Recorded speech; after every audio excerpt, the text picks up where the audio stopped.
Thank you, ladies and gentlemen. We're going to get started, so please take your seats. Please take your seats.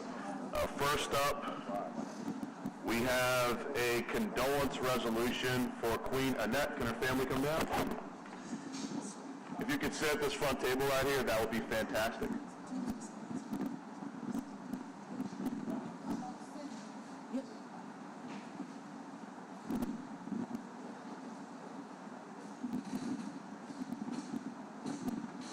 Sit right there.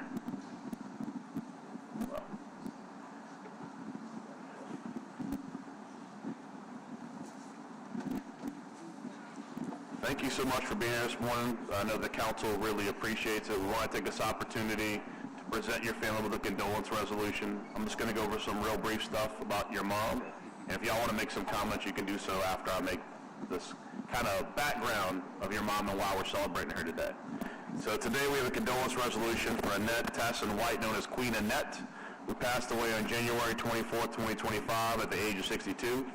She was a member of the Black Mohawk tribe and a Queen of the Nation organization. She attended Live Oak Elementary Middle School, Booker T. Washington High School, and later Walter L. Cohen High School. She was a proud Green Hornet. A devoted Christian, Ms. Tassin was a testament to unwavering faith. Her soul radiated love, kindness, and grace. A deeply loved fixture of our Algiers neighborhood, Ms. Tassin tragically passed away in a house fire on January 24th.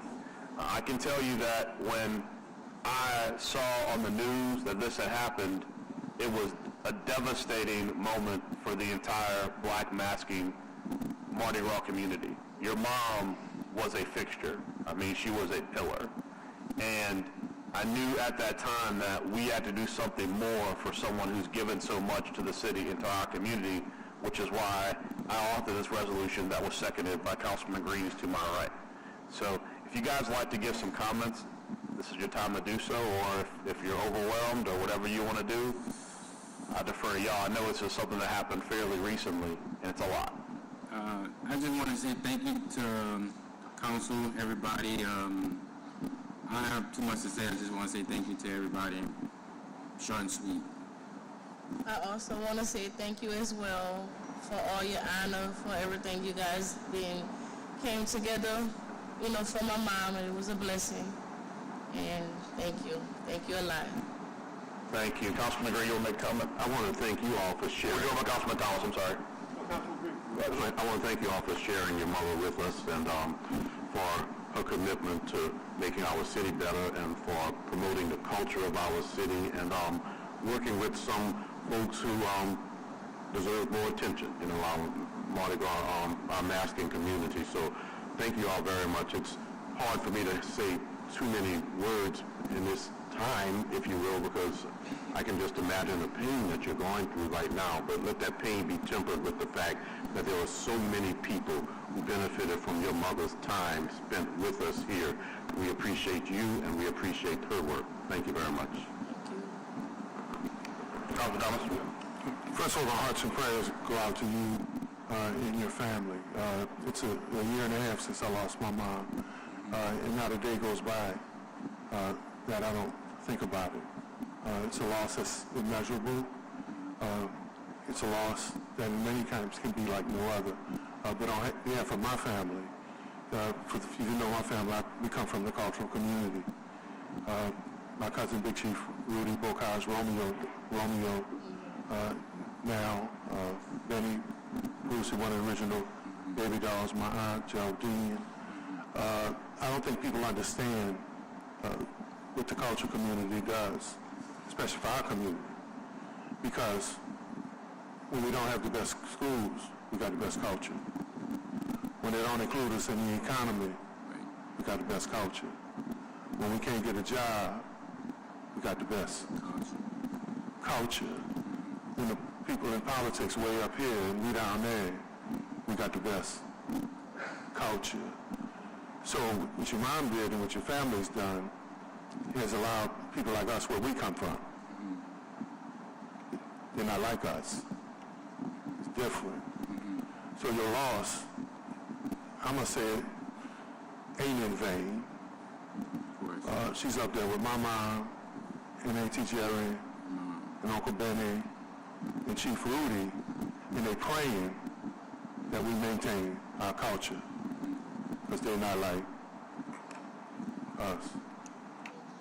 I want to, I don't know how to enter the culture. I want to keep a legacy going. I just don't know the proper precautions to take that to the next level. So if anybody like watching and y'all know me, just kind of like reach out to me and give me some sort of direction, because one of my plans was to kind of like move forward maybe like once every 4 years to kind of like get into it, just to kind of get an idea of what she went through throughout that process. Black Mohawks, anybody from the college, just reach out to me. I appreciate that, and obviously, I mean, whatever we can do as a city to continue to celebrate your mother and everything she's done for our city and for the culture, we're certainly here to do that. I mean, it's important. I know that over the course of time, something that we have noticed more and more is that there are people who want to enjoy our culture but don't want to contribute to it. And everything your mom did, everything your family has done is appreciated, and anything that we can do as a city council, to help memorialize your mother, whether it's to the Black Mohawks, to the general masking community, or anything we can do as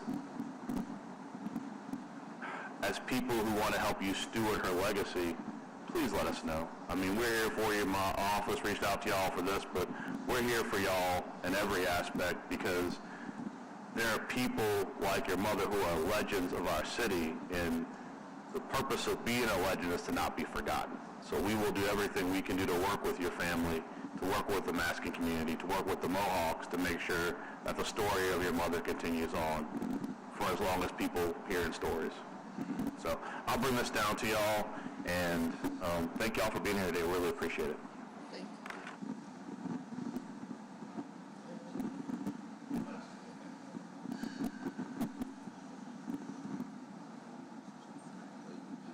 If y'all want to move forward, we can do one, but I know for condolences, it's also very, it's not something necessarily, it's up to y'all.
Is the family of Pablo Johnson here? Pablo Johnson? Okay. But there you are. Come on down, have a seat. You're fine. Okay, you get a pass. There you go. Our second condolence resolution today, and it's very appropriate considering the previous one was Mr. Pablo Johnson, who was a celebrated journalist. Excuse me. People up here, quiet please. Was Pablo Johnson, the celebrated journalist, photographer, food writer, and home cook. But in light of the person we just celebrated, Pablo was actually someone who almost exclusively covered the masking culture. And honestly, when I spoke to people in the masking community, in our Black Mardi Gras Indian community, at every second line, every Super Sunday, Pablo was in the mix. I mean, he was a fixture, and as I recall speaking to some of my friends in that community, they said when Pablo showed up, you just started posing because you knew what he was there for. And it was just so tragic that he passed, but he passed, as I understand, he passed doing what he loved. So I thought it was appropriate to celebrate both of these tremendous individuals who are promoting our culture on the same day, because in a lot of ways they've been linked throughout their lives, celebrating and preserving our culture. Does any members want to give any comments before we have some comments? But, no, it's good to see you. I mean, it's always good to see you at events, and you're always so friendly, and you have just that smile too. I appreciate it. But no, this is a challenging time, and in some respects, a celebration in the midst of a challenging time. So, just want to thank you for what you do, and also for what your father and family do to make our city a better city. And I certainly appreciate the fact that you're out there. You enjoy the city of New Orleans, and you contribute a lot by kind of saving some of the images, of our city. So I just look forward to seeing you again soon, and once again, thank you. I mean, like the young men and women who were here before us, when you contribute to the culture in memory, you really live on. And for anyone who knows the works of Pablo, but not even just Pablo, but your work, every time you snap that photo, every time you position that subject of that client, every time you post something in a gallery or in history, Pablo lives. So the beauty about lives like Pablo is that people like you still live to carry it on. So we miss him. We understand his contribution, but those contributions will continue to live through you. Thank you. Yeah, just in closing, obviously you should close, but in closing, when we saw the family that came right before you and you saw the presentation, there's always a concern that there's not enough effort going into preserving the culture, and your father's work did that. I mean, the photos these families will have forever celebrating the culture are directly because he was in the mix, always taking those photographs and cataloging each year all the hard work that goes into. I mean, that's something that people who just celebrate but don't understand the culture don't grasp. I mean, the work that is done year round, for individuals to be out there celebrating with those tremendous costumes and tremendous works. I mean, it's a whole lot of work done for a couple of moments, and your dad was always in the middle of it to memorialize those moments for history. So I turn the mic to you now before we close. But I got you. Make sure it's all 1 second. All right. So Pablo wasn't my dad. Oh, I'm He was sorry. a really good friend, and we worked together every Sunday at the Second Lines, and we were working on some other movie projects together. So when Pablo passed, and as you said, he passed doing exactly what he wanted to do. He was at the Second Line, and 1 week prior to that, I was having the same issue that he had. I passed out the week before, and the day I took off, because he said, "Gus, we don't want to lose you at the Second Line in the next week." Something happened to him, and he passed away at the Second Line. So I'm here celebrating his life. We're not competitors. When I work with Pablo, he's a real family to me. He's like a brother. And not only did he take pictures of the community, he fed them as well. He was an amazing cook. And I had the privilege of looking at his archives, and it's extensive. Pretty much everybody who touched the street, whether they're a culture bearer or just an average layman, they've been documented by Pablo. And I do believe that his legacy is going to live on.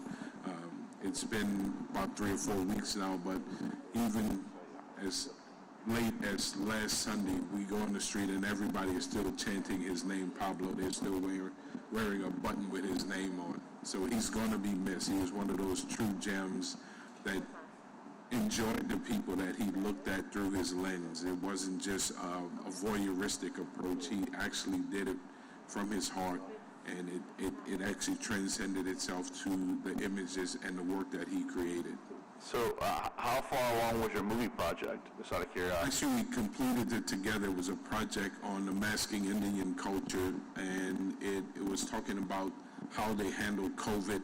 It was a PBS special, and we got together to see what we had, because neither one of us stopped. Every time there's, I don't want to call it a disaster, but anytime something interrupts the majority of us, we're still out there shooting. I remember we collided into each other while shooting street photography for COVID.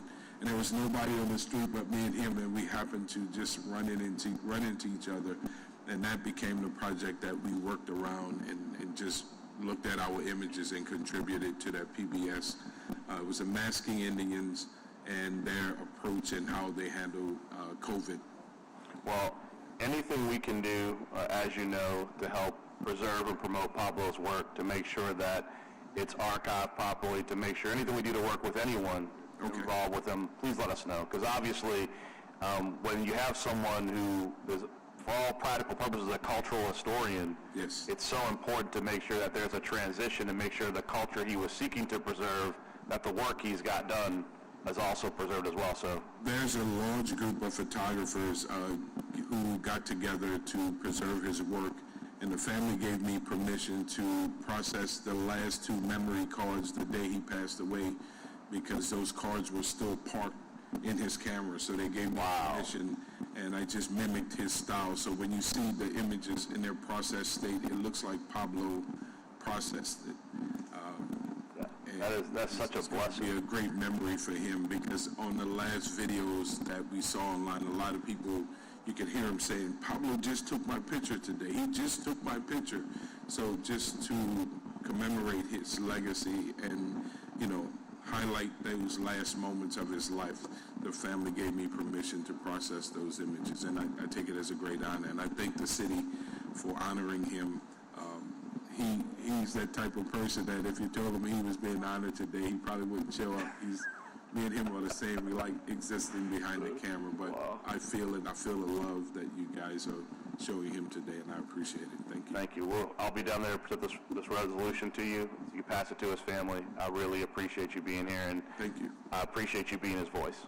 Thank you. Thank you. Appreciate it.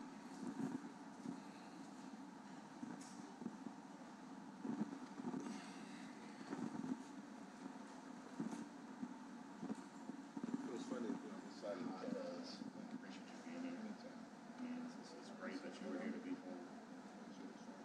Thank you. Appreciate you.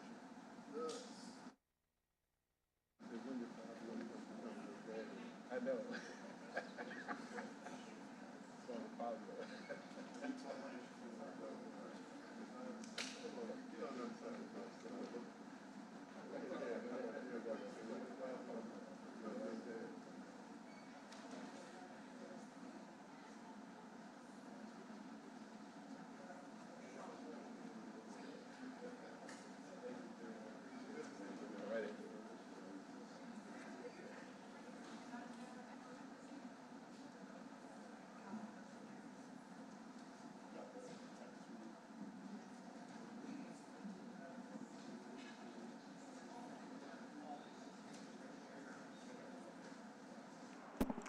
All right, everyone. The next proclamation that we have is for a really fantastic and very impactful group that we have. It's the Orleans Parish Sheriff's Office Crime Victim and Reparations Unit. If you all want to come up, Captain Minto, Sheriff, whoever's part of this presentation. So the reason why we wanted to recognize this amazing unit that we have is really for, of course, the work that you all do year-round, but really the tremendous work that you all have endeavored in after the terror attack and also during Super Bowl. You all stepped up in a big way. Captain Minto, I was on the phone with you so much trying to figure out, it's like, how do we get assistance to this person, that person, particularly after the terror attack, and you were always so responsive and so available, and of course partnering up with the NOPD as well, and partnering with our Family Justice Center. I mean, just amazing, amazing work. I don't even know if you got any sleep around that time. I really don't. Because it's like, I was calling you like at 10 o'clock at night or at, 5 in the morning, and you were like, what's happening? What do we need to be doing? So we're just so appreciative of the work that you do, but we also want to let the community know of the work that you're doing so that everyone understands that you are available for them should something horrific like them being a victim of crime happens and they need your assistance. So with that, Captain Minto, Sheriff, I'll turn it over to you all if you'd like to make any remarks, and then I'll turn it over to the council members. Yeah, thank you so much, Council Member. Thank you all for honoring this amazing little unit. You see them up here. They operate under the leadership of Chief Deputy Inga Berry, who is over our community resources.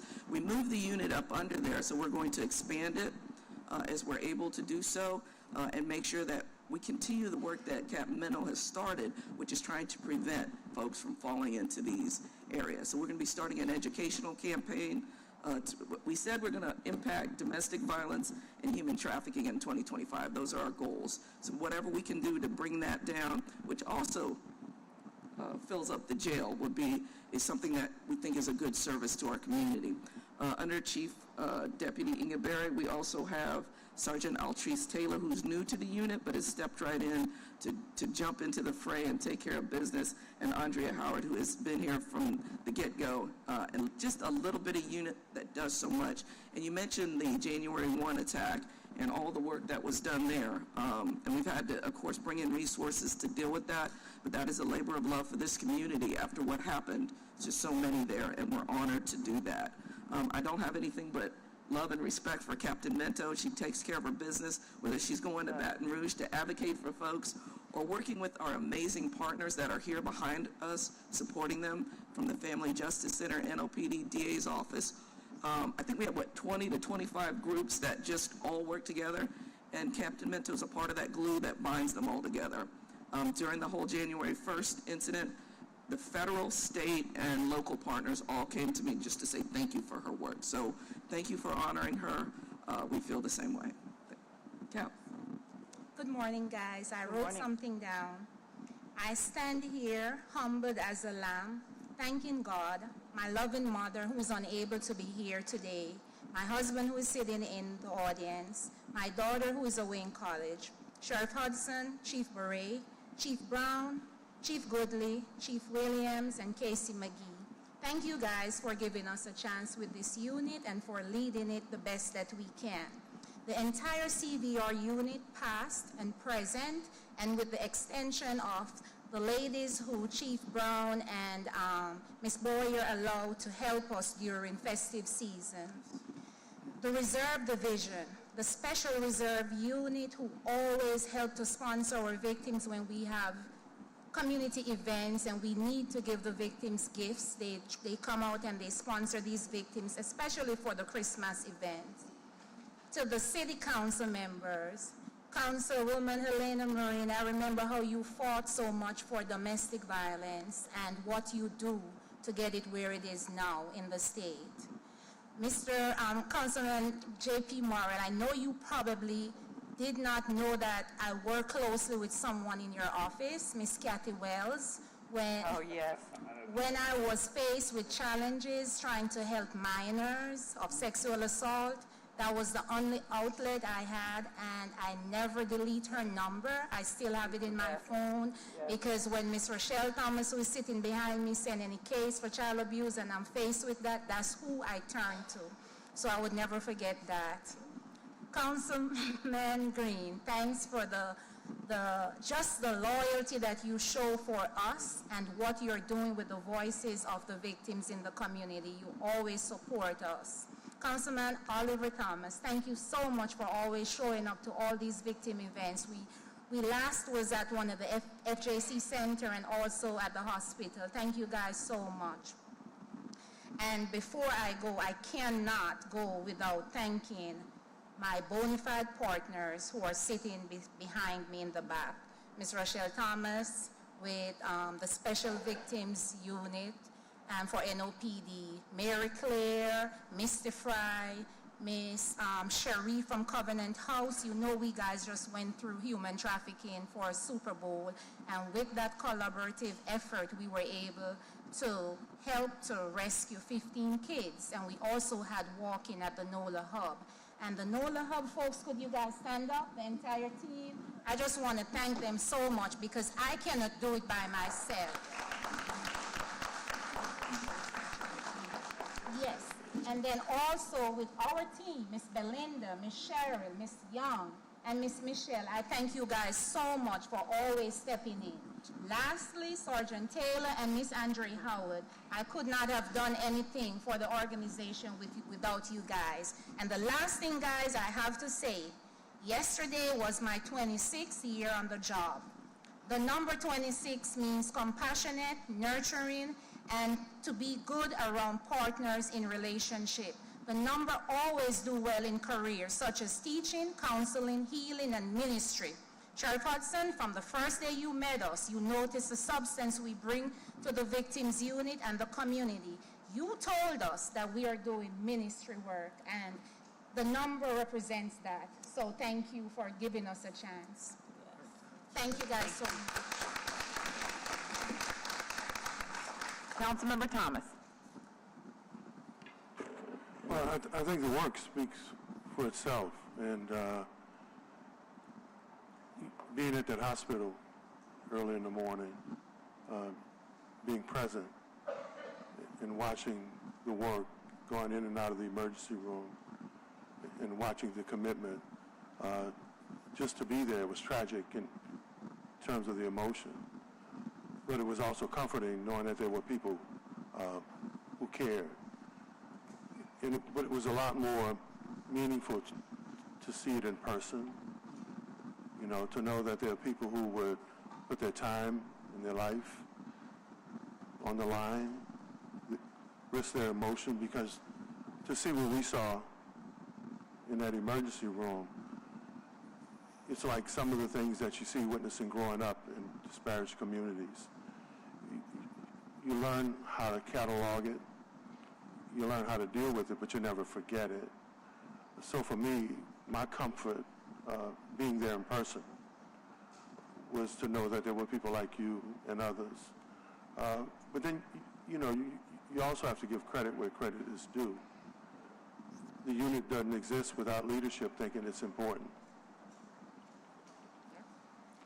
So on behalf of Sheriff Hudson and her team and the people you work with, the unit exists and the work still exists because the people who are willing to do it exist. I always tell folk that the best people that God put on this earth are the ones who put themselves second. And y'all put yourselves second so that we could be first. Thank you.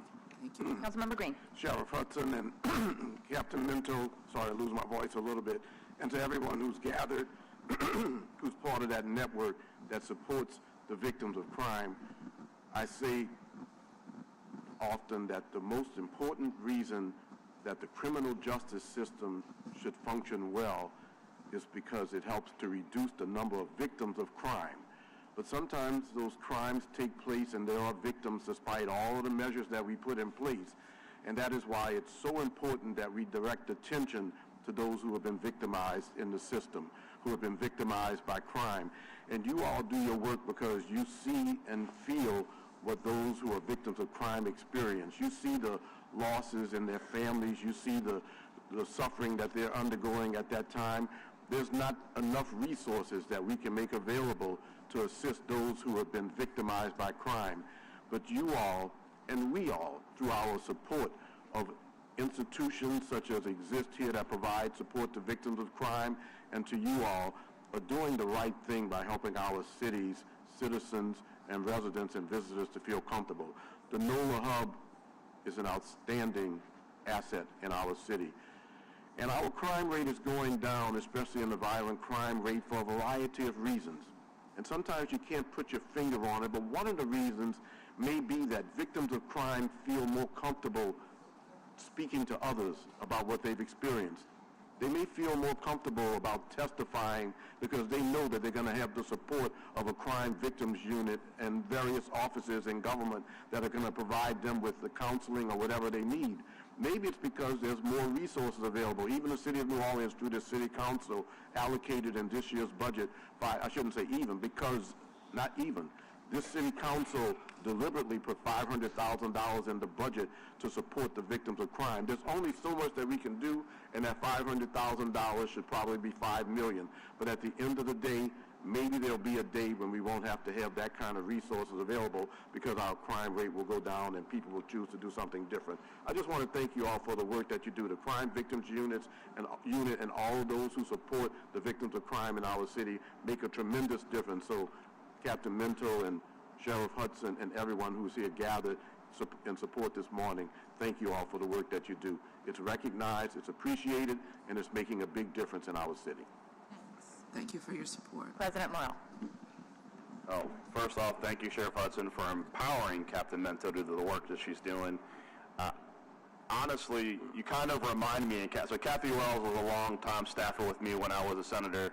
She is the glue that literally keeps the Louisiana State Senate together, and you kind of remind me of her in that if we weren't here forcing you to be celebrated, you'd be out doing work. And what's so tremendous with everything you guys do in the Crime Victims Unit is it's about the work. When you see a lot of people like on TV all the time doing this, doing that, there's so much work that goes on behind the scenes, and that is the work that truly impacts the people in the community. And knowing that you're there with your team, doing the work, helping people in a way that impacts their lives, impacts their families in ways you know and you foresee, but no one will ever see, I mean, it's just tremendous and it's inspiring. And that's really the work that, when you're advocating for victims, I mean, as you know, with Councilmember and former Representative Moreno and I, like all the domestic violence work we did that you worked with us on, the people who are truly leading in that work, they don't seek accolades, they kind of shun the camera for the most part because you just, once you get in that community, every moment of every day you're like, what can I be doing to help these victims? Because what they care about is that touch, that call, that checkup call, because in the moment when that horrific things happens, what they look forward from groups like yours is you keep checking on them. Because it's not just about the moment when that awful thing happens. Those people are traumatized for weeks, for years afterwards. And I can tell you, I know, in working with victims, that call from that case manager 6 months later, 2 years later, is just as meaningful as that first touch because it makes them realize there's someone who has not forgotten what they went through and who will always be there for them if they ever need it. And that is the work you guys do, and it's God's work. So I'm so happy today to celebrate you. I love your glasses. Thank you. I'm distracted by how much I love your glasses. But thank you for all the work you do. Thank you. Captain Minto, we have a proclamation to you and to the Crime Victims Unit, and it reads, to the Orleans Parish Sheriff's Office Crime Victim and Reparations Unit, for your commitment to assist the victims and families of those we lost in the Bourbon Street attack on New Year's Day 2025. Thank you for your unwavering dedication to our community during this tragic event and also every day for your service. And this is signed by all 7 members of the New Orleans City Council, and Captain Minto will present this to you. Congratulations. Thank you, guys.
All right, good morning, everyone. We're getting ready to start our council meeting. It is Thursday, March 13th, 2025, a little bit after 10 o'clock.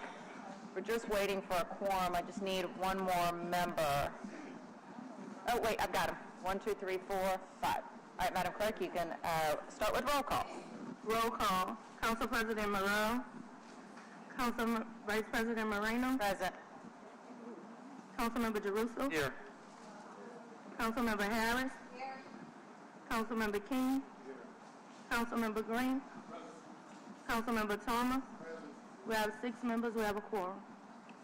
Thank you, Madam Clerk. Bishop Bouton, you'll lead us in our invocation, please. May we all stand for a moment of prayer. Gracious God, our Father, how we honor you, how we adore you, how we thank you for your many blessings and for bestowing this day upon us now. We pray, dear God, that as our council comes together to gather and to meet and to work on behalf of this city, that you would bless them, that you would crown them with wisdom and knowledge from on high as only you can give. We thank you for the community that's represented here. Let everything be done today in decency and in order and done in your name. We ask these blessings. Amen. Amen.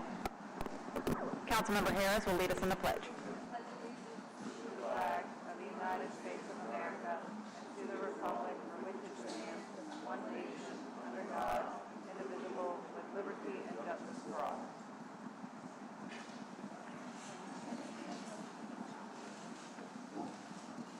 We have approval of the minutes for February 11, 2025 special meeting, February 13, 2025, and February 27, 2025.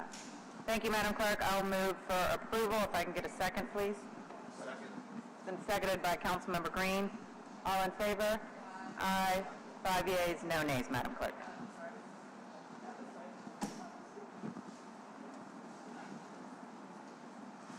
Special orders of business.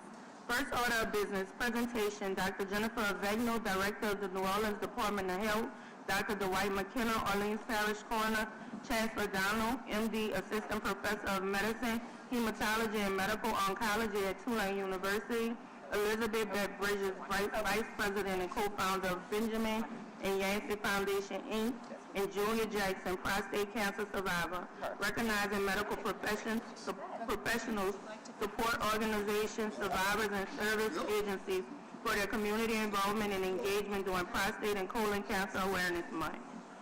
I appreciate the New Orleans City Council for this opportunity to annually, at the first meeting in March, to present or to have presenters emphasize to us the importance of testing and the impact that especially prostate and colorectal cancer have on our society.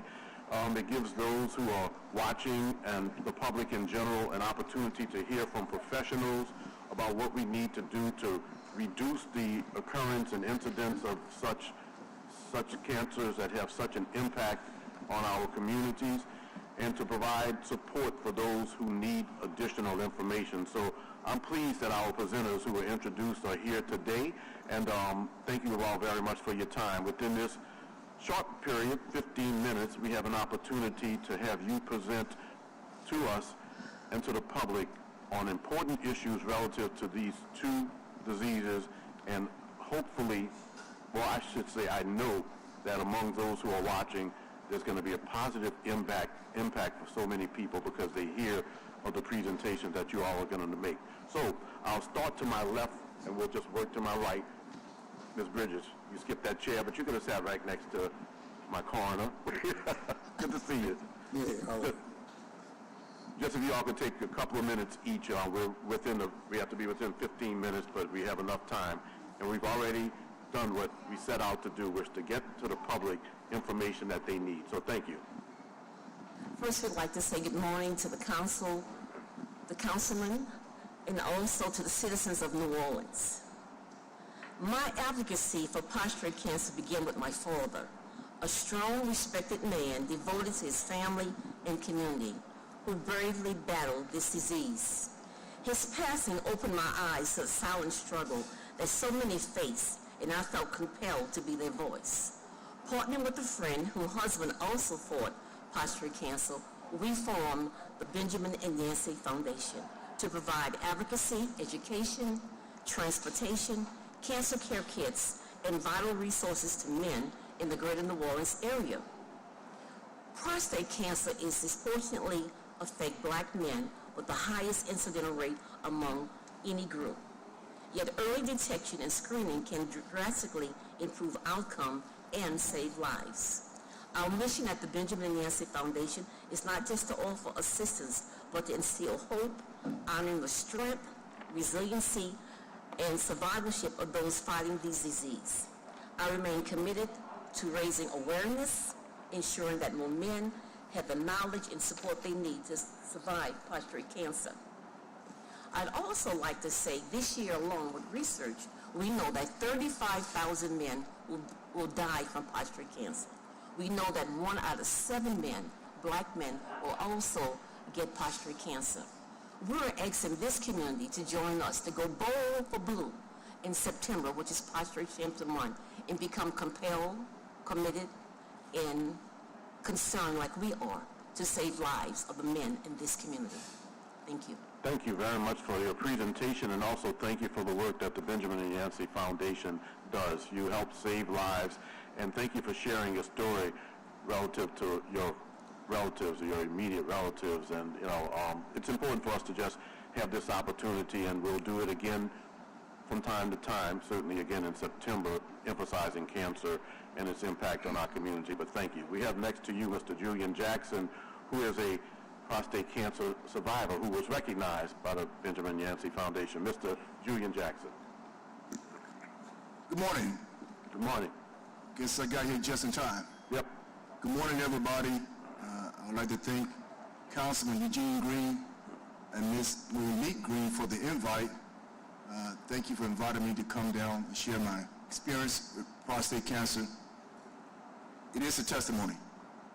And thank you to the City Council Board for having me. I was diagnosed with prostate cancer back in October 2020. December 2020, had prostate cancer surgery at the Benson Cancer Center at Auctioner. But I like to say this, I'm flattered and glad that the council is bringing awareness to this disease, because it has become a problem in our community. Right, Brother Eugene Green was saying a couple years ago, the Benjamin Yancy Foundation invited me to come as the honored prostate cancer survivors. For many, many years, they honored breast cancer survivors, but they took it upon themselves a few years ago to add prostate cancer, because it is a problem in our community. So I will say this, it's enlightening to be aware of this. I felt like I'm blessed to be here, but I didn't lose my life. I thank God that I'm here so I could be an uplifting, encouraging individual to others. So I would say this to men, particularly black men, don't be dismayed. Don't miss your doctor's appointments. Now, I'm going to share with you my experience. A little embarrassing, but several years ago, I experienced frequent urination. So I took it upon myself and said, okay, I'm a diabetic, because my father is diabetic. My two uncles' brothers are diabetics. Of course, I've heard over my lifetime, you have frequent urination from being a diabetic. So I was out with some friends having dinner a few years ago, and I was a little embarrassed. I kept going to the restroom while everybody else sat still. I said, okay, it's confirmed. I'm a diabetic. So I called my PCP, got my appointment, and when I went there, he said, Mr. Jackson, like I told you before, you're negative. You're not a diabetic. And I said, what's the frequent urination? He referred me to his colleague, Dr. Mark Logan, to check my PSA, and Dr. Logan saw my numbers high. He referred me to his colleague, Dr. Gregory Lacey. So I had a biopsy done at New Orleans East Hospital, and he came back and told me, he said, Mr. Jackson, I took 12 pieces from you. 8 pieces came back positive for cancer. So I was blindsided because I thought he was going to confirm that I was a diabetic.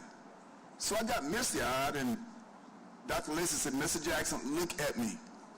And I was saying to myself, Lord, don't let me cry in front of this man. He said, you're going to be fine. You have a 90% chance of recovery. The good thing about it was early detection. That's why I emphasize men early detection. Unfortunately, we have lost some notable individuals to prostate cancer. O.J. Simpson passed a few years ago of prostate cancer. Reverend Dr. Martin Luther King's younger son, Dexter King, passed of prostate cancer just a couple years ago. But don't be dismayed, because it is beatable and treatable with early detection. I'm a living witness. I have to get my blood labs done every 6 months, and last year, my oncologist called me. He said, Mr. Jackson, don't come down to Oxnard. Your numbers are good. So low is not detectable. So I try to be an inspiration to men. Like all men, when we go to the gym, church, barbershop, what we do? We talk sports. I still talk sports with them, but I have a dialogue where I open up, talk about your health, prostate cancer, because that concerns me. Tuesday, somebody I grew up with called me. He said, Julian, could you meet me at the Surgery City gas station? I said, sure. I met him there Tuesday. He said, man, I want you to know I just got diagnosed with prostate cancer. I could have told you over the phone, but some things I'm going to tell you in person. So I try to be an inspiration to others, let men know it is treatable. It's something we don't want to have. But I would tell ladies, make sure your husband, your boyfriend, brother, son, uncles, go see the doctor, because early detection is the key. I thank God I did the early detection because I'm here today to share this testimony with you. I'm still grateful to the Benjamin Yancey Foundation for being an honoree a couple of years ago. I called Councilman Green, asked him could he attend. Oxnard has a medical team that does something every 6 months ago. They invited me about a year and a half to serve on a panel with our former Chief of Police, Sean Ferguson, and another gentleman. The panel was having cancer survivors and someone who's caring for a cancer survivor. Superintendent Ferguson don't have it, but her father has it. So I take honor and privilege to do so, because it should be aware. I still wear my blue wristband dealing that the foundation gave me, prostatecancerawareness.com. So if you want to get some more information, prostatecancerawareness.com. But I would like to thank you again for allowing me to come down to speak. Right now, the reason I like to speak to men about it, and I felt grateful that the call was made, Councilman Green. Reverend Dr. Martin Luther King said, the ultimate question is, what have you done for others? So I feel like I'm on earth not to self-serve myself, but to help serve others, be an enlightenment to others, be informative to others, and be encouraged to others as well. So thank you all for bringing that to light. God bless you. Thank you very much, Mr. Jackson. You have done a lot for others by being here today. A lot of people are watching, but thank you for your testimony. Yes. And it's certainly not embarrassing. It's something that we need to talk about, whether it's on the phone, whether it's in person. The bottom line is that you can save lives through your testimony. So thank you very much. Appreciate that. You're welcome. Dr. McKenna, you've seen a lot over the years, and you continue to see a lot. It's a pleasure to have you here. We could give you an entire day to talk about what you've seen and what you know about prostate cancer, but thank you for the couple of minutes that you have now for joining us. Well, prostate cancer is more prevalent in black men, but it affects all men. It's not, and it affects men at all ages. The interesting thing about prostate cancer is it's very slow growing. So it offers an opportunity for early detection that many cancers don't. Pancreatic cancer, ovarian cancer, and other cancers. By the time we find them, it's usually pretty far advanced. With any cancer, prostate cancer is no different. The earlier you find it, the better chance you have a cure, and the more modalities we can apply to it, from observation, depending on your Gleason's, big terms, Gleason scores and your biopsy results, to surgery, to radiation, chemotherapy, and just like for all cancers. But prostate cancer lends itself to early detection, and so does colon cancer. And there's a new test, Cologuard, that you don't have to get colonoscopy. You can send a stool sample to your home, as we do all the time, and you can just put your stool, set it in, and get a DNA test to alert you to the possibility of colon cancer. And again, for most colon cancer, the first surgery is going to be colon, and it could, most treatment is going to be surgery. And then, depending on how often we cut, that might be enough for radiation, chemotherapy, and down the road. But both of these cancers lend themselves to early detection, and so it's imperative that you get tested, both for prostate and colon cancer, so that anytime we get cancer, the earlier we get it, the earlier we diagnose it, the better your prognosis is, and the more treatment modalities we can offer you in terms of a cure. Prostate cancer, the treatment is very different at what age you get it. At autopsies, we find prostate cancer in men all the time, but it hasn't spread. So it's a very interesting disease. I think the thought process around it has changed remarkably in terms of very conservative therapy of watching it to radical prostatectomies to nerve-sparing prostatectomies, which are very important to men, and the treatments that we offer based on biopsy reports and the time in your life that you get it. So cancer awareness, it's great. Thank you for coming, and I'll turn it over. And that's why we're here today, cancer That's why we're here awareness. today. Annual, you suggest an annual PSA? Absolutely. Absolutely. And what's important about a PSA is not necessarily how high it is, but is it going up? So don't wait till it's 50. If you went up from 2 to 4, then you have to be concerned. So what we found out is that while the PSA at extremely elevated levels is very significant, PSA is going up can be caused by prostatitis and other illnesses. But the most important thing about a PSA is, has it gone up? If it's going up, if it's gone from 1 to 3, then you ought to go see your urologist.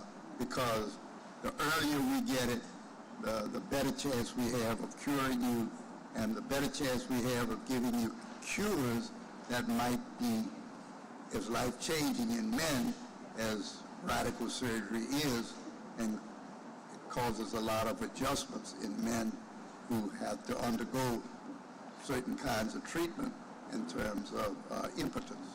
So it's very important that we get it early so that we can possibly give you treatments that may not be so devastating to your sex life. Thank you. Thank you very much, Dr. McKenna. Dr. Jennifer Avegno, the director of the city's health department, but a skilled physician in many other respects too. So, Dr. Avegno. Thank you, Councilman Green, for having us. I just want to give just a sort of a very quick snapshot of where we are nationally and locally with both colon and prostate cancer. These are common and deadly diseases. They rank in the top 4 for diagnosis, and colon is number 2 in terms of death. So these are very, very common. I think everybody in this room probably knows somebody with one or both of these cancers. And they are, like most cancers, unfortunately inequitable in that our black residents have higher rates of both diagnosis and death than whites. A little bit of good news is that the rates nationally and locally have been dropping, the rates of cancer in both colon and prostate. For colon cancer, though, it's a mixed picture. Although rates have been dropping for our elderly, rates among young people, those younger than 55, have been rising every year for at least the last 10 years, and we don't know why. So I think most of us probably know someone who is young and got diagnosed with colon cancer, and that is a very different trajectory. For prostate cancer, I'm happy to say that in Louisiana, although the cases diagnosed have gone up significantly in the last 20 years, that's a good thing because that means people are getting tested. But our deaths have decreased 22%, which is a big, big decline. Good. We have a lot of work to do, and we have a long way to go. As everyone here knows and has said, these are preventable because we have good screening tools. But I just want to highlight some reasons why people might not take advantage of those screening tools and encourage those who might be sort of not thinking it applies to them. A lot of people are embarrassed. They're embarrassed to get a colonoscopy. They're embarrassed to get a prostate exam. I know I've taken care of lots of patients who have not wanted that. Again, everybody needs one, so there's no reason to be embarrassed and no reason to be afraid. Earlier we can diagnose it, the better we can treat it. Some people think, well, I don't have a family history of either of those, so I'm fine. You don't need to have a family history of prostate or colon cancer. It can be a risk, but there are lots of people who get it without a family history.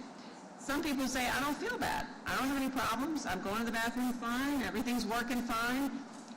As Dr. McKenna said, at least with prostate cancer, you might not know it's there until it's much worse than it would have been otherwise. Some people think, well, I don't want to pay money. I don't have money to spend on a colonoscopy. And I just want to reassure everyone that almost all health insurances and Medicaid, which is the largest health insurer in this state, cover preventative screenings for free. So cost shouldn't be an issue. And some people think I'm not old enough for any of this. And I hate to tell you, but most of us probably are. If you have, 45 is now the age to start getting colonoscopies. That's really young as far as I'm concerned. And for prostate, it's 50. If you have a family history, it's even earlier. So if you're an adult, it's at least worth a conversation with your doctor. And the last thing I want to say is that the reason why Louisiana has been able to make some gains, and we've seen those locally as well in both of these cancers, is unequivocally because we expanded Medicaid 9 years ago. Medicaid has led to thousands and thousands of colonoscopies, of polyps removed, and of early diagnosis that quite frankly would not have happened. And we see that nationwide. When a state expands Medicaid, cancer diagnosis gets better and deaths goes down. And I just want to highlight that right now, as we are under threat of Medicaid cuts, that is directly going to affect prostate cancer, colon cancer rates, early diagnosis and screening. So just another reason to preserve the good work that's been done. Yeah, I'd just like to add to what Doc's saying. All cancer, colon cancer starts from polyps, adenomatous polyps. So if we catch your DNA or your symptoms and we do colonoscopy and take that polyp out, and if you have one, then you should return every 2 to 5 years, depending on what your doctor thinks, or the size or biopsy. But colon cancer starts from polyps, adenomatous polyps. If you get those polyps out, you're probably cured. And that's a heck of a thing. So don't be afraid to, as Doc said, get something put in your private area. Because if we get that polyp out, you're not going to get colon cancer problem. Thank you very much. Thank you, Dr. Beckno. Dr. Chancellor Donald is the Assistant Professor of Medicine, Hematology, and Medical Oncology at Tulane University. Thank you for giving us a couple of your minutes to speak to the public about this important subject. Bring the microphone as close as you can. Sure. Thank you so much for this opportunity. I certainly want to recognize the Council for taking the moments to talk about this important issues. I really would like to thank my esteemed panel. There's really not too much for me to add because of not only the accuracy of what was said, but the fervor and the passion of what was put forth. But what I will present to everyone, maybe from a different perspective, is data that was accumulated by our Department of Health regarding how cancer relates to our state. If I could get the slide to advance. Thank you. So a couple of years ago, just to be brief, the Manat firm was commissioned by the Department of Health to look at Louisiana to see where we rank as far as occurrences of cancer and overall death from cancer. And unfortunately, within our state, we have the 4th highest cancer mortality in the nation, with more than 175 people being diagnosed every week. We also have significant disparities, which were alluded to earlier, in both the diagnosis as well as the outcomes regarding these cancers. And as Dr. Beckno mentioned, Medicaid has been a big part of trying to look at this from a systemic standpoint to improve the overall outcomes. Not to beat you up with data, but I really just want to drive home this point. Louisiana cancer incidence and mortality rates exceed the United States by 7% and 13% respectively, with a handful of cancer causing disproportionate suffering. So if we talk about prostate cancer, compared to the United States, we have a higher occurrence of it, as well as higher rates of death from it. And this actually goes along with 5 different cancers that are extremely common.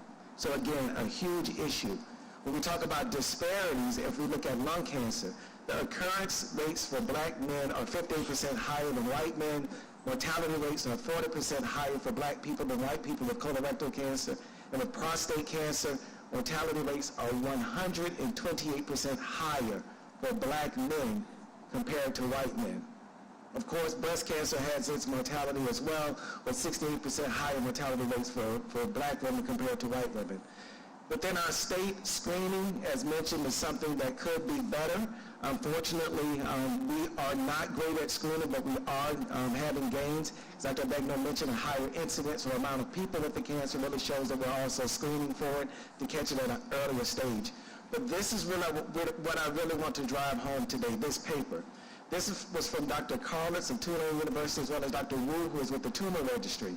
What they looked at was colorectal cancer among Acadiana, and they noted that colorectal cancer in Acadiana was higher than rates within the United States. So to bring this home, when we hear disparities, just to be often, we often juxtaposition that against the white population. But to be clear, what this study showed, that if the 9 parishes of Acadiana were considered a state, the white men in that area had an 11% increased incidence of colorectal cancer compared to other white men in this nation. So what that really drives home, in my opinion, as a medical oncologist, it reinforces the fact that race is a social concept. They're not genetic markers that dictate what race someone is. So when we talk about higher incidences, higher screening, we need to understand that that applies to all of us, not necessarily just because what we identify as see someone is as their potential race. So with that being said, I just humbly ask that we continue to lead the way together. Charity starts at home. We have to take care of each other, we have to take care of ourselves, and by doing that, we'll have healthier families and healthier communities. I thank everyone for their time and attention. Thank you very much. Thank you very much, Dr. Donald. But let's have a round of applause for all of our presenters. And we could talk for hours about this important subject and some of the statistics that you brought up and Dr. Begnaud brought up relative to the death rate. And we do have a decrease in the death rate, but it also tells you through Dr. Donald's presentation how far we have to go. Fellow council members, I know that we went a bit over, but because we have a cancellation of our next one, I'm just going to ask if you have any comments. We can take those comments for the next 5 minutes, and I'll just look to my left. Any comments from Councilmember Harris? Councilmember King? Briefly, thank you for the presentation. My uncle is a colon cancer survivor. We recognized him last year. He caught it early, and he is doing just fine. It doesn't matter your age. A friend of mine from high school on my football team, the strongest person on the team, could lift the gym off the ground. He was diagnosed with colon cancer in his late 30s. He has since recovered. He's doing just fine. So age doesn't matter. As you mentioned, Acadiana, my wife's from the area, very white area. So age, race, it doesn't matter. I don't know what the cause is, but it seems as no matter what the cause is, early detection is the key to beating it, and it is beatable. I've seen it up close and personal in 2 instances. So thank you all for your presentation. I'd just like to say one other thing. Don't ignore family histories of cancer. Your incidences and your chances of getting it are always higher if you have a family history of it. You don't have to have a family history of it, but your antenna ought to be up, and you should have a high incidence of suspicion, more if you have a family history of cancer in your family. So be on the alert. If anybody in your family has any kind of cancer, you should not miss your appointments to get checked for not only that cancer, but other cancers. Thank you, Doctor. Thank you, Councilmember Green.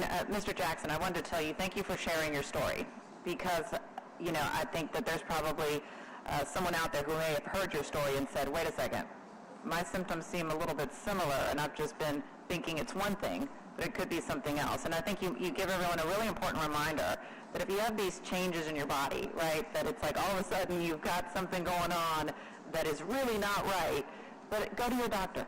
get it checked out. Don't just make the assumptions. And I'm so glad that you went to your doctor and got checked out. But thank you for sharing your story. And thank you for all of you for being here today, because it is an important reminder, just like we do with breast cancer. We do it with breast cancer every year. I think it's just as important to do the reminder for prostate cancer and also colorectal cancer. We're dealing with issues that are sensitive, and as we all talked about, maybe potentially a little bit embarrassing, but they shouldn't be, because they're just, these normal things that we just have to go through and deal with and go to our doctors for. So thank you for normalizing these checkups and making them something that's just routine and not something that by any means should be embarrassing. Thank you all. Thank you. Thank you, Councilmember. Mr. Morrell? Thank you. I'll be brief. I appreciate your story. This is an important date we have every year. Something that many medical professionals tell me, including my wife who's a nurse, is you really have to understand when it comes to the prevalence of prostate cancer among men, it's a fraternity that many people are going to join. And really, you're being proactive, being attentive, helps you control the fate of when it potentially will occur to you. And I will tell you from my experience, you need to be assertive, because there's no guarantee. If you know, as Dr. McKenna said, you have a history of colon cancer in your family. I was the one that told my doctor, both my grandfathers died of colon cancer, I want to start testing at 35. And my doctor said, it says 40. I was like, no, what's the earliest? 35. We started. With prostate cancer, I said, I want to have my prostate exam. They're like, well, you sure you're young? I was like, I don't care if I'm young. I want to be assertive and control my destiny and know that we have the markers of where I was. So if I come back, in a year or two and something's different, you can look back at that exam. So it's not just obviously rely upon and trust your medical professionals, but that doesn't remove the responsibility of people as individuals and patients to be assertive, to go and say, I'm not feeling right, something's wrong, and saying, I want the test, I want that done, because it's your life. We have the technology, we have the screening. As long as you can catch it early, if it happens to you, you can control your destiny. Thank you. Thank you. Thank you, Mr. Morrell. Councilmember Oliver Thomas. First of all, I want to thank Councilmember Green. I was just sitting down, just kind of reminiscing about the people in your life who've been affected.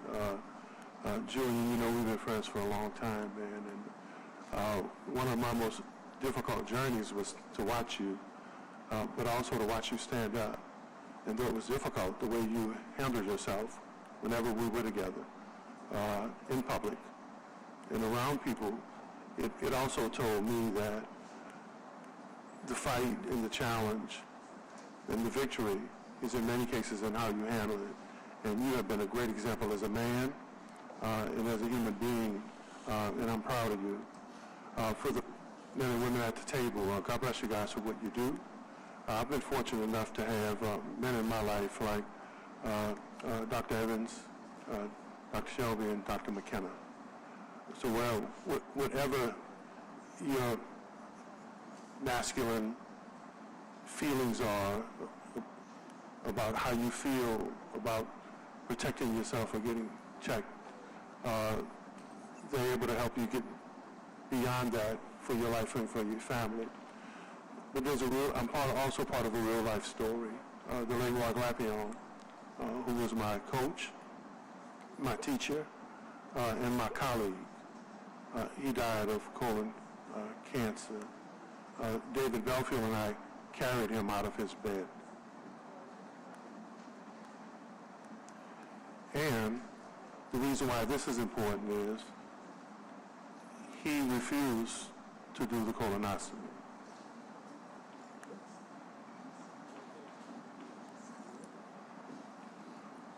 He didn't want to do it. So, for everyone listening out there, know that there are examples like Julian, and there are examples like my late coach and colleague.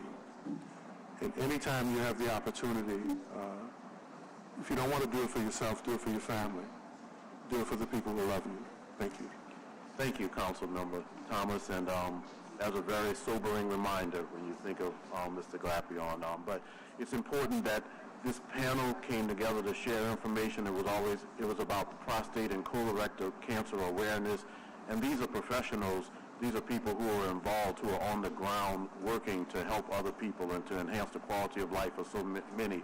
So I appreciate you taking the time out to join us here today. I know that you all have been, some of you have been recognized on multiple occasions because you do a lot.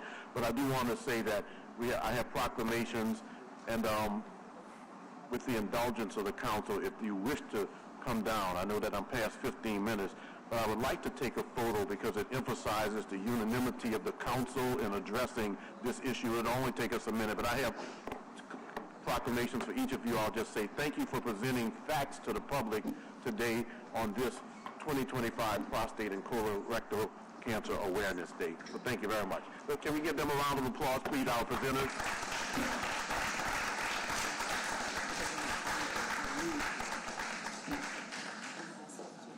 So what they get up.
on page 10, item 3, legislative grouping.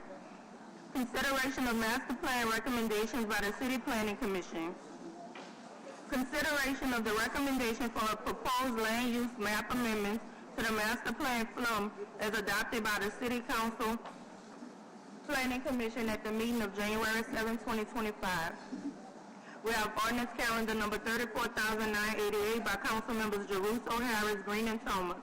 An ordinance to amend and reordain ordinance number 24079 MCS, providing for the adoption of the master plan, also known as Plan for the 21st Century, New Orleans 2030, to adopt changes to the future land use map as recommended by the City Planning Commission in its report transmitted August 22, 2024, as reconsidered as directed by the Council on November 7, 2024, in M24686, and as recommended on reconsideration by the City Planning Commission on January 7, 2025, and otherwise to provide respects thereto.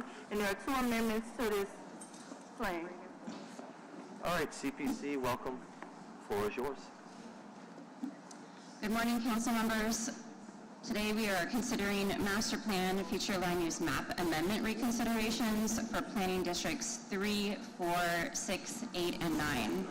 What's before the council today are those items that initially came to City Council without a recommendation from the City Planning Commission, or where the council rejected or proposed a modification to the City Planning Commission's recommendation.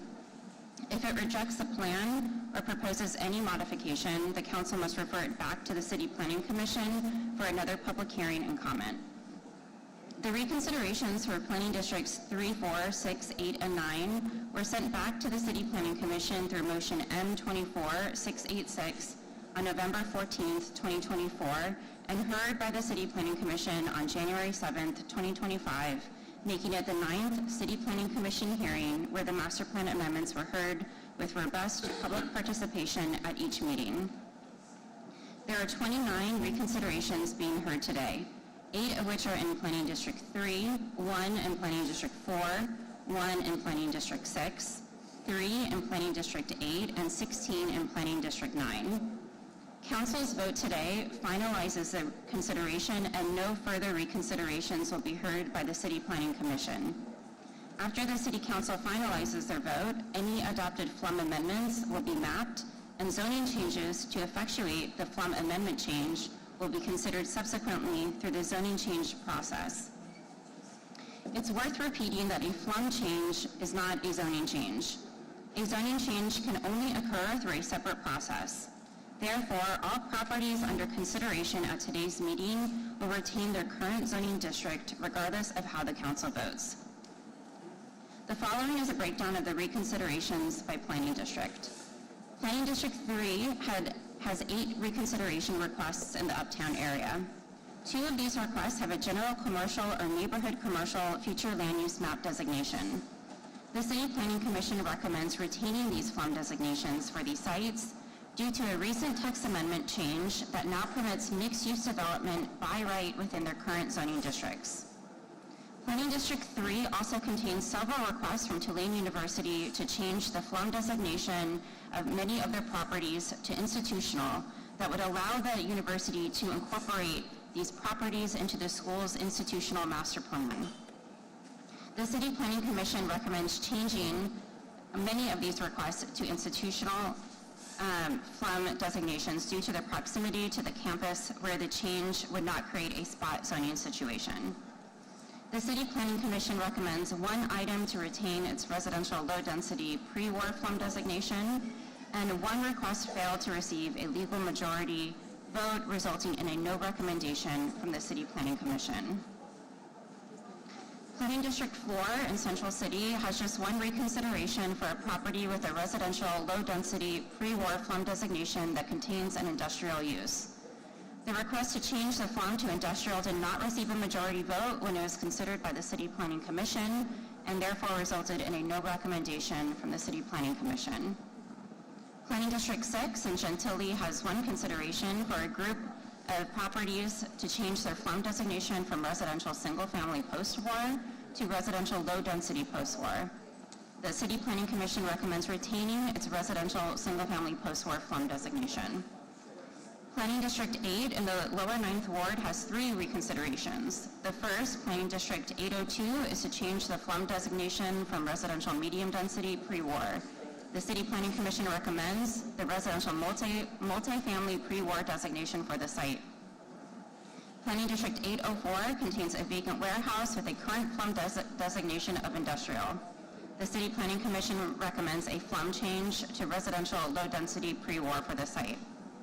Lastly, Planning District 805 is a site owned by the Port of New Orleans with an industrial FLUM designation. The City Planning Commission recommends the residential medium-density pre-war FLUM designation for the site. Planning District 9 in New Orleans East has 16 reconsiderations. 2 of these FLUM requests were retroactive to create consistency between the site zoning district and its FLUM designation. In both cases, the City Planning Commission recommended to change the FLUM to be consistent with the site zoning. 6 of the requests were to change a residential single-family post-war FLUM designation or a residential post-war low-density FLUM designation to a mixed-use FLUM designation. 3 of these reconsiderations were unable to obtain a majority vote from the City Planning Commission and resulted in a no recommendation. 1 item was recommended for a residential multifamily post-war FLUM designation to match the existing multifamily land use on the site, and the remaining 2 items in this category were recommended to retain their current single-family or low-density FLUM designation. 7 of the Planning District 9 reconsiderations were to change the FLUM designations from either a general commercial or neighborhood commercial FLUM designation to a mixed-use FLUM designation. Of these 7 reconsiderations, 6 of the items were unable to obtain a majority vote from the City Planning Commission, resulting in a no recommendation. And the last was recommended to retain the FLUM designation for the portion of the site designated residential multifamily post-war. The last item was to change the FLUM designation from a planned development area to a mixed-use medium-density FLUM designation. This item also failed to obtain a legal majority of votes and resulted in a no recommendation from the City Planning Commission. That is the completion of the reconsiderations from this round. We are here for any questions you may have. Thank you. We have 2 amendments to ordinance calendar number 34,988.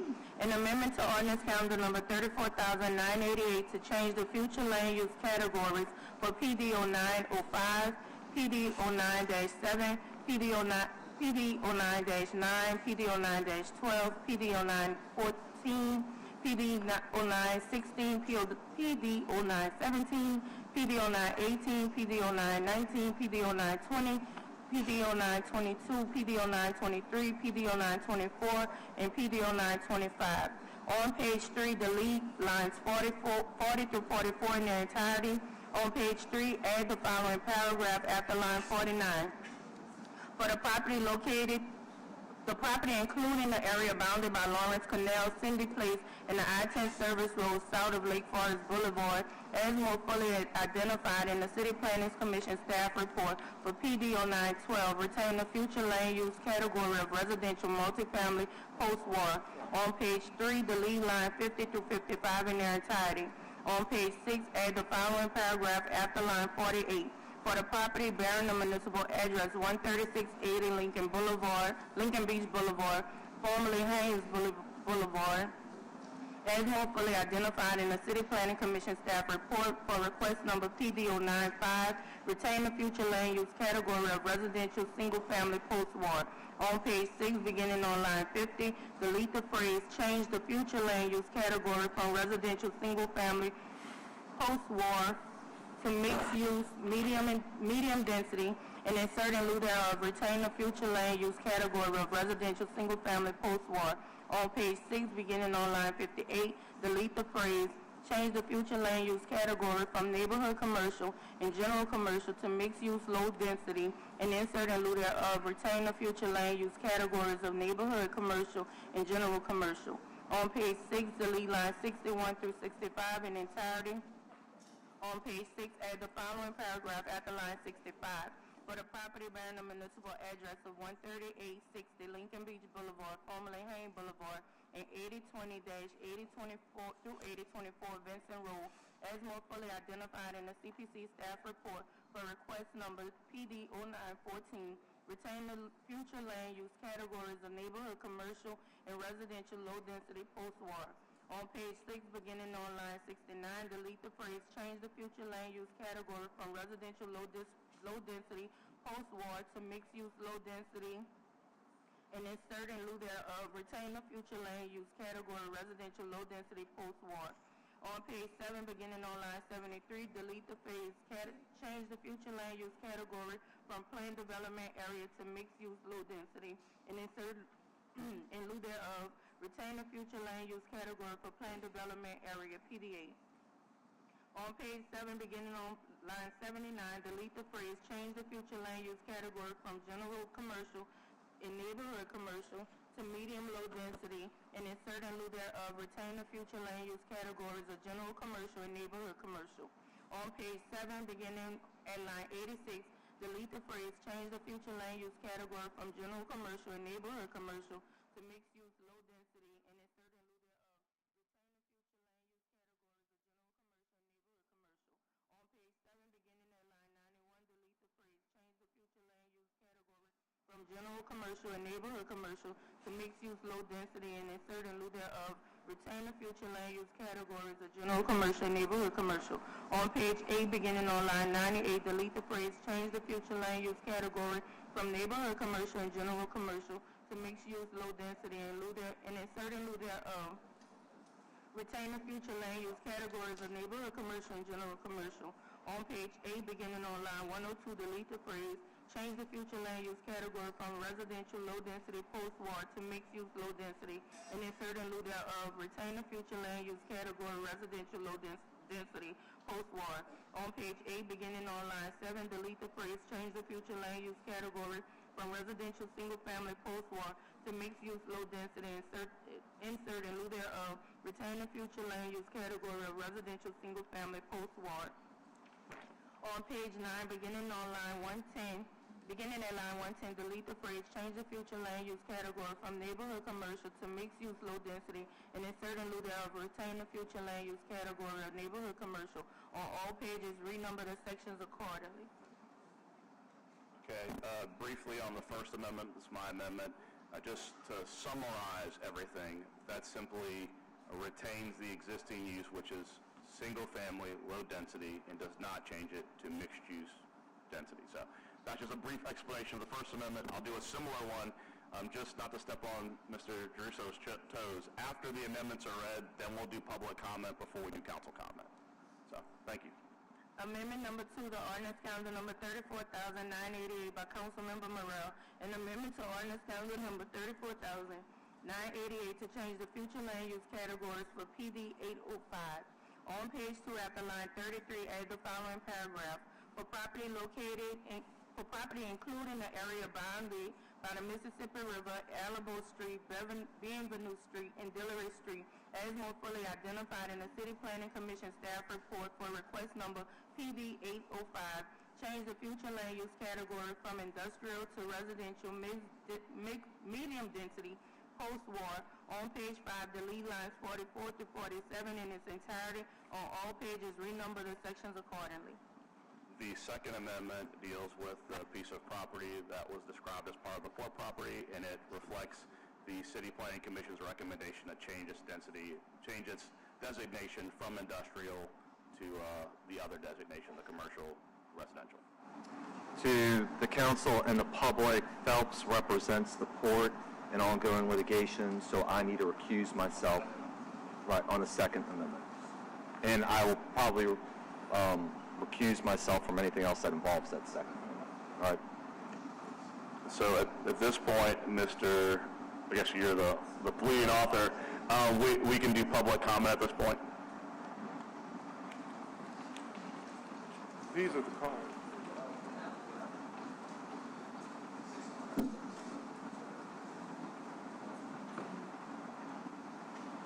One moment, I'm going to count how many we have.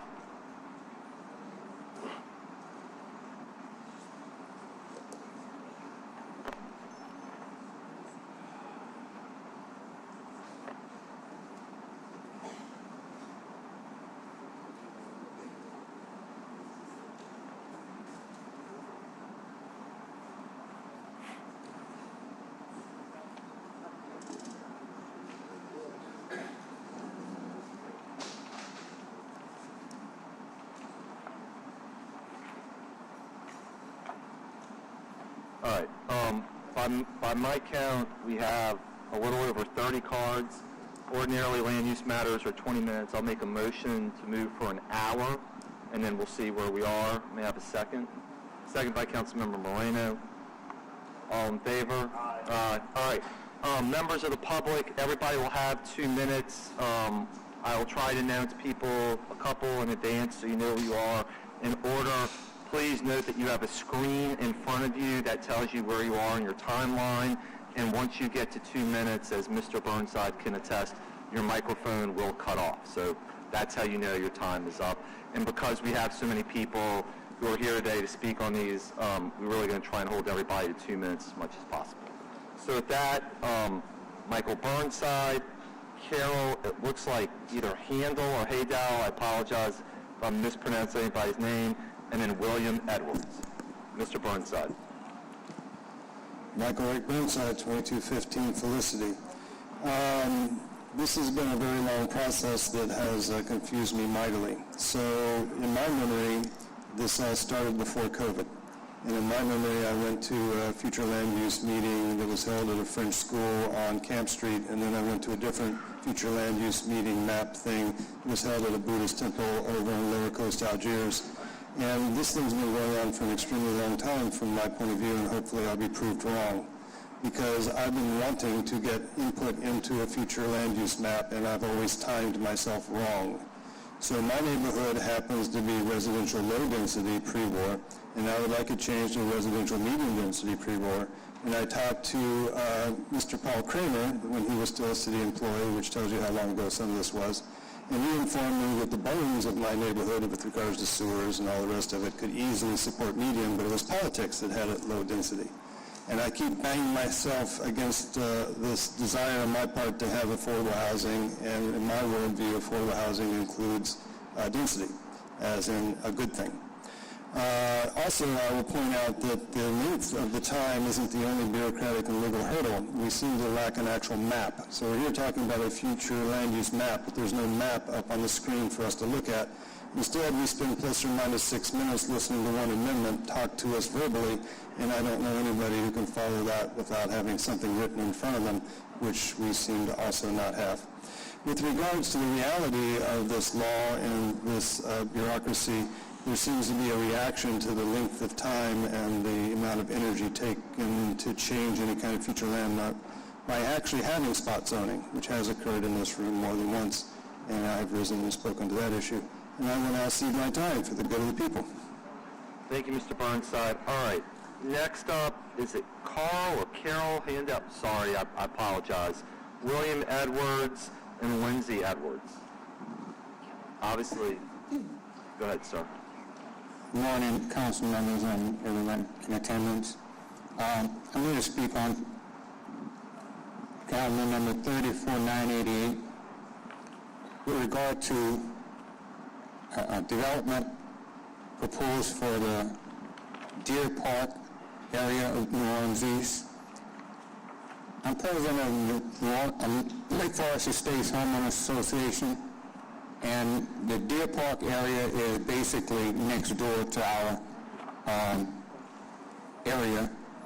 And over the years, everyone that's in Lake Forest Estates has invested a lot of money in their property, and we've seen our property values rise tremendously. What we're in opposition to is any rental property coming into the area and possibly decreasing our property values. We have a lot of rental property in New Orleans East, probably more than anywhere in the city, and there's several apartment complexes that have been torn down or are in disrepair. And we think it would be a better use to renovate those properties or rebuild in areas where properties have been torn down. So, to be real brief about this, we are adamantly opposed to any change in the zoning that would allow for low-income residents or even medium-income residents, because those types of residents are or can be transient.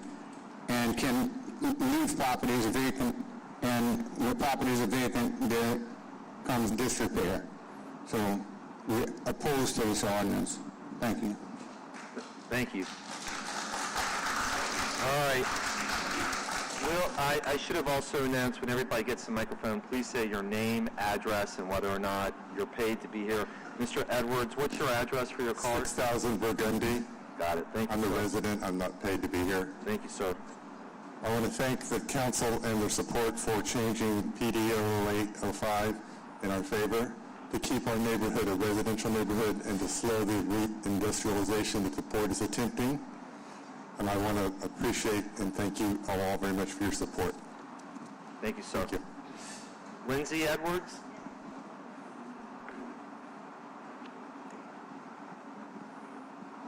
Edwards, 6,000 Burgundy Street. I'm the one that put in this amendment, so this is kind of the grassroots. But ever since I came to this neighborhood, I saw those two historic buildings and tried to start thinking about how to put them back into use and for the good of the neighborhood. This property has sat there for decades as a blight on our neighborhood. No repairs were made after Katrina, and the buildings themselves fell into disrepair and were in violation as a demolition by neglect. And now the port basically wants to tear them down and enlarge their industrial footprint. Then I started studying the whole history of the land use and everything, and then I discovered as far back as 1999 the land use plan, the 2005 Riverfront Vision Plan, the Holy Cross District 8 renewal plan after Katrina, all recommended residential and mixed use of this property. So it's an old idea, and I'm just kind of the last rendition of it. But it's important just to kind of put a stop on what the port is trying to do to our neighborhood. We have a long fight, but this is the first step towards the dream that we have of what we want our neighborhood to be. And I thank you for your support. Thank you. Sharice Ward, Paul Calder, Nicole Blair, Lorraine Washington. Ms. Ward?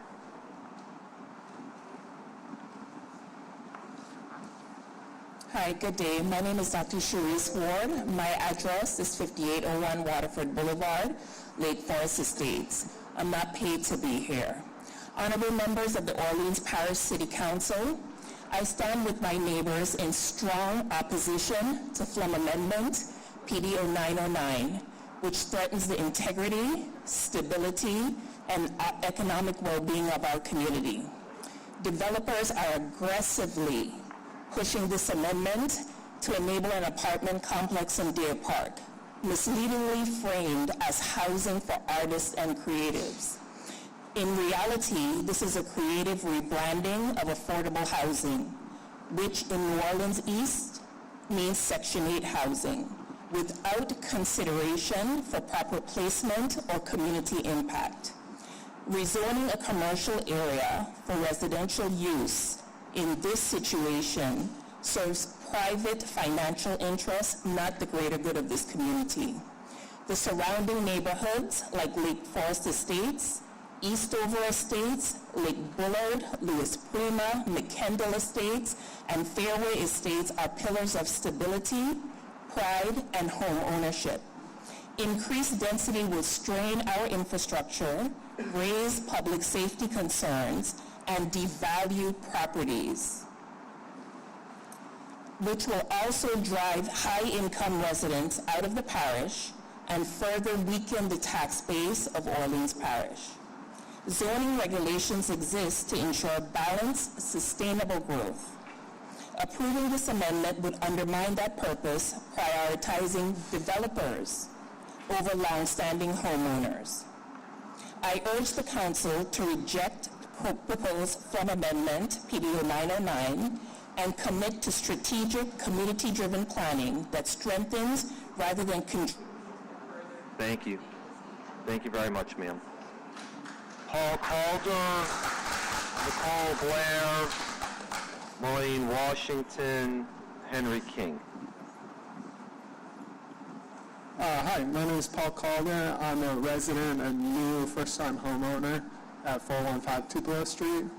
The first thing I want to do is I want to say thank you to the members of the council and everyone here for listening to the public. I'm pretty new to these kinds of meetings, and my experience has been primarily going to Port of New Orleans meetings.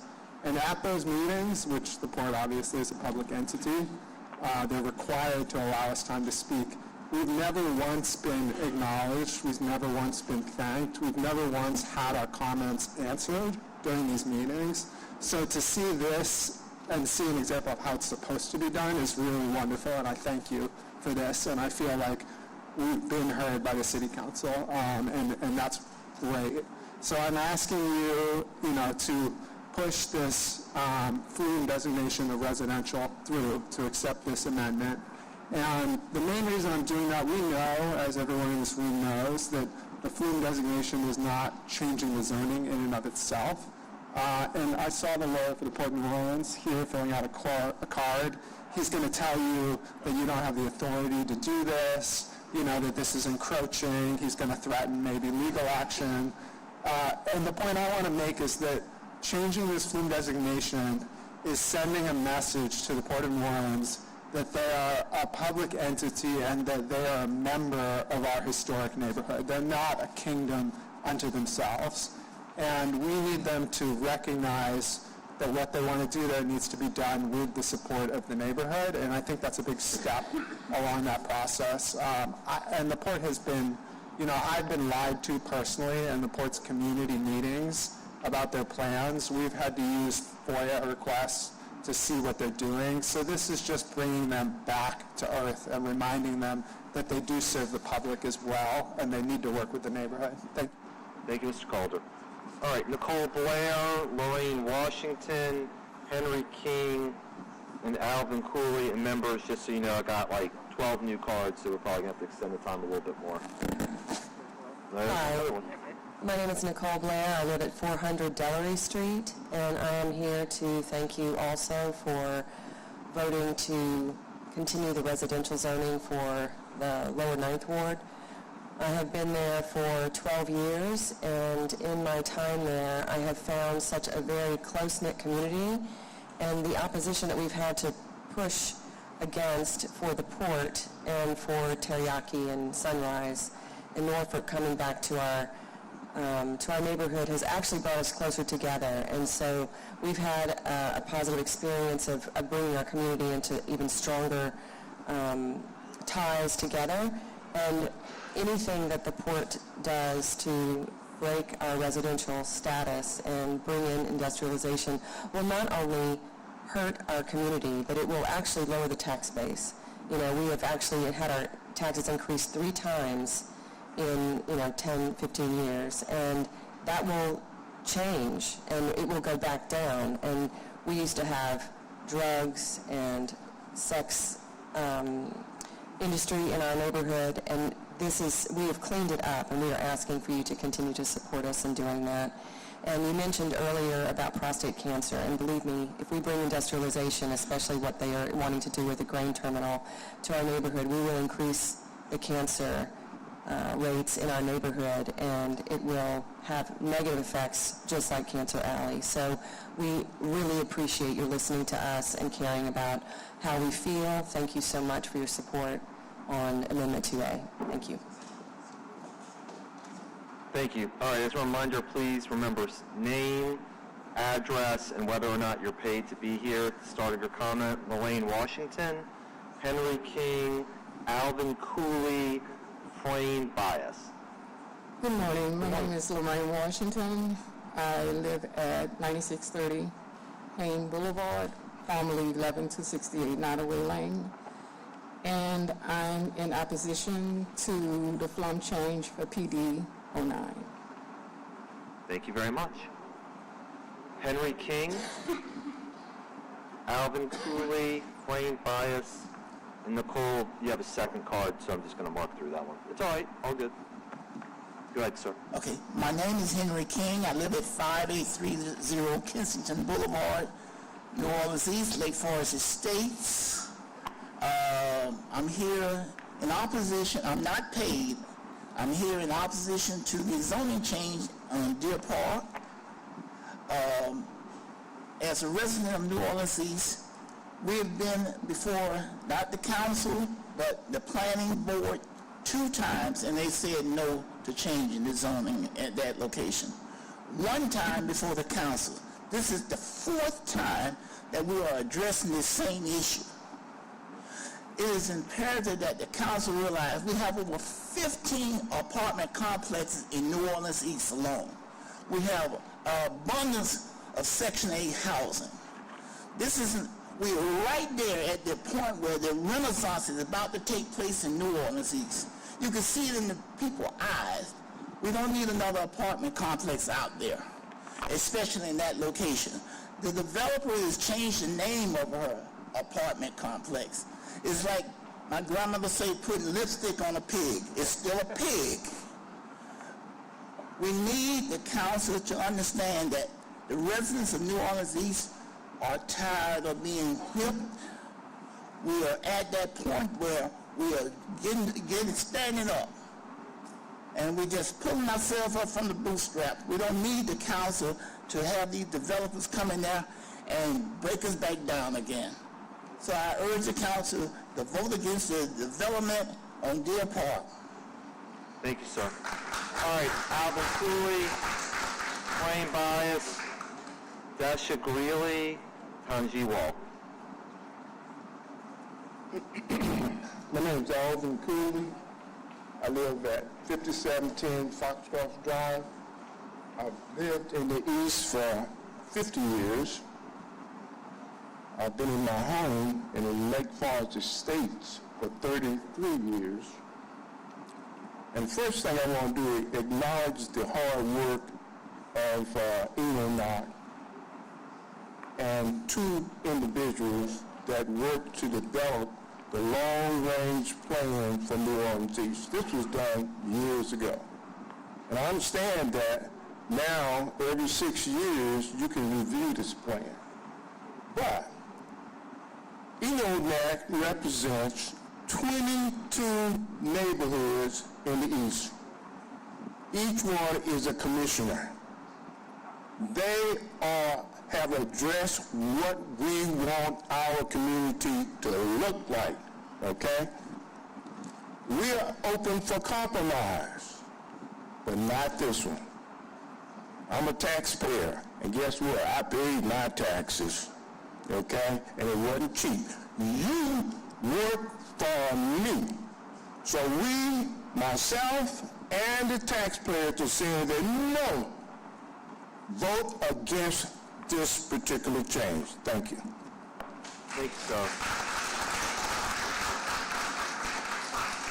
Coming to the microphone, then Dasha Greeley, Tanji Wall, Walifa Boyd. Good morning, council members and members of the audience. First, I want to thank the council for doing all the hard work you do to make our city a better place. I want to say that I oppose these changes. And let me get it on record that I believe everyone deserves a decent place to live. But right now, New Orleans East has a lot of challenges. To begin with, what we really need is commercial development. Why would I say that? Okay, these are the places that have moved out of New Orleans East or have closed down in the last 3.5 years.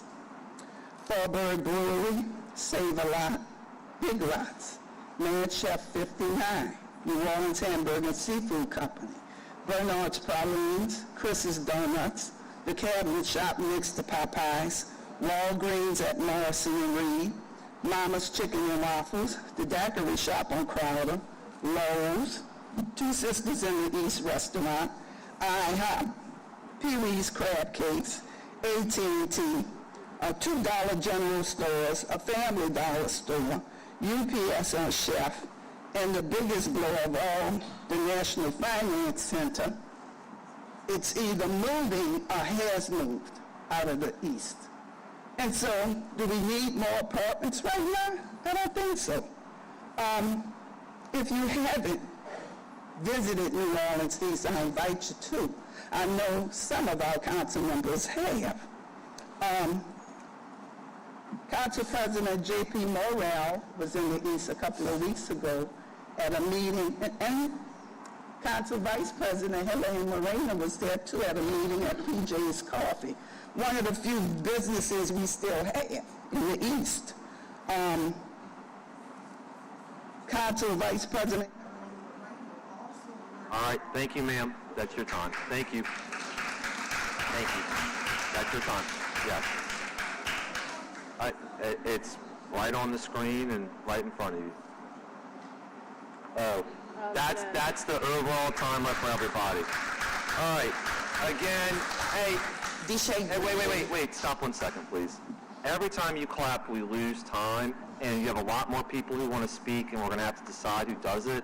So I've just asked, we kind of have an idea of where everybody is today. Can we please just stop with all the applauding between each speaker? It's just going to delay, and it's unfair to people who want to talk to everybody. So that's number one. And then again, I'll remind everybody, please start your comment with name, address, and whether you're paid to be here. I'm sorry to interrupt you. Thank you. Thank you. Deshae Greeley, 6301 East Over Drive, and I am in support of mixed-use, low density. Regardless of the outcome of this decision today, the understanding is no developer or investor can come into New Orleans. Ma'am, can I just stop you? Is your address 6031 East Over Drive? 6301 East Over Drive. And are you paid to be here? No, I'm not. Okay, thank you. Thank you. The mixed-use, low-density development can change and be the key strategy from over 20 years in this modern urban planning that we have in New Orleans East, to be the catalyst to bring cultural, commercial, residential, all the things that New Orleans East is needing today. We support the mixed-use, low-density in the spaces that we have in New Orleans East to bring those types of sustainable economic conditions to New Orleans East. It's been over 20 years and there's been no new development.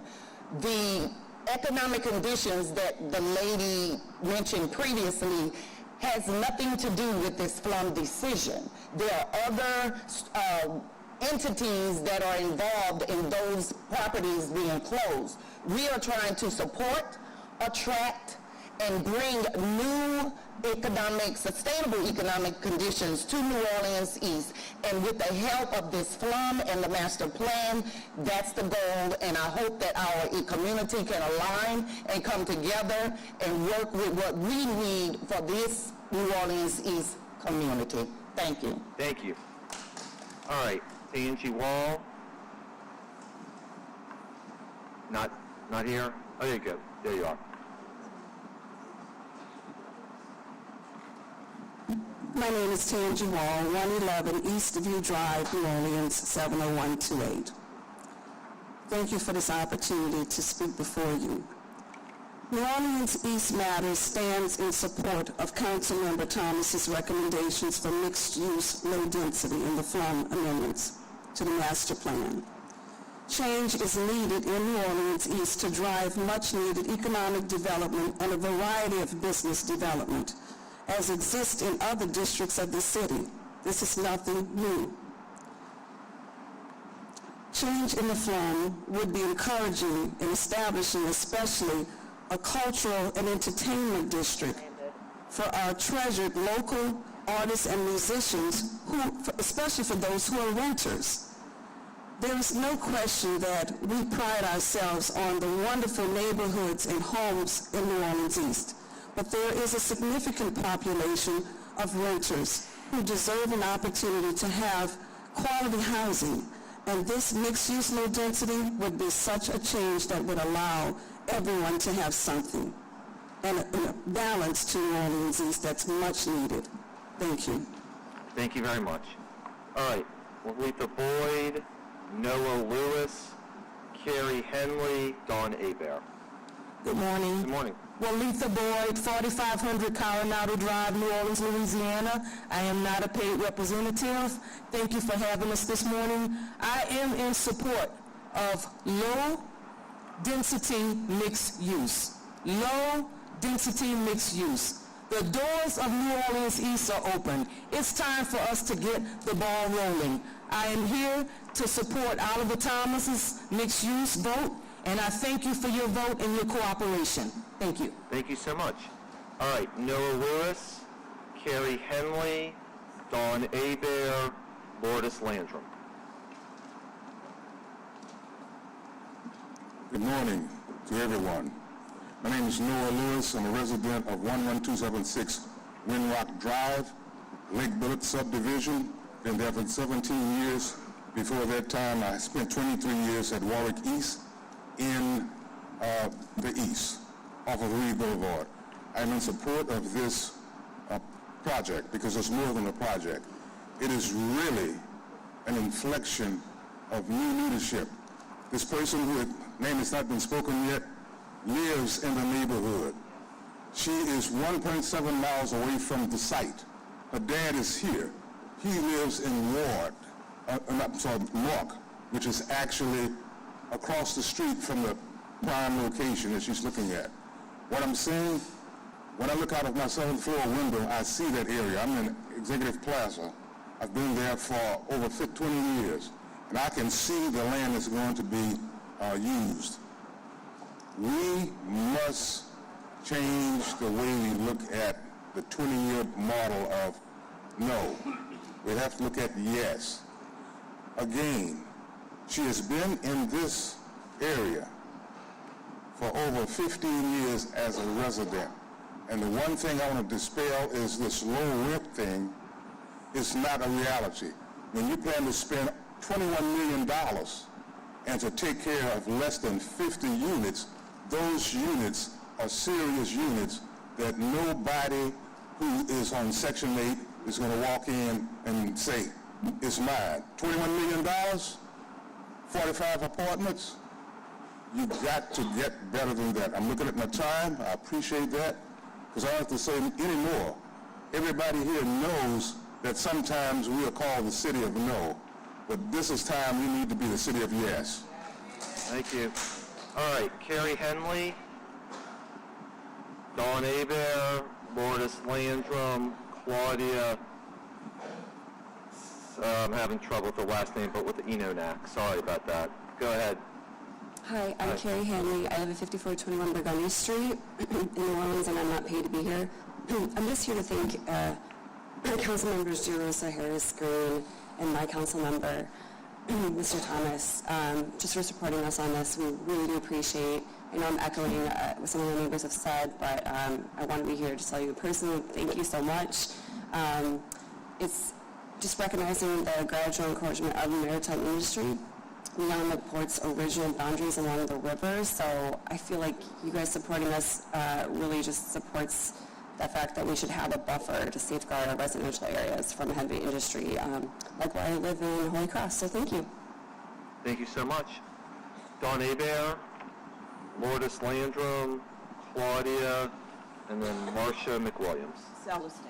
Okay. Dawn Hebert, I'm the president of the East New Orleans Neighborhood Advisory Commission, which is located at 7100 Reed Boulevard, and I am not paid. The proposed amendments filed in ordinance number 24079 is unnecessary in order for the sponsoring developers to bring true economic development to the affected community.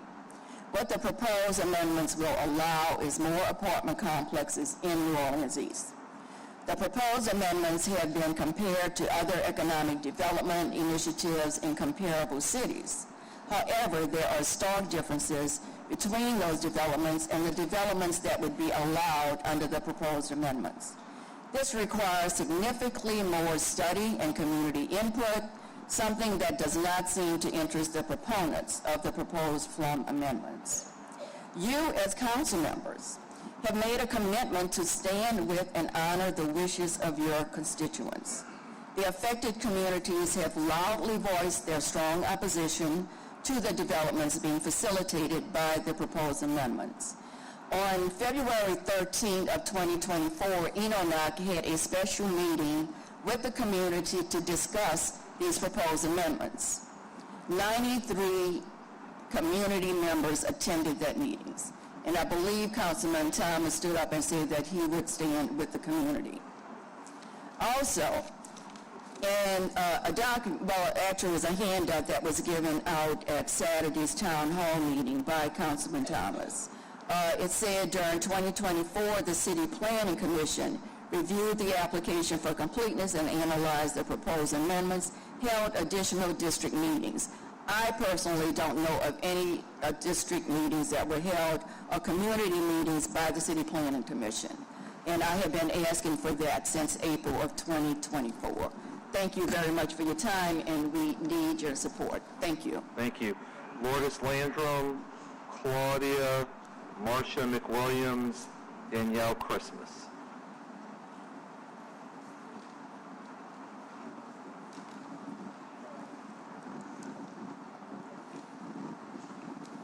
Good morning. My name is Lourdes Landrum, and I have, my address is 7301 Lake Barrington Drive, New Orleans, Louisiana, 70128, and no, I'm not being paid. I've lived in New Orleans East all of my life, and I'm not going to tell you how long that has been. And I'm here representing myself and also Enoch. New Orleans East, in my opinion, we welcome single-family homes. We just do not need any more apartment complexes in our area. Many years ago, I attended a forum, and I think Mitch Landry was there at that time, and we kind of brought up the same conversation. And he said New Orleans East has more than their fair share of Section 8 and apartment complexes. Now we're here today discussing the same thing. We don't need any more apartment complexes.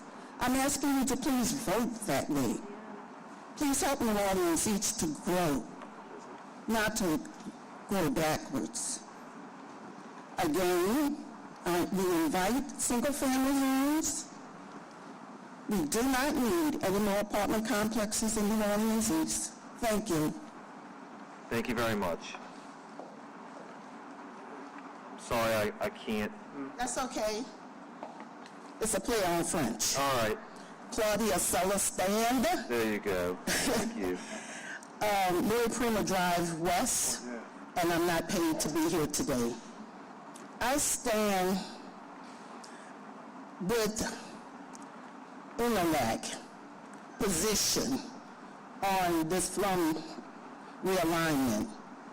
I know as a New Orleans East community member that we normally stand in solidarity when we have this notion that we have one mission, and that mission is for the East to thrive, to be a place where people can enjoy living, raising their kids, and passing our wealth on to the next generation. So in order for these communities to have something to pass on to the next generation, because when I look at the property value increases across the city, New Orleans East is not increasing in property value. We have other areas that are, but New Orleans East is not. And when we start to take care of some of our blighted properties, some of these multi-family apartments that's been neglected for a long period of time, I think people will embrace some other multi-family housing being built. I am very much for affordable housing.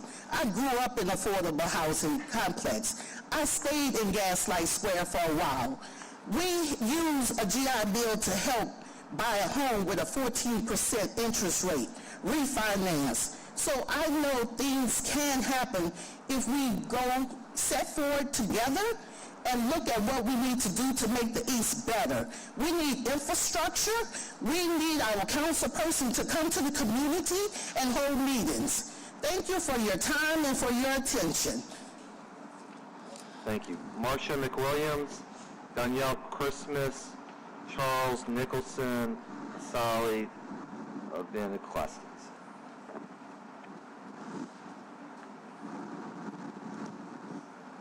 Good morning, City Council. My name is Marcia Mack Williams. I reside at 8300 Lehman Road. I'm the first Vice President of ENOMAC East New Orleans Neighborhood Advisory Commission. As such, I strongly oppose the mixed-use land designations in planning districts 9, 10, and 11 until a comprehensive study, plan, and design are implemented. This should include a detailed infrastructure plan, requirements for commercial space, considering residential to commercial ratios, such social service integration, and standards for compliant affordable housing. Our goal should be to transform this land use change from a simple zoning modification into a thoughtful, holistic approach that genuinely enhances the quality of life for all families in our community. Thank you very much. Thank you. Danielle Christmas, Charles Nicholson, Solly Frederick Johnston. Good morning, everybody. My name is Danielle Christmas, 1639 St. Maurice, New Orleans, Louisiana. No, I'm not paid to be here.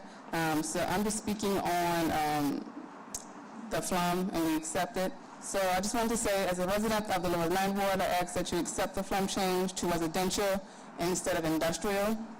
And I'll give you a bit of a backstory while my time is winding down. My grandmother is a lifelong resident of the Lower Ninth Ward. She was born in an unjust time where racial prejudice, discrimination, and segregation prevented her from a quality of life. Okay? Many people of color fled to the Lower Ninth Ward, hence why it's a historically black neighborhood. We fled there for safety, quality of life, and opportunity for a better life. And many years later, the port is trying to dismantle quality of life. They're trying to bring cancerous dust, upshifting of homes, up their foundation, and possibly danger to the kids in the neighborhood. This will drop our property values. As you already know, the lower the property value, the higher the insurance rates for an insurance crisis. So I don't think it's in favor to the Lower Ninth Ward. So that asks that you guys just change it to to residential instead of industrial. Thank you. Thank you very much. Charles Nicholson, Solly, Frederick Johnston, Chris Ralston.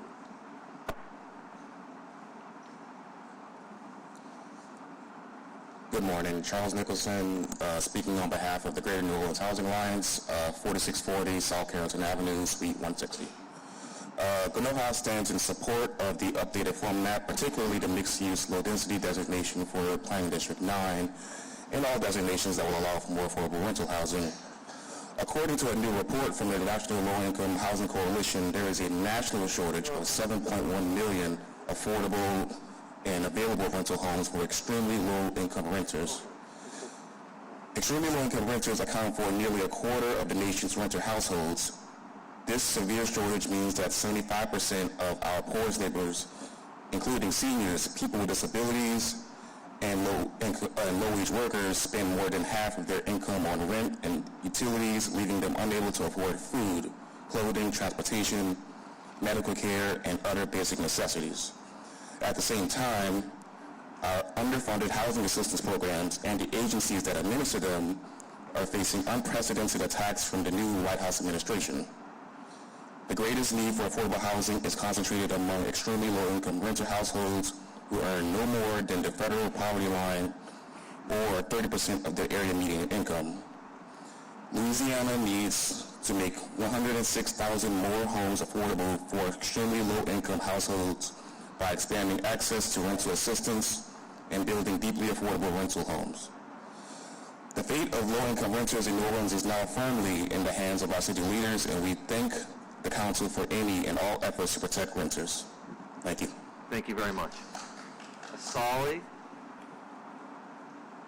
Frederick, Chris, Lorraine, Dinvo. Hope I didn't butcher that last one too badly. Good morning. I'm Asali Devon Ecclesiastes. I'm the leader of the Ashe Cultural Arts Center. As our federal government abandons affirmatively furthering fair housing, as our city faces an ever-growing housing crisis, As the ecosystems which support our artists and culture bearers are being decimated and disappearing throughout the city while they remain the backbone of our biggest industry. As the lack of rooftops is cited for the exodus of commercial investment in New Orleans East. As a participant in many community meetings about this project, I'm both surprised at the opposition and I'm devastated to hear many neighbors whom I love and will always respect ask us to consider a hierarchy of residents. I'm devastated to hear them say that poor and medium income residents don't deserve proximity to wealth. I'm asking us all to do better. Frederick Johnston, Chris Ralston, Lorraine Denvo, Malika Honore.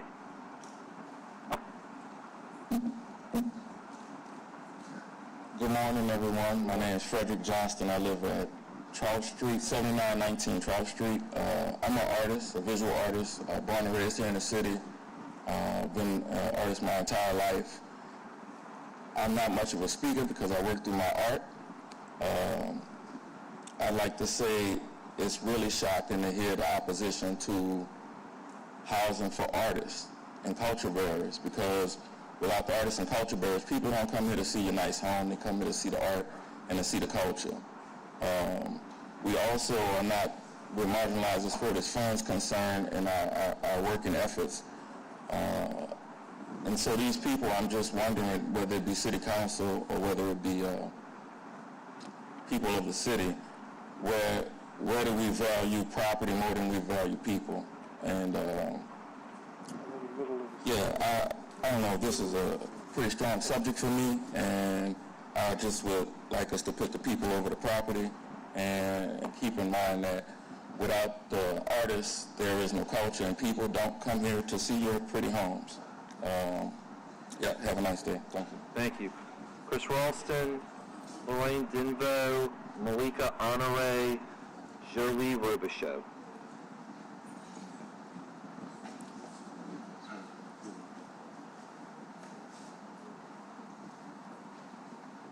Good morning. Chris Ralston, 365 Canal Street, Suite 2000.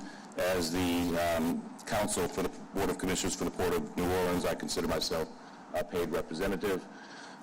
Thanks to the council and this body for the opportunity to be heard. The Port of New Orleans has submitted to this body our written submission with multiple legal reasons why we would object to the change as it concerns the port's property. To the extent any amendment would change the effect on the port's property, then we wouldn't have any objection. But we've noted our objection in the record concerning the port's property. Give it back the time. Thank you. Thank you. Lorraine Denvo. And again, I apologize if I'm mispronouncing your name. That's perfect. Okay. Thank you very much. My name is Lorraine Denvo, 5721 Waterford Boulevard. I'm not paid, and I'm in opposition. We're concerned about the Deer Park project 34-988. I'm a resident of Lake Forest subdivision, and I strongly oppose the FLEM. We think that this piece of property should be pulled out and not be considered at this time. This is a creative brand for low-income housing. We have nothing against the arts and the creativity of the city. It's just that this is not the place to say that this is art. This is not for the arts. We were informed that they're considering, the people who want to do this project, that art can be anything. It can be a welder, it can be anybody. So that says, okay, low income, medium density, could be anybody. Section 8, low income, anybody. And it's not, if it's a duck, it walks like a duck, it talks like a duck, it's a duck. I don't care how you rebrand it. It's a duck, okay? So we're asking you not to put this piece of property change in. And once you change it, you can't unchange it, okay? You can't undo a building that you built that goes into disrepair like so many other pieces of property in the area. We have invested a lot in our property. We have nothing against low income. It's just that we have overabundance of it, and we think that some of the property that's there need to be redeveloped. We also think that we want to have commercial there in the next 5 to 10 years. What is this going to look like? Nobody's promising that. So the area on 510 next to Eastover, there's lots of land. Put it there, okay? Since Eastover loves this project so much, let them have it. We don't have any problem with that. Money for this project is just about money, the federal dollars they can get, not about the quality of life of the East. Thank you. Thank you. All right, Malika Honore, Julie Robichaud, Marlene Farrell, Olga Hartman. Hello, everyone. My name is, so I'm supposed to say my address and then my, okay. Please. So 5604 St. Helena Place, New Orleans, Louisiana, 70129. I am not paid to be up here. So again, I said, my name is Malika. I am a proud New Orleans East member of the greatest community in the world, I feel. Today, both as a business owner, just recently showcased my restaurant on The Kitchen Nightmares with Gordon Ramsay. I may be new to this city council process, but I am eager to share in my support for the docket 34998. I remember when the East was the place to be as a New Orleans settled hard here, but again, I'm in New Orleans East all of my adult life. It was once a thriving, wealthy area, bursting with life, businesses and opportunities for everyone. I've heard of all the stories of the longtime residents about it being a vibrant community that used to be there with a bunch of shops, artists, gatherings, and a sense of pride that filled with the streets. We have a chance to revive that spirit, I feel, and create new opportunities for our community by supporting this amendment. We can invest in our neighborhoods, bring back the sense of wealth and prosperity, and help our amazing community get back to flourishing and thriving once again. I urge you all to support in this consideration of this amendment, and thank you so much. Thank you. Julie Robichaud, Marlene Farrell, Olga Hartman, Frank Woods. Hello, my name is Jolie Robichaud. I live at 5445 Charter Street, and I am not paid. I'm here to ask you to approve a flume change to residential medium density pre-war for the properties listed. This area is mere blocks away from my home. The Ports property is in my neighborhood. This property is surrounded by residents who love living here, including me. This is actually our first home with dreams to start a family real soon. So any new industry will ruin the peace and value of our neighborhood and drive people out. We don't want that, and I know you guys don't want that for New Orleans. So I hope that you accept the flume change to residential because this community has history, it's strong, and it is growing. Thank you for your support. Thank you. Marlene Farrell. Hi, my name is Marley. I live at 5911 Wright Road, New Orleans East. Lake Forest Estates, 70128. I'm not being paid. I've lived at the same address for 39 years, and I've seen a lot of changes in our neighborhood. Councilman Thomas said that if our neighborhood opposed this development, he would vote against it. But today, he sent out a statement saying... Excuse me, when did I... At meetings that we've been to... When did I say that? A meeting was referenced earlier. Okay, well... About another development that came... Okay, well, that we did oppose. Let's get over that then. That we did oppose, yeah. But today you said some people fear change. Okay. I don't know who you mean by some people, but if you're talking about my neighborhood, we welcome change. We would love this development to be a responsible development. I just don't want to I wouldn't put words in your mouth, and I wouldn't want to mischaracterize anyone put in Well, I'm sorry because when you would stand behind us. And this is, the flume changes are not about a particular project. The flume changes are about creating misuses across the whole city. It's an entire... Well, I'm talking about so change in our neighborhood. In the past, when there was a project that came for Deer Park, I did oppose it, and we voted against it. That was a different project, and that was a different time. That did happen. We would welcome change if it were responsible change. This development is not a responsible change. You mentioned something about Baton Rouge. I don't know what's happening in Baton Rouge, but I do know what's happening in Lakeview.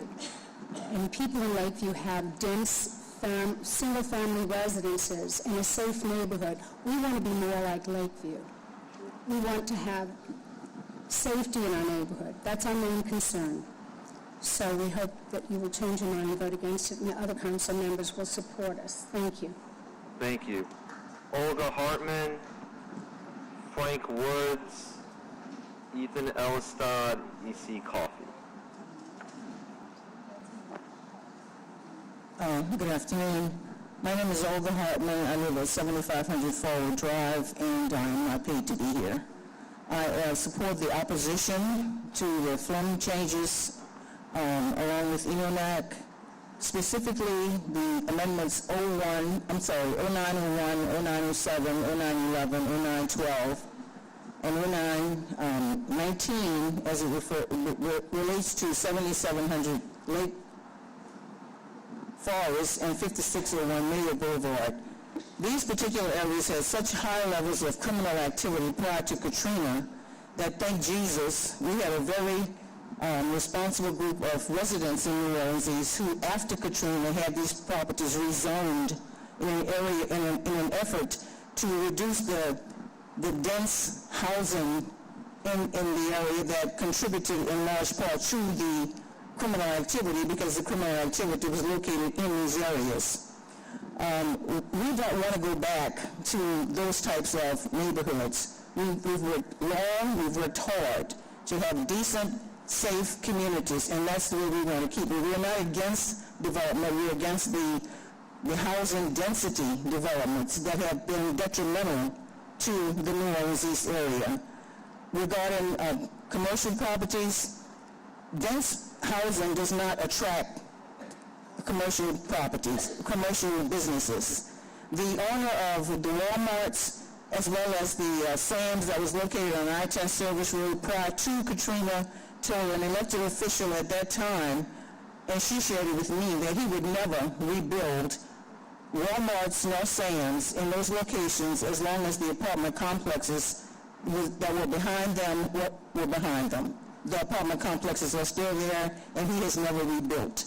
Thank you very much for opposing the changes as recommended in these amendments. Thank you. Frank Woods, Ethan Elistad, E.C. Coffey, Caitlin Williams. My name is Frank Woods. I live at 7337 Means Avenue, New Orleans East, part of Villa Site subdivision. I am in opposition of the Deer Park development, and I think most people are because of the apartment complexes that are already functioning in New Orleans East. I think they see a lot of mismanagement with most of the apartments. Some of them are nice, but a lot of them are mismanaged, and I think that's the big problem with the opposition to this project. Thank you. Thank you, sir. Ethan, E.C. Coffey, Caitlin Williams, David, it looks like Nice. Hey, good afternoon, Council. Ethan Elistad, Music and Culture Coalition of New Orleans. I'll be really quick because I want to get more people to be up and speak. One thing I think it's important to point out is that mixed-use, low-density was a compromise that was, after about a year going through the city planning, there was a lot of debate, and I believe that it was the City Planning Commission themselves that came up with mixed-use low-density for PD 909. So that itself was a compromise, and even approving the Flem Amendment itself doesn't allow any project to move forward necessarily. It's just an approval of that Flem change. So there's still be plenty more time for debate about what a project can look like, what will go there. But I will say there's a tremendous need for housing, for artists, for creatives, for economic development in the East, but also all over the city. And so I think this is I know it's part of the discussion, it's on the table now, but there's room for other parts of that discussion. And I also just want to say people that live in affordable housing are not necessarily criminals, right? They're also working families, they're creative folks, they're service industry folks, and so I think we need to also just be clear and draw the distinction that affordable housing doesn't necessarily mean criminals and crime. It just means people that are trying to make a living and get a leg up. Thank you. Thank you. E.C. Coffey, Caitlin Williams, David Neese.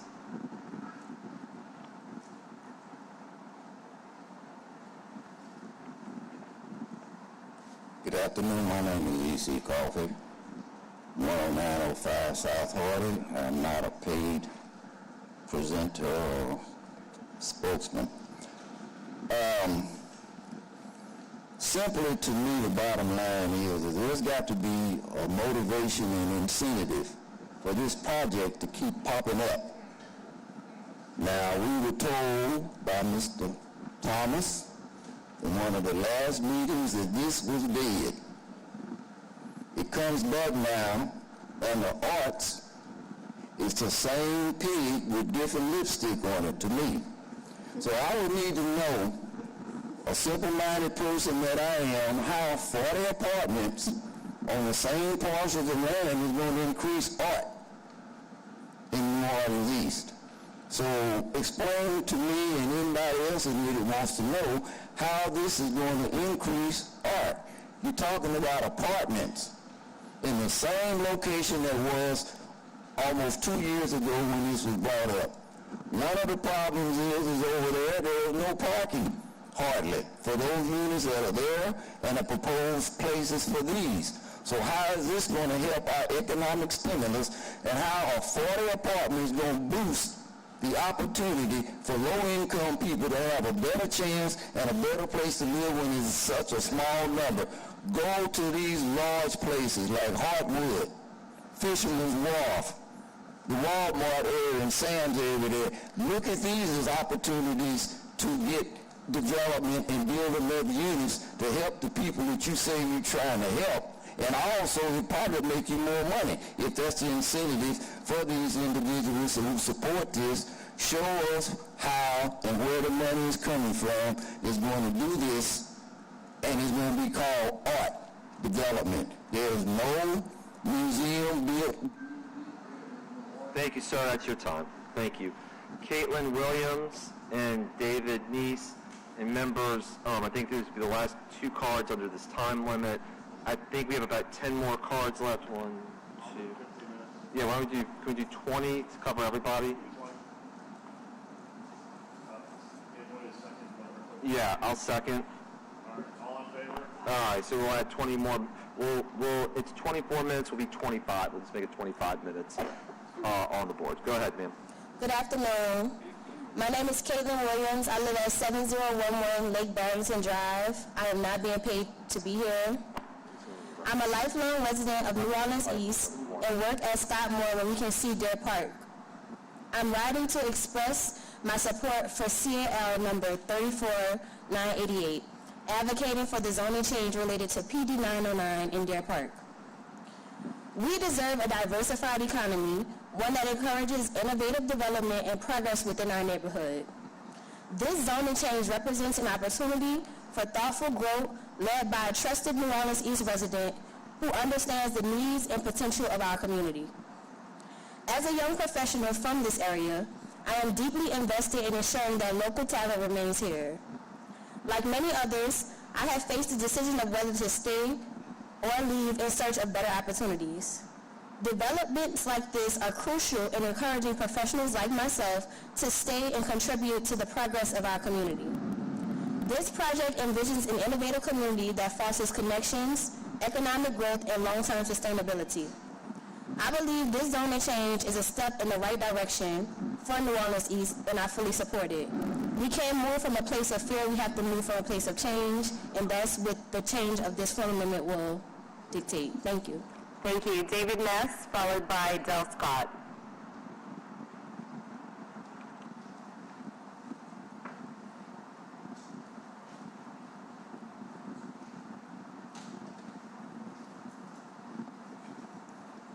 Good afternoon. My name is David Nico. My address is 4760 Major Drive. I'm not paid, and I'm here in the support of the changes in the zoning for Deer Park. I'm a young professional in the community. I've traveled, so I have an in- and outside perspective of New Orleans. I'm also a fellow artist and a NOCA alumni, and I wholeheartedly support this development of the apartments in the community. I stayed in the East for the majority of my life. I was born on Bullard. I had family that actually stayed in Deer Park, and we understand, like, back there needs some work. Some of the houses may be abandoned or have tarp on the roof. But a development like this, of this scale, I feel brings in residents and it brings in more business. It brings in money to the east. This is a development, so they're developing, and I feel like the goal is to enhance the economy. I had to leave the east multiple times because there weren't places for me to stay. I stayed in those apartments that, someone had referenced that made companies not want to do business down here. And I've seen unspeakable things in those places. I've seen the poor maintenance on the complexes. And many of these places in the east, they struggle with lack of care, upkeep, and quality. But I feel that won't be the case for these apartments that want to be developed. I was a part of the Deer Park community, so when it comes to violence, everyone back there knows each other. So regardless, the apartment being developed doesn't cause crime. What I feel causes crime is the lack of community leaders and poor legislation. But I don't think such a good development should go undeveloped just due to lack of control that we all have of the community. This community is a product of its environment, and I feel the environment needs to be enhanced. Thank you. Thank you. Del Scott, followed by Kimberly Burbank.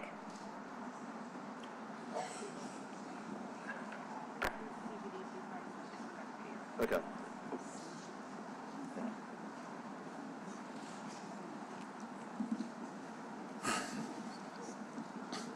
Good morning. My name is Orwell Scott. I'm not here as a paid representative. I live at 72 Lake Barrington. I work on Reed Boulevard at the Executive Plaza. First, I'd like to thank the Mayor's Office and the City Council, who at times both supported this change for New Orleans East PD 909 for mixed use. I feel a lot of times people say this is for a low-income development. I'd like to reiterate that this is for a mixed use for more of the stagnant use site that we have for the zoning currently. I am an architect. I run the architecture office, the largest African-American architecture office in New Orleans East, possibly the largest architectural office inside New Orleans East. I'm a member of this community. I grew up inside New Orleans East. Okay? I'd like to say that I hear the concerns of my neighbors in Lake Forest Estates, but I must remind them, being a renter does not make you a bad neighbor. Having low or middle income does not make you a bad neighbor. And all those things that directly lead to crime inside neighborhoods. Having rental property and not single-family homes does not also keep away investments. Most of the French quarters and downtown areas are flooded with renters. I'd like to say the blighted property problem that we have in these neighborhoods, we cannot expect developers and outsiders to come and clean up. We have neighborhood associations and Department of Safety and permits that we can work with to be able to clean up our own neighborhoods. I understand the desire to protect their property values, but what's the point of everybody and all the children leave the neighborhood? I grew up in a neighborhood and started an architecture firm so I could one day be a part of a change in that neighborhood. We want to see the change. I grew up without being able to be one of the stakeholders who makes those decisions. That change may not come in the way that we're familiar with seeing, but if we have good people at the table, I believe we are able to make that change, and supporting PD 909 is one of those directions towards making that happen. Thank you. Thank you. Kimberly Burbank, Joanne Miner, Donovan Bettis, George Muddy.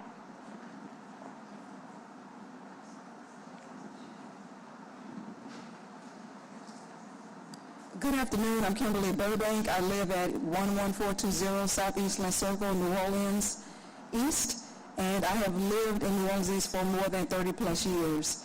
I just want to say thank you for passing policy that actually addresses in 2025 through Healthy Homes the maintenance of renter housing. So I want to say thank you for that. Thank you for passing the Housing Trust Fund. And I also just want to say that the area that many are speaking to that they're opposed to, which is Lake Forest Boulevard at Deer Park, is similar to, I call it the St. Charles of New Orleans East. St. Charles has Audubon Park, we have Joe Brown Park. St. Charles has Audubon Zoo, we have the Audubon Louisiana Nature Center. The thing about it is they have a very well-to-do housing, we have well-to-do housing. I also grew up 2 blocks away from this area, literally on South Hardy Street, 11420 South Hardy Street. 1112 South Hardy Street. And I just want to say that St. Charles Avenue has rentership. So as you all look to these forms, I ask that you all unanimously pass the form amendments to acknowledge single-family, duplex, triplex, multifamily, or a mix thereof, to allow and basically say, as many others have said before, that New Orleans East is open for business and that we're welcoming a diverse landscape of both residents as well as commercial activity. Thank you. Thank you. Julian Minor, Donovan Bettis, George Mahdi, Avis Gray.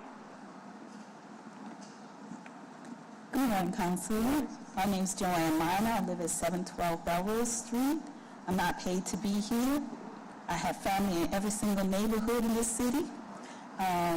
I urge the Council to support the change that would allow this specific development to move forward. I've listened with interest to the residents' concerns regarding property values and safety, and I encourage those who are participating today to stay engaged and remain attentive to this process. I encourage the Council to support the process that will create the same opportunities that you've supported that arise in other areas of the city. Specifically, the Art Space Bell School has housing for artists. St. Joe Lofts, specifically, they have specific rules about housing for artists. Blue Plate Artist Lofts. And there's one in the Maroney, I can't remember the name of it right now. Anyway, I appreciate you supporting, promoting opportunity to happen in New Orleans East the same way that you've done in the rest of the city, and I hope everyone here that is for and against stays engaged and promote as well. That's all I have to say. Thank you. Thank you. Donovan Bettis, Cumming, George Mahdi, Avis, it looks like Gray, Barbara Woods.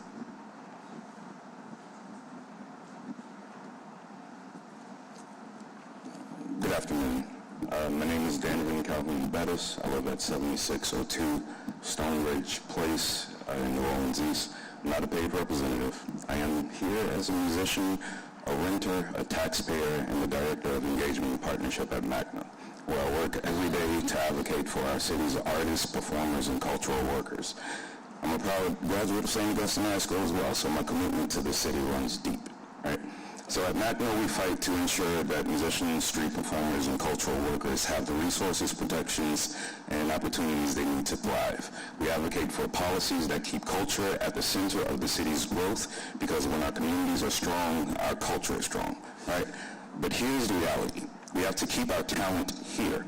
New Orleans is known around the world for music, art, and culture, yet the very people who create it often struggle to find stable, affordable, beautiful places to live and work, right?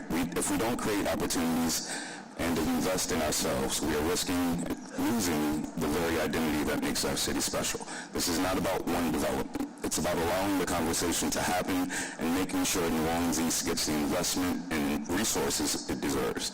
There are too many abandoned, neglected developments that could be transformed into spaces for us, for artists, small businesses, for people who make the city what it is, but we can't have that discussion without shutting down, if we keep shutting down opportunities before they even begin. This is not a debate between renters or homeowners. Everyone has a stake in the future of this community. Whether you pay rent or a mortgage, we all need stability. If we want safe, thriving neighborhoods, we need to create spaces that support residents, artists, and small businesses alike. The economy is shifting, businesses are changing, we can't control everything. But what we can control is how we invest in our communities and support responsible development that works for us. If we want our neighborhood to grow in ways that reflect us, uplift us, and sustain us, we need to say yes for us. I strongly urge you to support this amendment. Thank you, sir. That's your time. Thank you. George Mahdi, Avis Gray, Barbara Woods, Dietrich Thomas, and the last card is Delinas Tamaj. I hope I'm saying that right. Good morning, Mr. Mahdi. Yeah, George Mahdi, neighborhood room 2 in Merge, Flynn Apartments, and no, I'm not paid to do this. This issue shows the inherent problem of regentrification and the master plan that was perpetrated after Katrina by the white real estate interests led by Jackie Cox. This is what we're faced with. They have worked to push the low-income and black segments of our population out of the city. And that's why you have this situation of the massing of the ghetto in the east and across the river. So, the question is, where are you going to put the low-income populations? Because after all, they didn't choose to be poor. That's a condition that they inherited down the line. The problem is the lack of affordable housing, no matter where it is. Housing should be available to everyone, and with the high rents and high unemployment, people just can't find the adequate housing. I know, we were on the waiting list for time and time again. For 8 years, I was on the waiting list to get an apartment. So, it's a matter of the circumstances of what when you're fixed income, what your material conditions are, what your, your background, and so forth. And this is how problems of housing come about. So, look at the problem of trying to solve. Thank you, sir. Thank you. All right, Avis, Barbara Woods, Dietrich Thomas, and the last caller is Dolinas Dimaj. Before you speak very quickly, my understanding is there's 40 online comments, but I think we're going to refer those to the record given, we're done with cards. We're going to refer those to the records given where we are. Thank you. Good afternoon. My name is Avis Gray, and I work with Ashe Cultural Arts Center, and I work with a program called I Deserve It, which works with culture bearers and artists and low-income individuals. I come from New Orleans East. I am in favor of this proposition, but I want that is so important that we speak more about this, that we sit down as both groups. I come from New Orleans East. I own a very nice home. I owned a very nice home in New Orleans East before Katrina. I understand about the density concern. I think my understanding of this is mixed use, low density. I just ask that as we move forward with this, and speaking to Councilman Thomas, to make sure that as we move forward with this diversity in our community, because I think it's important. I see what's happened in the East. I lived there 30 years ago. I raised my children there. And so I understand the concerns of the homeowners, but it is critical that we support culture bearers and artists. They are the heart and soul of the economy of our city, and they are suffering. And getting affordable housing is very important. So I ask that homeowners and renters and the cultural environment and the council, that we all come together. New Orleans East needs to be revitalized, and I think it's going to take a combination of the beautiful homes, but also looking at bringing culture bearers and artists and supporting a more diverse community, because we need to revitalize the East, and I think that this will do this. Thank you for your time. Thank you. Barbara Woods, Dietrich Thomas, Dolinas Dimaj, and I have one more card from Andronica Morris, which I think will be right on the deadline. Good afternoon. My name is Barbara W. Woods. I live at 12521 Carmel Place in New Orleans, Louisiana. No, I'm not paid to be here today. I have lived out here in the East in excess of, I guess, 50 years. I have built 2 homes, one where I stayed 30 years, and the one where I am now, and I've been there in excess of about 22 years. I could say I came as a baby, but I didn't. I came with a husband and a baby. But anyway, I've lived here in excess of 50 years. Also, I live next to 2 apartment complexes. At this time, I chose to live there, to move there, and the apartment complexes were already there. I'm not here to expound on apartment complexes as such, but I have to say this, there are some problems that we need to address, that need to be addressed about, so that we can help our apartment complexes. Right now, we do not need any more apartment complexes, especially not where I am. But maybe in later years that would be possible. Also, I have to admit that the apartment complexes, my neighbors, they're vacant, and I would like to see them revitalized, if possible. I think that's something we should think about. So for right now, no, I'm not in favor of this, the mixed use, and I wish that I would see something like a comprehensive study plan and design and see this implemented before we move forward. Thank you. Thank you. Dietrich Thomas, Delina Stamaj, Andronica Morse.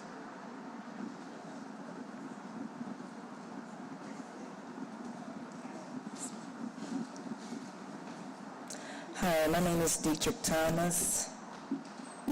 I am not being paid to be here. I live at 11201 Ivy Lane. I'm the president of Iowa Subdivision, Iowa Parkwood. I'm speaking from a healthcare provider. I'm speaking and stating that we do not have enough staff to support all these people that's coming, that want to come in New Orleans East and Deer Park. The medical staff is already oversaturated with a lot of stress because we cannot take care of all these people. And to have a one-way in and one-way out, any reasonable person knows that is a hazard in Deer Park. We don't have anything against low income or affordable housing. The last time I purchased my house, affordable housing was a mortgage, is what you can afford to pay. So I'm saying this, that we don't need to have, our council person tell us one thing and does another, and then we bring division between all of us.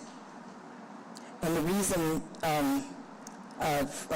Councilman Freddie is in opposition of what he's doing because his constituents have a problem with that. So at this time right now, I'm a federal employee and I work for the VA. Well, I don't have a job now because Donald Trump said he didn't want the VA, got rid of the personnel. So what do these people do? And then when you do go to other hospitals to try to help out, there's not enough staff. They're quitting, they're depressed, people are dying. We don't have the staff to support these people. So if you have an influx of all these people come to New Orleans East without any medical support, one way in, one way out, it's not going to work. This is not the time, especially we're going through in a crisis right now with housing, with the president, and I work for the federal government for 14 years.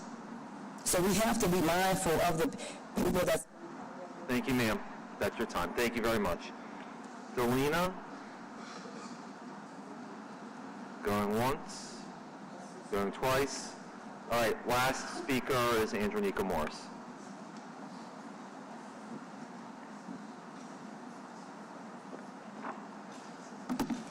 Good afternoon, council members. How y'all doing? I'm Andronica Morris, president and chair of the Greater New Orleans Housing Alliance, and I'm not being paid to speak here today. I am here today to rise in support of this FLUM amendment to make sure that we can build safe, decent housing across the city and manage the investments that this council supported and that 75% of the people of New Orleans said they wanted to see be realized in New Orleans. With respect to some of the previous speakers that I've heard, this is exactly the time to make these kinds of investments and to use the resources that this council unanimously put on the ballot and 75% of the people of New Orleans voted in favor of. We've been looking at the numbers and breaking that down, and I want to make sure that everybody understands what happened.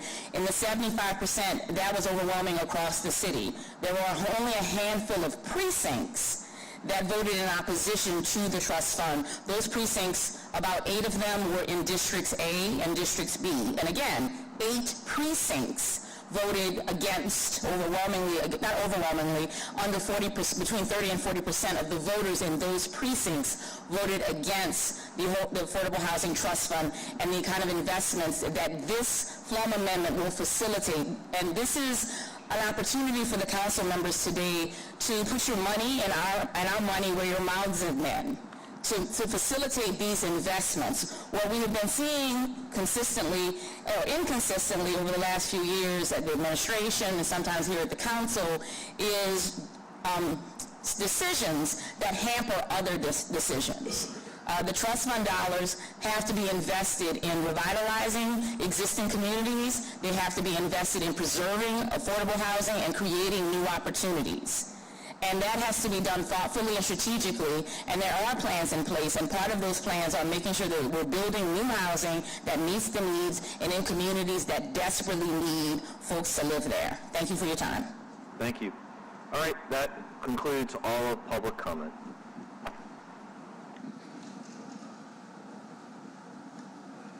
Thank you. So since these are both my amendments, what I'm going to do is I'm going to offer council members an opportunity to make comments on each amendment, and I will offer the final comment as the author of said amendment. So we will start with the first amendment regarding New Orleans East. I will go from the left to the right on both. So I'll begin with Councilman Druso. You have any comments? I have no comment. Okay. Councilmember Harris? No comment? Thank you. Councilmember King?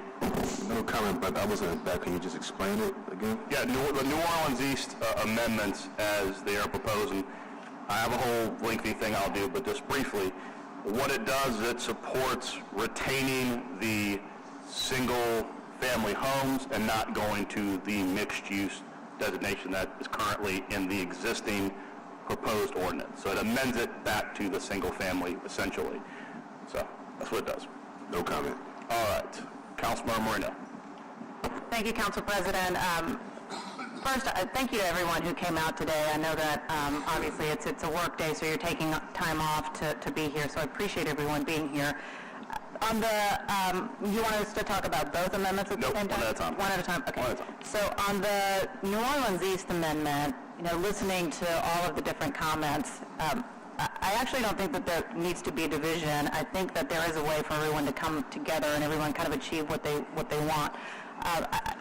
This whole issue about creating more affordable housing, I certainly think that there's a way and a plan to do that. If we take a look at some of the current apartment complexes, as we've heard, that are not in great condition there, and find a way to rehab those particular properties, and that way we can build more affordable housing in New Orleans East. And so I also think that that's an opportunity, as Andronika just talked about, to really figure out creative ways that we can use the Housing Trust Fund to build more affordable housing in New Orleans East as part of rehabbing those particular properties. But clearly, to the amendment, I will be supporting your amendment, Councilmember Morel, just based on the amount of outreach that we've received from members of the community in New Orleans East, and just really having a lot of concern and what they feel is lack of real planning around the zoning change, and not feeling like it's just like a quick switch where you're doing this quick zoning change and not the level of thought and preparation into getting it done. So that's on that amendment, and I'll make my comments on the second amendment when you bring that one. Thank you. Councilmember Thomas. First, I want to thank everyone who came here to speak on the Flum amendments. This is a citywide effort that happens every so often to take a look at the master plan. It's not new. It's been done in the past. We waited for these recommendations for the last year plus, and we just got them. Today, the council will vote on the future land use map amendment request that we hope will shape the future of land development, not only in District E, but across the state. The New Orleans Master Plan in Flum has set up guardrails for the types of zoning districts that may be applied for in your respective areas. They served as a guide for what kinds of buildings, homes, businesses, schools, and more can be built in the different areas of the city. The city charter allows for Flum amendment applications once per year and requires a Flum amendment application process at least every 5 years. The cycle, including submission of proposed amendments to the City Planning District meetings throughout the city and CPC's review, began in September of 2022.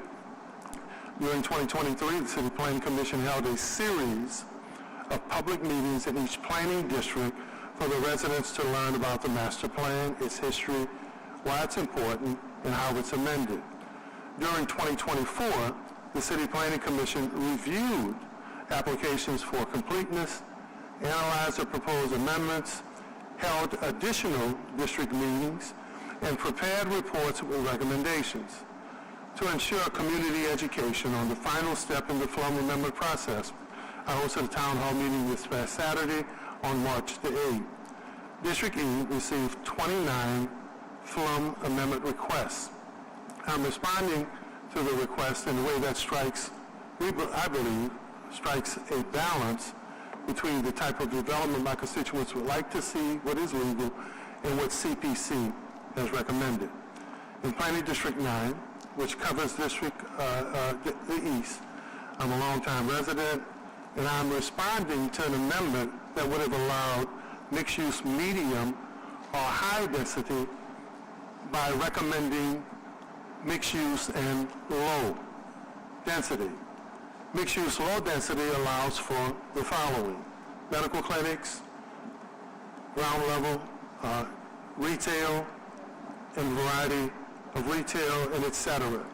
Someone mentioned what I said about Baton Rouge. Perkins Road is being used as an example of revitalization around the country when Baton Rouge overlaid that area with the mixed-use, low-density, and it is actually encouraged one of the large investments in an area that liked investment and is being used as an example around the country, that mixed-use, low-density zoning that they use. I understand that some people fear change, but this isn't about overdevelopment, especially in the city in an area now where we're losing population. The city, during the Landry administration, had 391,000 people. Now the city has 356,000 people, so we're actually not gaining residents. And what my mother always taught me that is you keep taking away, eventually you wind up with nothing. I want to emphasize here, a FLUM change has no practical effect on a zoning change if it is approved by the City Council. As an added level of ensuring community input, I'm going to apply the conditional use process so that within these FLUM changes, any proposed development, and this is not about a particular development, Boca mentioned Deer Park, this is about throughout the city, any developers who look at these changes as an opportunity to add to our community. I'm going to propose that any multifamily, any density that is opposite to what residents want would be required to be conditional use, which means that it would have to go before the city planning process, it would have to go before the community engagement process, and ultimately it would have to come before the council for conditional use. The mixed-use low-density FLUM category is beneficial designation for an undeveloped area because it promotes flexible, sustainable, community-oriented growth. This category allows for a balanced mix of residential, community, and all of the uses, fostering a vibrant neighborhood while maintaining a scale that fits within the existing community fabric. Others mentioned the Renaissance in District E. Well, we're not the crime capital anymore. In the last 3 years now, we lead in overall violent crime reduction. For every business that was mentioned that was closed, we are leading in terms of permits for new businesses. Gordon Ramsay chose the East to do his show.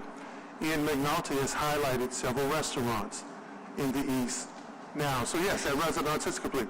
Several projects that's set for 6 and 7 years now are moving forward with development. So yes, who would want to stymie that growth or stop that change? But I think that this opportunity with the FLUM not only promotes that continued growth, it allows for more mixed uses with the low density, as well as the kind of retail and the other kind of commercial that I think would fix are fit a growing community, not a community that's losing investment and losing population. Thank you.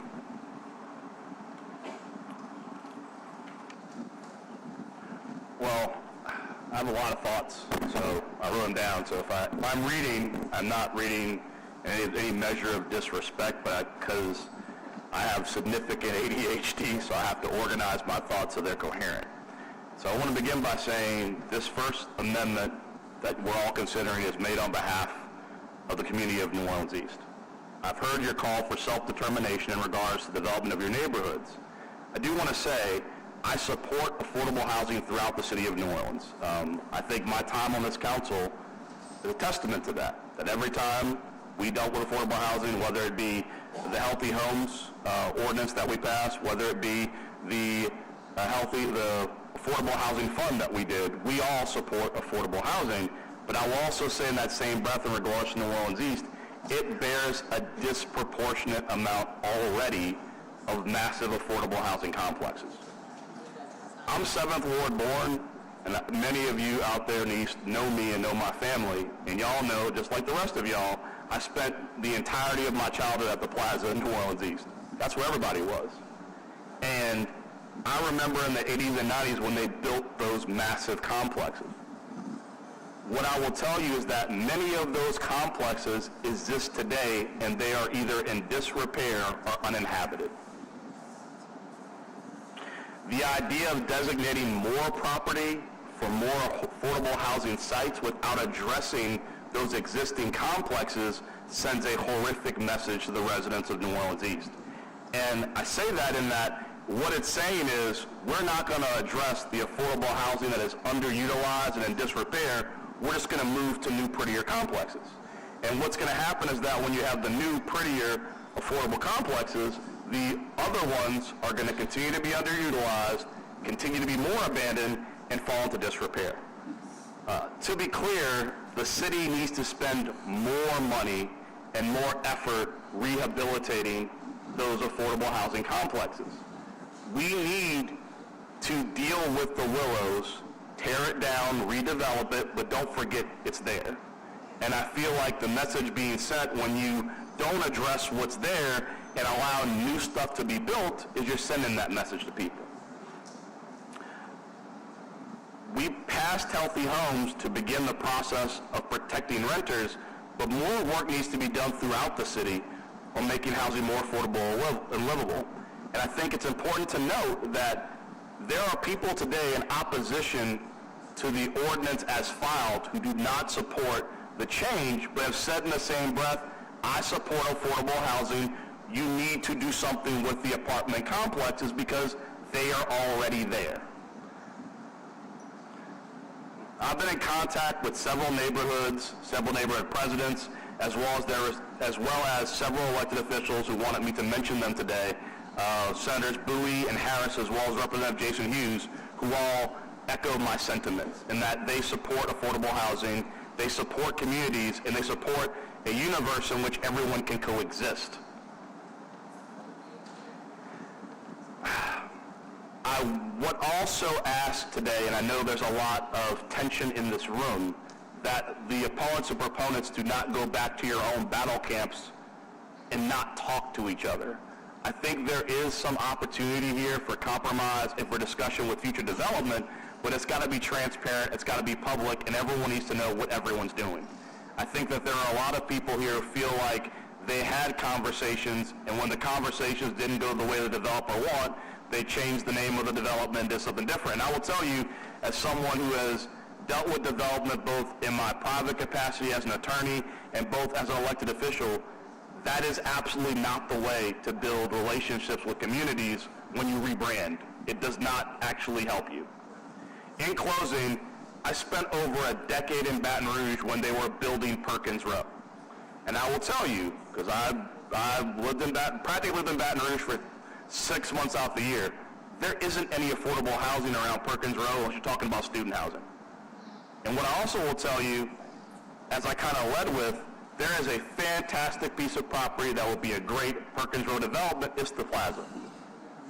So if you want to do a development, and I would encourage, and I think every council member up here would support a development of that scale, we don't need new zoning. The zoning's there.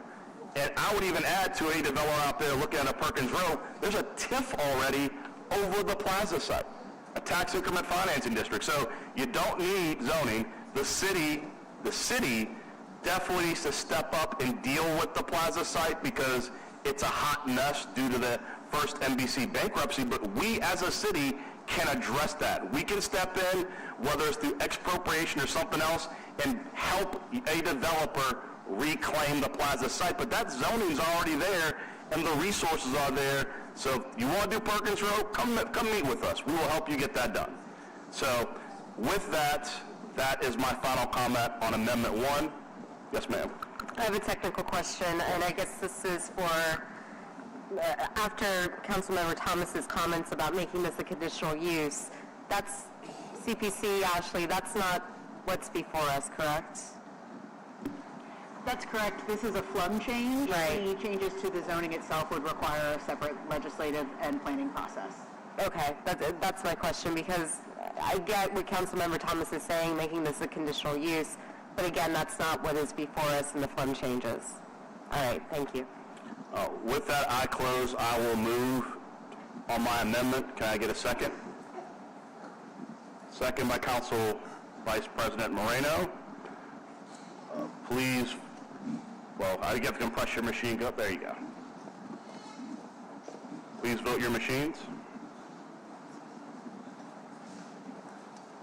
5 yeas, 1 nay. The amendment is adopted. On the second amendment, just to be clear, and I want to address apparently some miscommunication in the room. The current ordinance, the one that is before you, changes that property in the lower Ninth Ward to an industrial, retains it as an industrial use. So I know some commenters, I think, were confused, but the current ordinance as it stands continues that property as an industrial use. The amendment we're voting on now turns it into the CPC recommendation of a more residential use. So I just want to address that miscommunication before we do council comment, because I think there was some confusion. I know Councilman Jeruso is recused. Councilman Harris, any comments? Councilman King? Councilman Moreno? Councilmember Moreno, sorry. Thank you. So obviously very familiar with this property, and I wanted to address conversations I've been having with neighbors. I know that the particular buildings that we're talking about right there, there's been talk about what potentially could be a great use for these buildings. Anything from a community center, bringing a restaurant there, all these different things, right? And the possibility for this to, instead of just residential, be residential commercial. So I wanted to explain what we've learned just from staff, due to the fact that the CPC didn't look at that, turning it into residential commercial. It can't be turned into residential commercial at this time. So that's why kind of the way that we're moving is to go with their recommendation to turn it into residential, therefore still not its industrial use. But down the road, as we figure out what are the best uses for these really amazing, brick, beautiful buildings, that could be something great, we can move forward with the zoning change down the road again. All right? Thank you. Thank you. Councilman Thomas? Yeah, as late as yesterday, several new possibilities came to light about this area, and the door was actually opened up again by comments from port commissioners or port members. So given that, I think the best recommendation forward is to move forward with City Planning's recommendation, and therefore I will support the amendment because it gives us an opportunity to get back to the table, meet with port commissioners, and meet with community members to discuss those possibilities that were put on the table in discussions yesterday. Thank you. I'll be exceedingly brief on this one. I think it's important to highlight on this particular amendment to the ordinance before us, the CPC recommendation went through the process. The neighborhood, I think, yes, you guys spoke. You guys sought the amendment and went through the entire process, which is why the CPC, on its own independent analysis, came back with the residential recommendation. What I would say is this property has had the industrial designation for a significant amount of time. It's never been developed. So I think at this point, from my perspective as a council member, acknowledging the work that the neighborhoods have done on this issue, if it's been industrial for decades and nothing's happened there, maybe it is time to change the designation and see what the interest is with a new designation. I think there are still tremendous opportunities for this neighborhood to work with the port in a transparent way to see how you can work together to make that a property that can benefit the neighborhood as a whole. But I just want to acknowledge, because it's important to re-acknowledge, this recommendation occurred because the neighborhood made the request and CPC went through the entire process and granted the request based upon it and created that recommendation. So what this amendment does is acknowledge the neighborhood's work and the CPC recommendation. With that, I'll move. Can I get a second? Second, Councilman Moreno, please vote your machines. 5 yeas, no nays. It is approved. All right. Do you want to handle the underlying motion as amended? How do you want to do that? I'll handle that. Okay. I'll do the same thing, just go right to left, given we've been here so long, I know how much comment we're going to have. Councilmember Harris, Councilmember King doesn't have anything, Councilmember Moreno, anything on anything else, Councilmember Morel. Thank you, everyone, for coming today. Councilmember Green is not here, he has some. Councilmember Thomas, anything? All right, I don't have anything either. I'll move on the ordinance as amended. Second by Councilmember Thomas, thank you. All in favor? Aye. 6 yeas, no nays. It passes unanimously. Thank you. At the top of page 3, consent agenda, we have a communication from Aaron Spears. This may be received. We have a communication from Thomas McQuigg. This may be received and referred to the Utilities, Cable, Telecommunication, and Technology Committee. We have a communication from Thomas McQuigg. This may be received and referred to the Quality of Life Committee. We have a communication from Thomas McQuigg. This may be received and referred to the Quality of Life Committee. We have a communication from Thomas McQuigg. This may be received and referred to the Public Works, Sanitation, and Environment Committee. We have a communication from Chung Wu. This may be received and referred to the Criminal Justice Committee. We have a communication from Elizabeth Holman. This may be received, suggested hearing date 3/13/25. We have a communication from William Samron. This may be received and referred to the Community Development Committee. We have a communication from Catherine Harmon. This may be received, suggesting hearing date 3/27/25. Hey, y'all, if you could please move your conversations to the hallway, please, so that the clerk can read. Thank you. Let's be respectful to the clerk. Thank you. We have a communication from Amy B. Trepanier. This may be received. We have a communication from Robert D. Rivers. This may be received, suggesting hearing date 3/27/25. We have a report of Robert D. Rivers. This may be received, suggesting hearing date 3/27/25. We have a report of Lisa Alexis. This may be received. We have a report of Romeo Samuel. This may be received. We have a report of Danielle Berger. This may be received. We have a report of Robert D. Rivers. This may be received, suggesting hearing date 3/27/25. We have a report of Robert D. Rivers. This may be received, suggesting hearing date 3/27/25. We have a report of William Bill Samron. This may be received. We have motion M25-172 by Councilmember Harris by request. Question that was received, Joint Governmental Affairs and Economic Development Committee recommended approval on 2/19/25. We have motion M25-173 by Councilmember Jeruso by request. Question that was received, Joint Governmental Affairs and Economic Development Committee recommended approval on 2/19/25. We have a motion M25-174 by Councilmember Jeruso by request. Question that was received, Joint Governmental Affairs Economic Development Committee recommended approval on 2/19/25. This is all matters on consent.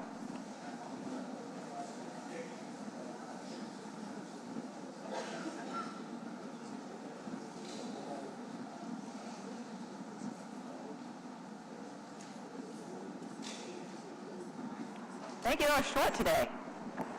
All right, Mr. Burnside, you're up.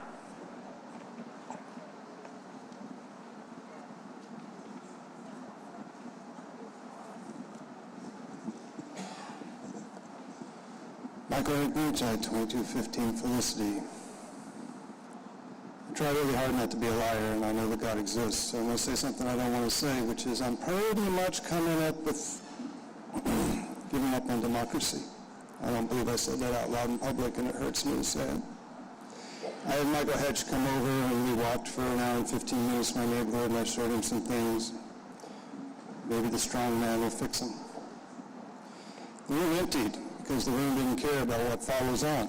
They come in, they're interested in their specific issue, and they leave. And this hurts in ways that I cannot even begin to express. We have a $1.8 billion budget, and we spend it every year. A year ago, we had a $1.7 billion budget. We spent it. The money goes somewhere, and yet we look around and we wonder why we have potholes, and we wonder why our utility poles rot. There's a utility pole in Felicity and Magnolia. I've fought that battle since 2018. I've lost again and again and thought I'd won again and again, and I've lost yet again. The city sent me a letter saying that they were proud that they had sent a contractor, and that the contractor was going to fix it, and that the contractor fixed it, and I went and looked. And Otis Ford from AT&T sent a technician and sent out an email saying, whoops, city, can't believe I'm going to say this out loud in public either. The city fucked up. They put the lights on the wrong side, they put the mast in the wrong place, and AT&T cannot move its cable. And it cannot handle the trip hazard for the contractor that the city paid. I've asked permission to spend my own money to fix this problem, and I've been denied. Again and again, there's no solution. This is what kills democracy, is when you can't fix things. Not when you won't, when you can't. Any other public comment? Seeing none? All right, I'll make a motion to adopt the consent agenda, seconded by Council President Morrell.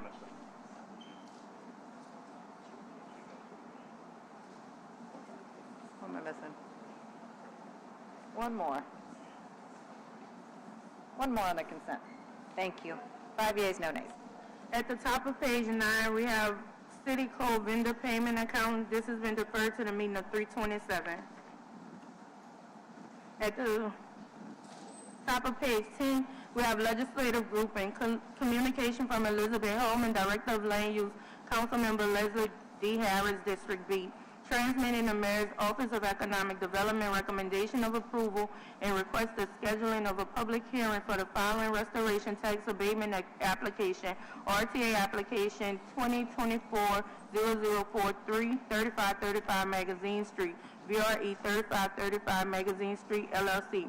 We have resolution line over R2596 by Councilmember Harris, a resolution approving the RTA 2024-0043, 3535 Magazine Street, VRE 3535 Magazine Street, LLC.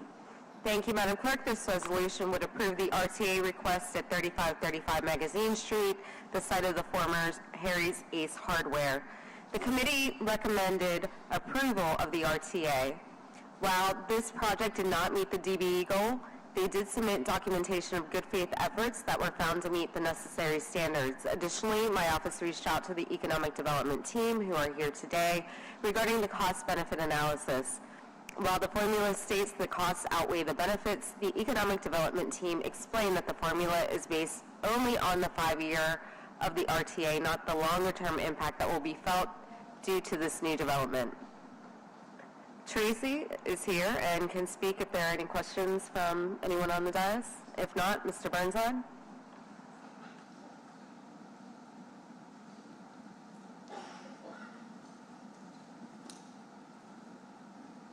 Michael Eric Burnside, 2215 Felicity.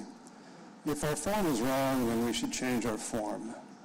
The form is set there for people like myself who are not economic development experts. I read the form, it tells me the city is going to lose money. I believe what the form tells me. And I ask a question, why would the city do something that loses money? And the answer is sometimes we do. Sometimes it's worth it for a culture bearer to have a place to live. Sometimes we as a city lose money. But in economic development, you're supposed to make some kind of money. It's supposed to be some kind of benefit to the city. And a form is supposed to capture that benefit and express it to the public so that it can be read and understood. If the form says one thing and the committee says a different thing, then the committee needs to change its form. We have other forms that inform us that we got $10 million less in 2024 than we did 2023 in property tax. Forms that tell us that we got $22 million less in receipts in 2024 than we did in 2023. We got $3 million less in building permits, $7 million less in state aid, Medicaid, and $7 million less in red light. The days when we had money may be coming to a close. I would suggest that we don't actually need economic developments that lose us money. And if this one makes us money, then the form should be changed so that it can be more clearly understood by people like myself who read forms. Thank you very much. Thank you. I've moved. I need a second. Second by Council President Morrell. Need one more vote.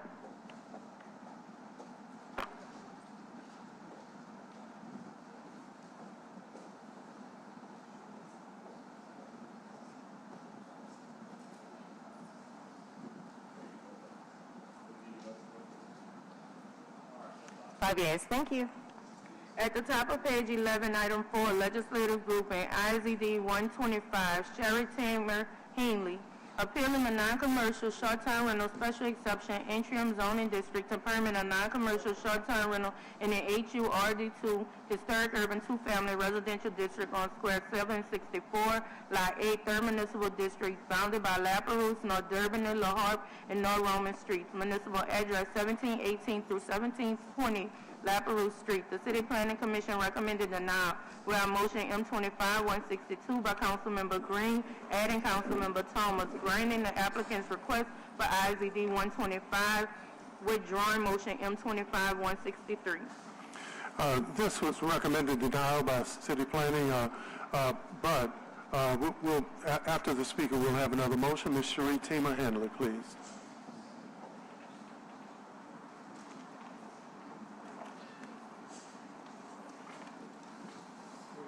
Hi, good afternoon, council members. My name is Cherie Teamer Henley. My address is 2661 Gravier Street, Suite B. I'm working for the owner of 1720 La Perouse Street. The only thing that I wanted to mention was after an extensive conversation with Councilmember Green's office and after working with the City Planning Commission, this was the best way for my client to get the opportunity to attempt to get the short-term rental exemption. Because of just some clerical errors, he was unable to apply for the exemption. So I appreciate if you approve. No, thank you, Ms. Henley. So even in lieu of denial, we're going to overrule them and recommend approval of IZD number 125. So moved. Can I get a second?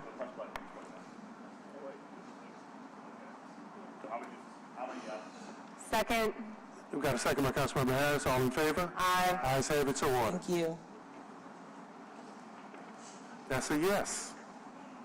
At the top of page 13, we have item number 6, legislative grouping, zoning docket 225, Quintella M. Richards, requesting a zoning change from an HI heavy industrial district to a C2 auto-oriented commercial district on Square 720, Lots 22 in the 3rd Municipal District, bounded by Kentucky Street, North Claiborne Avenue, Poland Avenue, and North Durban Street. Municipal address 1600 Kentucky Street. The recommendation of the CPC being for approval. We have motion line over M25-129 by Councilmember Green, adding Councilmember Thomas, approving the applicant's request for zoning docket 225, withdrawing motion M25-164. In Councilmember Green's absence, the zoning change will allow for construction of a 2-story car dealership. The site is currently has one building with a parking lot, and the surrounding area includes several vacant lots, a storage facility, and a parking lot warehouse buildings. The CPC unanimously recommends approval. There was no opposition. So in light of that, we move approval. Can I get a second? Second by Councilmember President Morrell. All in favor? Ayes have it, so ordered. At the bottom of the page, item number 7, zoning docket 425 has been deferred to the meeting of 327.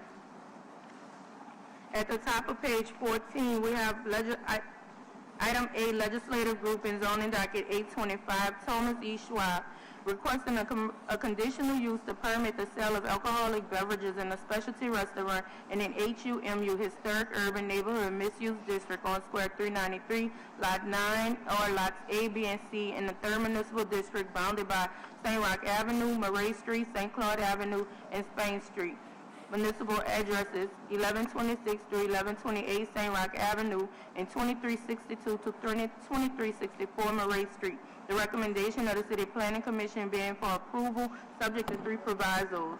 We have motion M25-169 by Councilmember King, approving the applicant's request for zoning docket 825, subject to 3 provisos. Thank you, Madam Clerk. CPC. Yes, this is a request for conditional use to permit the sale of alcoholic beverage in a specialty restaurant. The specialty restaurant is permitted by right in the district, but the sale of alcohol is only allowed as a conditional use. Generally speaking, staff's analysis on this and all the applications for alcohol beverage sales within the vicinity of a commercial corridor focuses on how alcoholic beverage sales as a land use matter intersect with the zoning objectives in the CZO and the land use goals of the city's master plan. The proposed sale of alcoholic beverages is sensible as it aligns with the commercial purpose of the zoning designation. We do not think that the alcoholic beverages will not inherently differ from the sale of other food or drink products as long as it is appropriately managed. There was no opposition to the request at the CPC hearing, therefore the Planning Commission recommended approval. Thank you. We have a comment call from Mr. Sam Scott. He's in support. Thomas Schwab. Okay, in support. Ms. Tima Henley. In support. Make a motion to adopt. Second by Councilmember Moreno.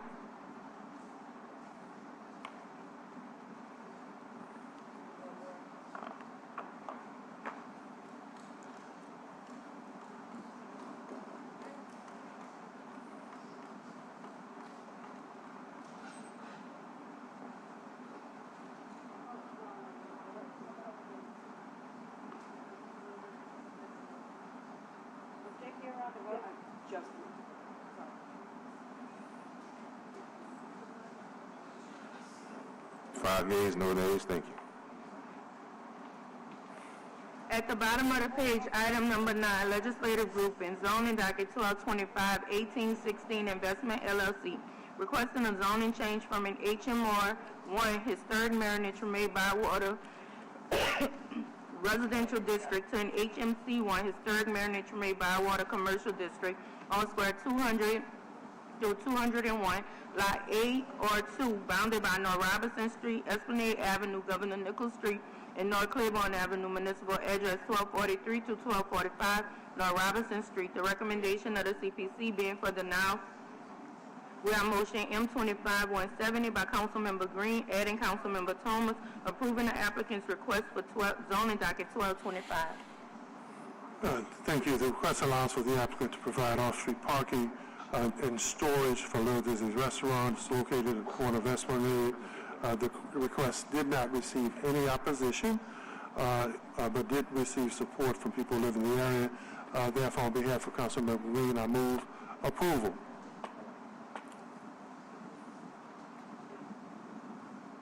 Second. Second by Councilmember King. All in favor? Aye. Aye, aye, aye. We don't have enough ayes. Well, we got eyes on us, but we don't have enough aye, aye, ayes.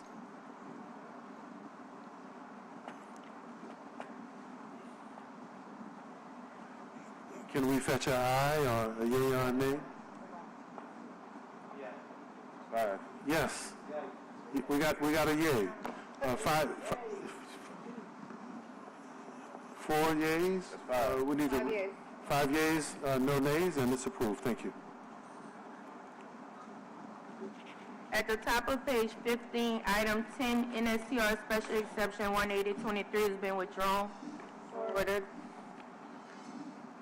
At the bottom of the page, item 11, legislative grouping, NSTR Special Exception 18323, Jonathan Bruce, requesting a non-commercial short-term rental special exception for property located at 820 Homer Street, Apartment 2B on Square 146, The CPC staff recommended denial. We have motion line over M25-148 by Councilmember King, granting the request of Jonathan Bruce for property located on Square 146, Bear Municipal Address 820 Homer Street, Apartment 2B, withdrawing motion line over M25-149.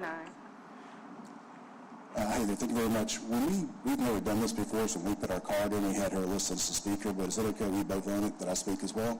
You can both speak, we just need you to fill a card out once you're done. Okay, sure. So is this Miss Jackie Hooper? Miss Jackie Hooper? Okay. You can speak, Ms. Hooper. Okay. Yeah, we just want to say, we've spent about 3 years, we think, at this point, trying to get the STR, the approval to get the license processes changed several times. We thought we had it this last time when we sent in a 34-page packet. We had put all these things together. We didn't realize that a letter of support from neighbors was something you guys wanted to see, or we would have done that. We found out later that you guys would like that, so we've done that.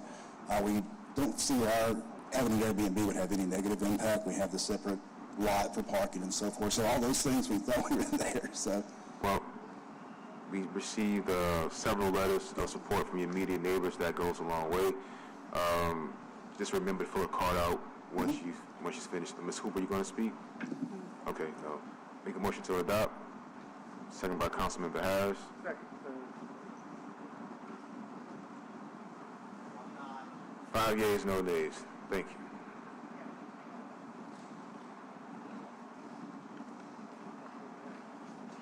At the top of page 17, we have item 13, legislative grouping NSCR special exception 2624, Lance Thomas, requesting a non-commercial short-term rental special exception for property located at 324 North First Street on Square 243. The CPC staff recommended denial. We have motion M25-165 by Councilmember Harris, which is withdrawn.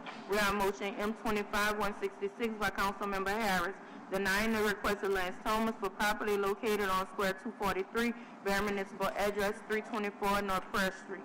Thank you, Madam Clerk. I'm moving forward with the motion to deny the special exception at this property. The application was recommended denial by CPC, and after reviewing the request, my office agrees. There are a large concentration of STRs in this area, and we received mixed feedback from the neighborhood. So I do not feel comfortable approving an STR or overturning CPC in this instance. So I will move. Second by Council Vice President Moreno. All in favor?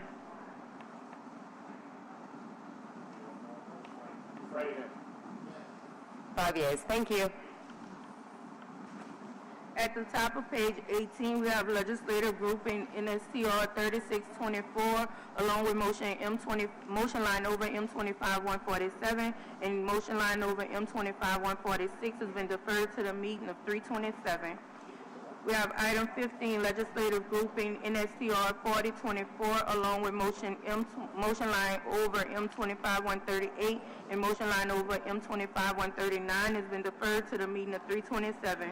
We have ordinance calendar number 34,277 has been deferred to the meeting of 327. Item 17, legislative grouping ordinance calendar number 34,385, along with motions line over M23-426 and M23-427 has been deferred to the meeting of 327. At the top of page 21, we have item 18, ordinance calendar number 34,707 has been deferred to the meeting of 327. Item 19, legislative group in ordinance calendar number 34,872, along with amendment in ordinance calendar number 34,873 and amendment to 34,873 has been deferred to the meeting of 327.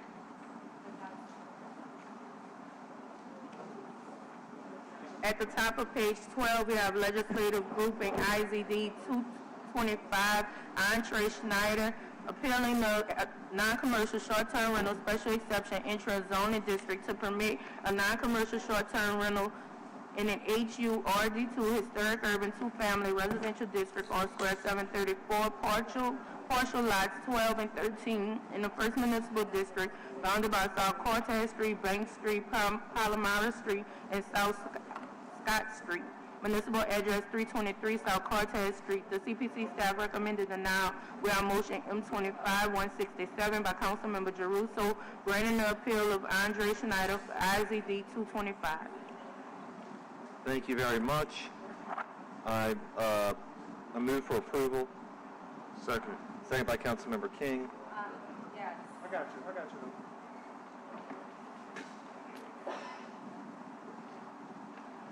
6 yeas, no nays. Thank you. At the top of page 16, we have item 12, legislative group in NSTR special exception 18423, Megan Elizabeth Marnes, requesting a non-commercial short-term rental special exception for a non-commercial short-term rental special exception permit to permit one non-commercial short-term rental in an HURD1 historic urban two-family residential district for a property located at 1611 Audubon Street on Square 28. The CPC staff recommended denial. We have motion M25-168 by Councilmember Jeruso, granting the request of Megan Elizabeth Marnes for property located on Square 28, Bear Municipal Address 1611 Audubon Street. Thank you. This property is zoned HURS, but is 1 block away from Tulane Stadium, one of the busiest streets in the city. The CPC report discounted the existing driveway, which the applicants say can and will be shared with their guests. We've received lots of emails in support. So with that, I move for approval, seconded by Councilmember Harris.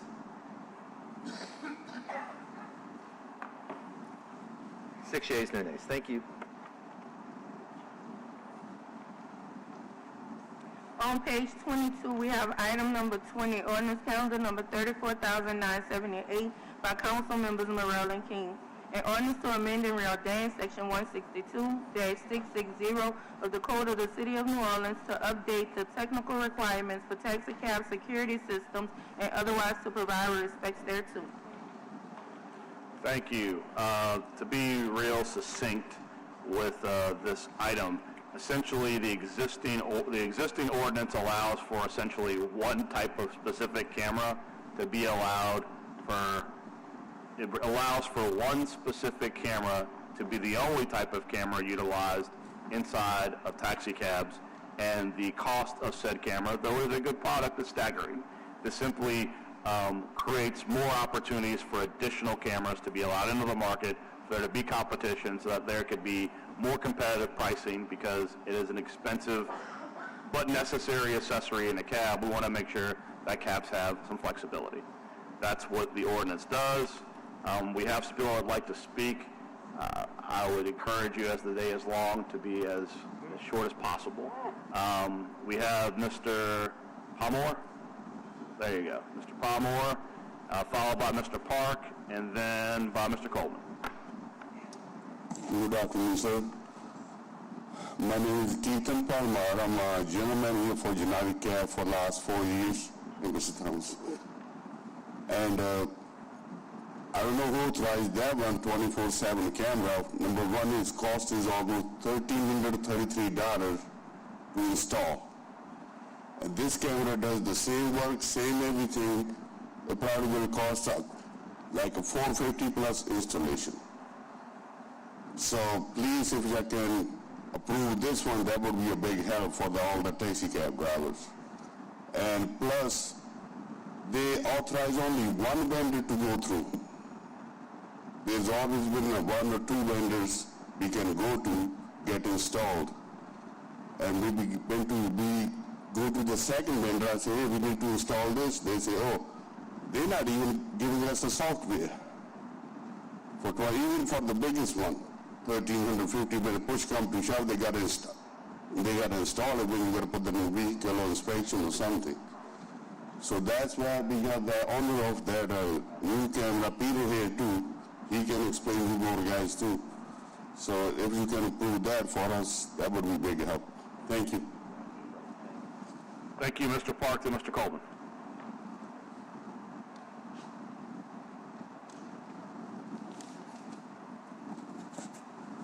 Good afternoon, council members. I'm Peter Park. I'm representing Janice Cam. First, I want to say thank you for supporting to amend section 162-660. We waited almost 3 years for this amendment. We've been supplying cameras, a secure camera system to City of New Orleans taxis for past 10 years. And we just came out with a new model 3 years ago and tried to get the camera installed. but we have to wait 3 years because we haven't got it approved yet from the city.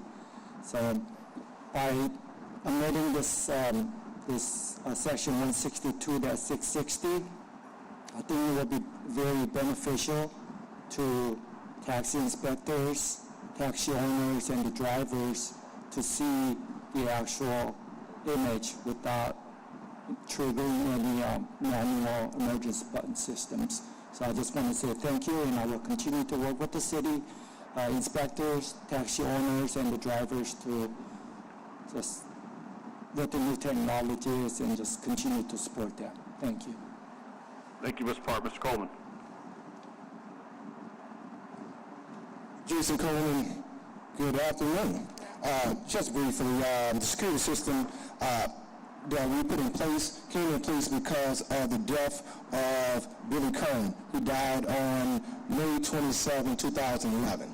How do I remember so? Because unfortunately, his phone showed that I'm one of the last people he called.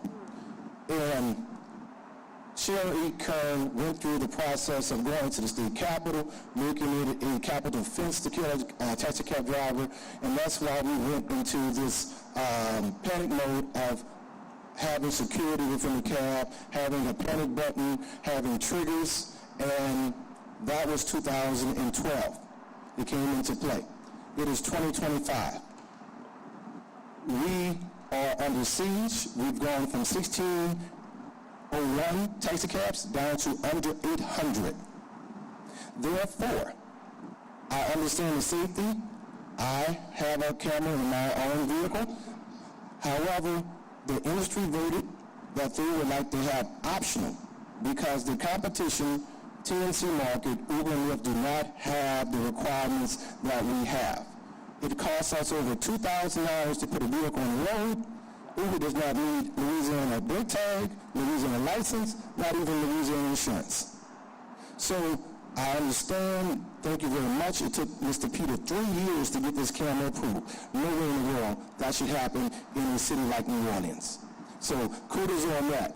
But when you look at these security requirements, you have to look at what's fair and what's equitable. And right now, we are still being over-regulated by the city council, and the City of New Orleans Ground Transportation Bureau is only enforcing what we have on record. So I would love to have a robust conversation of getting rid of the panic button, because that's one of the things that other... Thank you, Mr. Coleman. Don't see any other comments, any online comments? Hearing none, I will move to adopt. Can I get a second? Second, Councilmember Moreno, please vote your machines. 6 yeas, no nays. It is adopted. Thank you. Thank you, gentlemen. Item 21, ordinance council number 34,986 by Councilmember Green by request adding Councilmember Thomas. An ordinance to approve and authorize the City of New Orleans acting by and through the New Orleans Aviation Board to enter into a non-signatory facility lease agreement at the Louis Armstrong New Orleans International Airport with Avlo Airlines, Inc. and otherwise to provide respect thereto. We have one speaker on this, Mr. Burnside.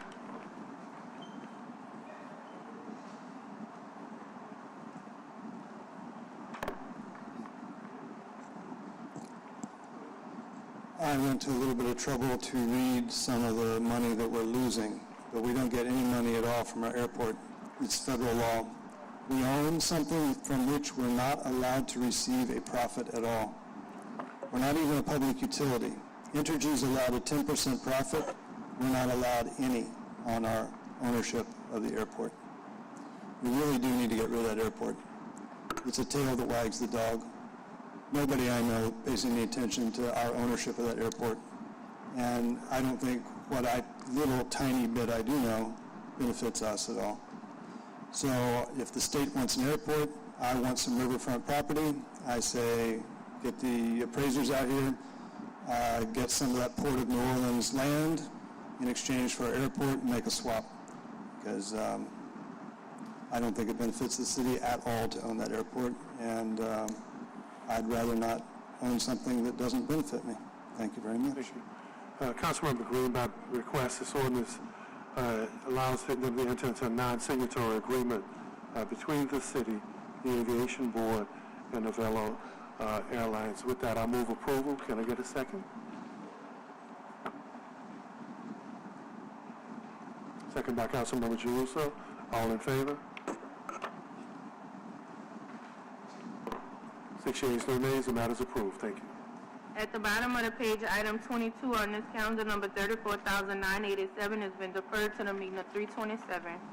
At the top of page 23, we have ordinance calendar number 34,996 by Councilmember Morrell, an ordinance to amend and reordain ordinance number 30,074 MCS regarding short-term rental platforms to verify eligibility of its listings, to extend the effective date of such ordinance and otherwise supervise respects thereto.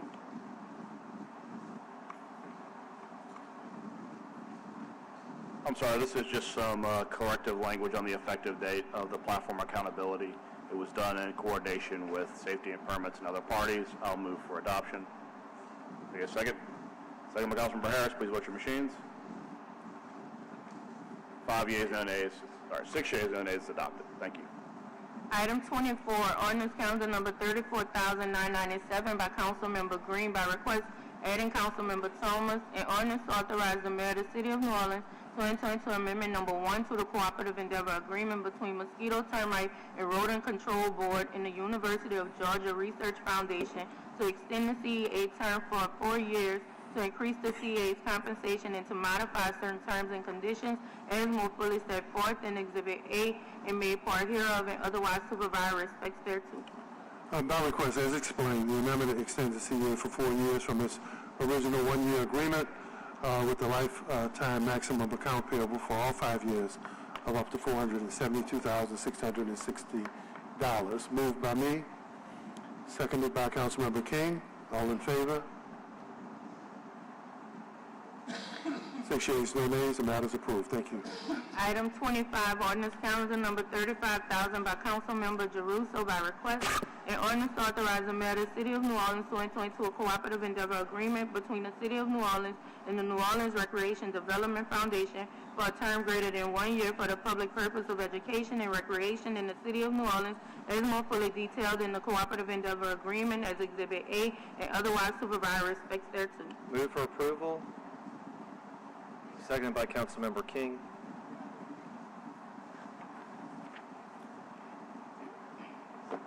6 yeas. Thank you. Item 26, ordinance calendar number 35,002 by Council Members Harris and Morrell. An ordinance to amend and reordain sections 30-771, 30-775, and 30-804 of the code to ensure that the definitions of hotels and motels is consistent with the comprehensive zoning ordinance, to recognize state laws changes to maximum fines, and to create dedicated on-site staffing requirements for hotels and motels, and otherwise to provide respects thereto.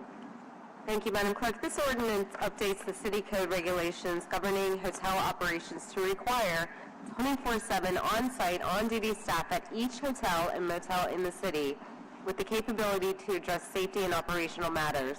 While there are other zoning regulations that apply to hotels and motels within the zoning code, these rules are really at their core a regulation of land use and property rights, which are still subject to all manner of state and local laws, including city code.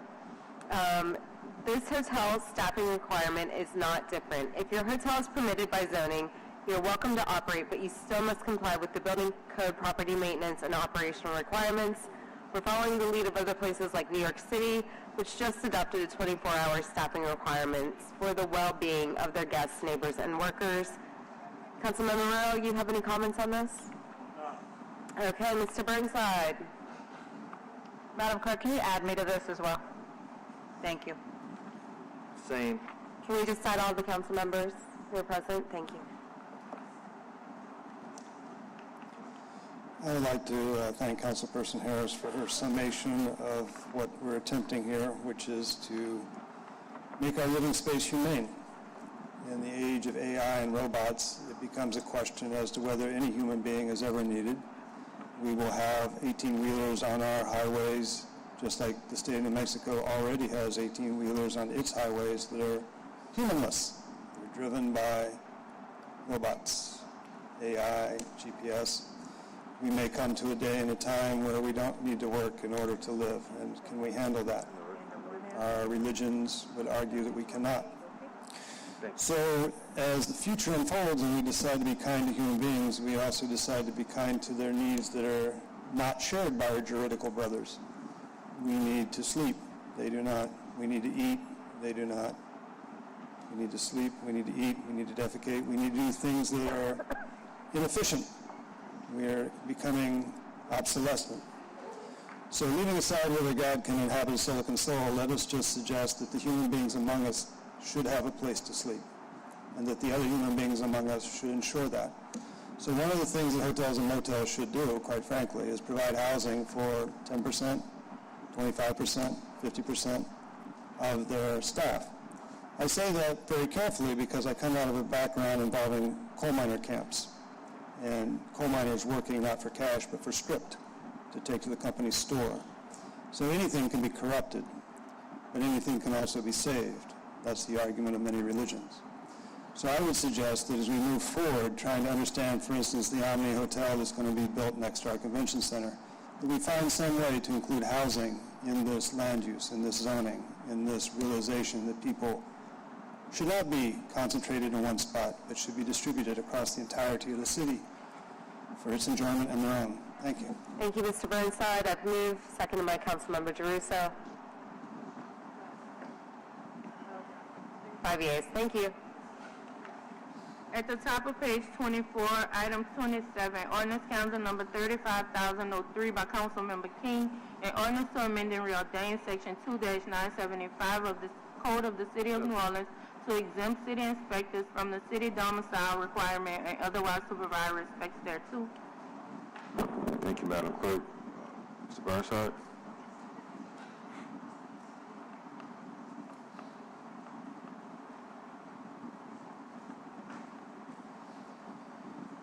So there are, of course, different reasons why the city might choose to exempt somebody from something. To exempt these city inspectors from the city's domicile requirement, however, begs the question, what are they inspecting? Because if they're inspecting domiciles, you might think that they had some sort of personal skin in the game. They might be a little bit more interested in themselves, their family members, and their neighbors than if they are imports from across the lake. If we are going to allow domicile exemptions, I would suggest it only fair that we exempt all employees, because to treat some one way and treat some the other invites separate but equal, which of course is never equal. And also I would suggest that if we're using these exemptions to keep salaries artificially low, that we're doing our employees a Hobson's bargain. You know, you have to travel for an hour one way and then travel for an hour the other way in order to have a place to live because we don't pay you enough money, is really not a solution to a problem. So these exemptions from anybody, from domicile requirements, whether they're police, firefighters, or inspectors, is not something that I have any great personal agreement to, because we're a city. We help each other. We share a culture, and we share an outlook on life. And people who live in the suburbs and people who live in rural environments do not share an urban outlook for life. And so if we cannot actually afford to have our own city inspectors live here among us, then quite frankly, we should raise their pay rather than let them commute. Thank you. This ordinance will waive the current Orleans Parish domicile requirement for a period of 2 years for inspectors with DPW, safety and permits, VCC, HDLC, and code enforcement. This will move adoption. Second by Councilmember Harris. 5 yeas, no nays. Thank you. Item 28, ordinance council number 35,004 by Councilmember King, an ordinance to waive the fees invoiced and unpaid for a special event permit number 22-36561 Zulu Lundi Gras Festival 2023, 24-01772 Zulu Lundi Gras Festival 2024, and 25-01056 Zulu Lundi Gras Festival 2025, and otherwise to provide respects thereto. Mr. Burnside.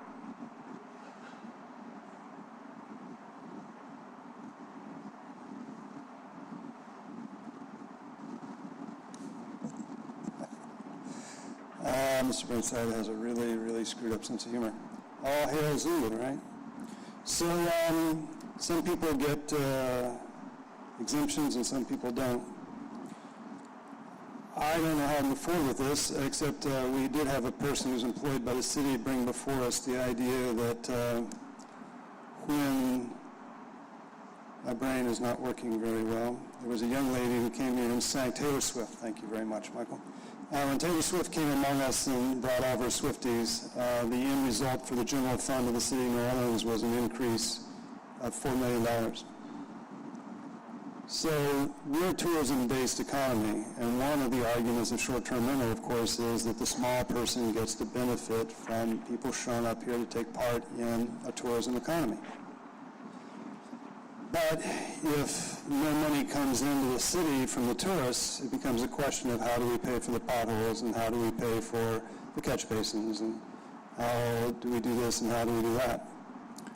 And I would submit that it's not a really good precedent to be offering an organization that does have financial funds the privilege of not paying for what other people pay for.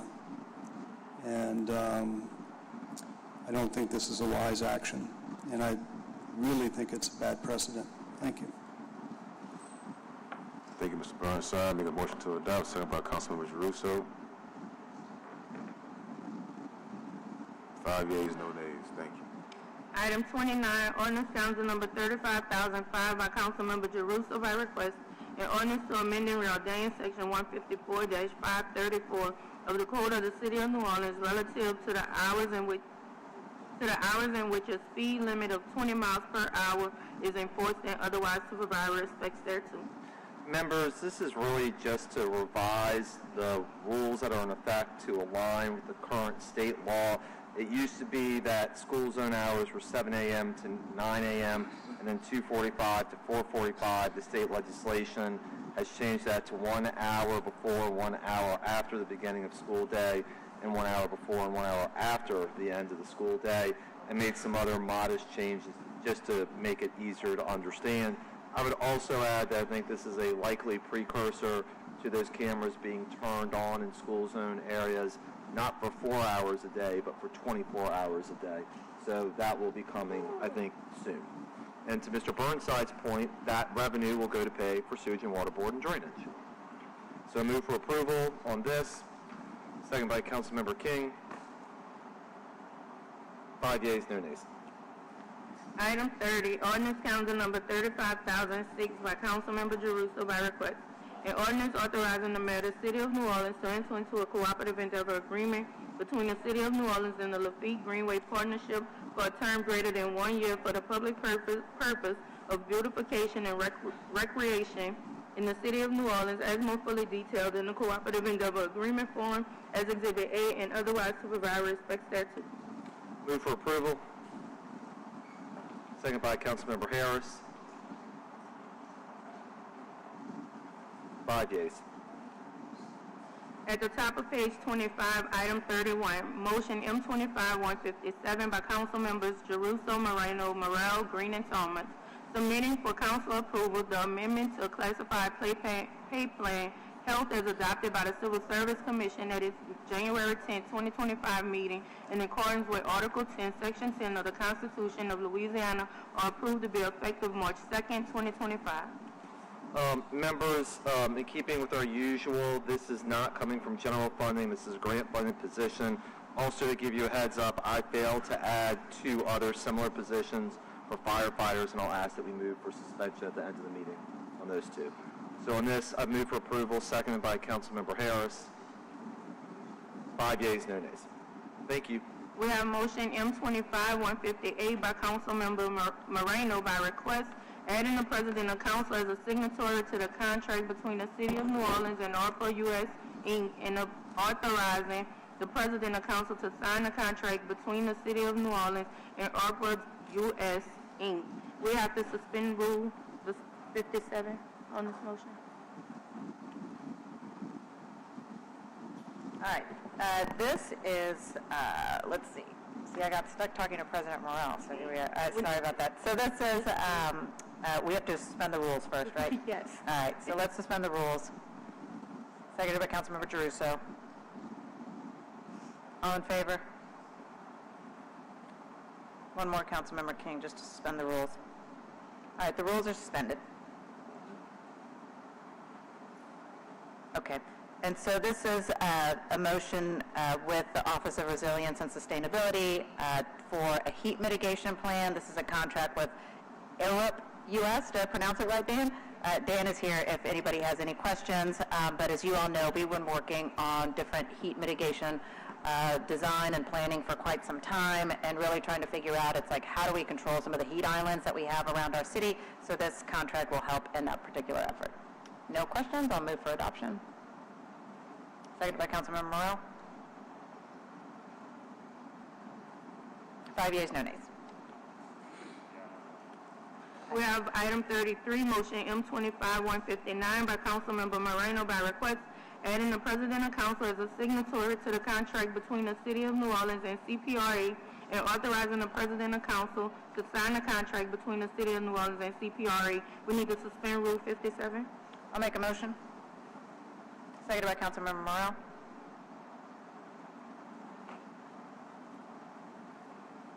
All right, and this is just a grant award that we've received from Louisiana Coastal Protection and Restoration Authority, and CPRA has secured this grant from the National Coastal Resilience Fund to complete 30% design for a 1.8-mile reach of living shoreline improvements in the Irish Bayou section of New Orleans. Dan is here if anybody has any questions on that one.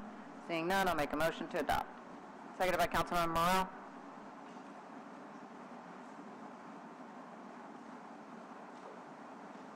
Five yeas, no nays. We have item 34, motion M25-160 by Councilmember Morrell, appointing Lisa Marie Manning Bridges as the Register of Voter for Orleans Parish. Thank you. As you guys know, we had a vacancy with the retirement of Dr. Sandra Wilson. The council did a series of interviews from a variety of interested parties. There were a tremendous amount of qualified candidates, and every council member was given the opportunity to offer up a motion to appoint someone. I am offering the motion to appoint Lisa Manning. I always call you Lisa Manning. Keep forgetting the Lisa. Marie Manning Bridges as the Registrar of Voters. In the pack of people that were applying for this, she stood out to me as the most qualified person with the most robust and diverse set of characteristics and experience. I think she will do a fantastic job. It is a very important job, in particular considering this time where the right to vote seems to always be under threat, and I can think of no better person who will respect the right to vote for all New Orleanians, as well as promoting voting as a part of citizenship. I think you want to offer some comments. I also have William Gasquet. I'd like to provide some comments.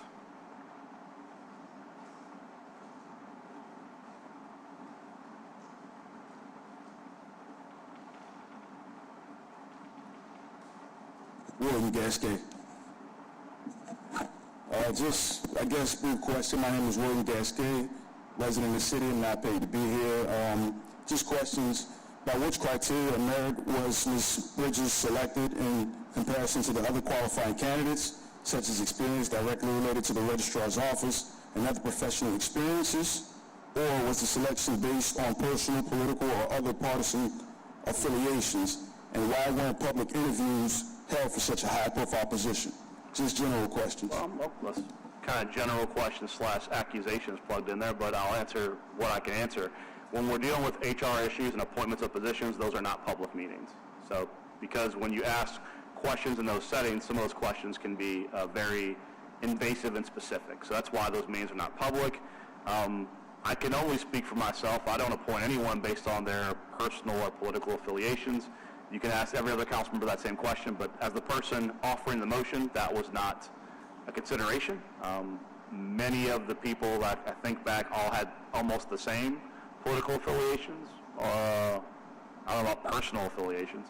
And as far as her qualifications in regards to other people, that's a very extensive question. What I can say is, to be succinct, she is a current member of the Board of Election Supervisors, which is some relevant experience in regards to voting, and from my experience, I'm the one offering the motion, She has managed several people and works at the current First City Clerk's office, which is also a relevant experience. Thank you. Thank you for your time. All right. Miss Manning Bridges, do you want to offer any comments?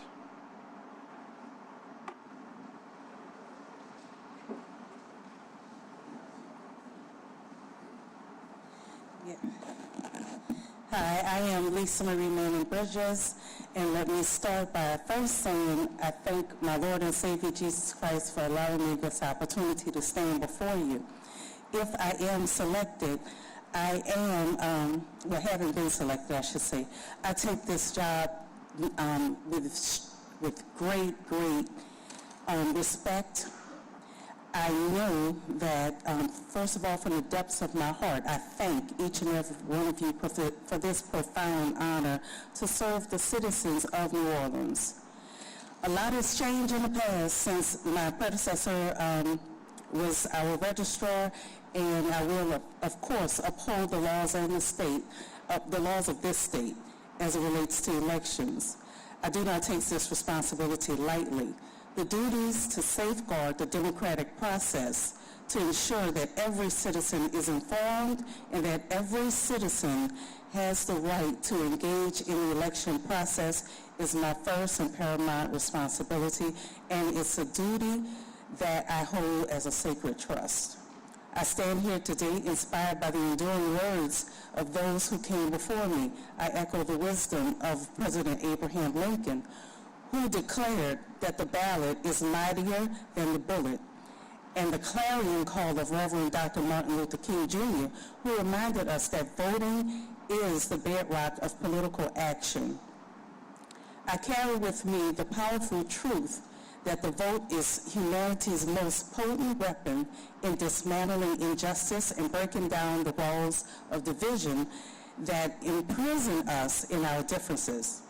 As President Lyndon B. Johnson said, and as President Ronald Reagan affirmed, the right to vote is a crown jewel of American freedoms, and we must never allow brilliance to fade.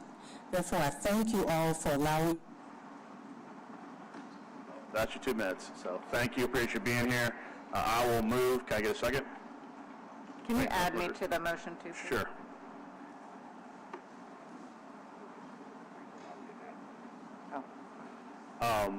Thank you. 5 yeas, no nays. Is approved.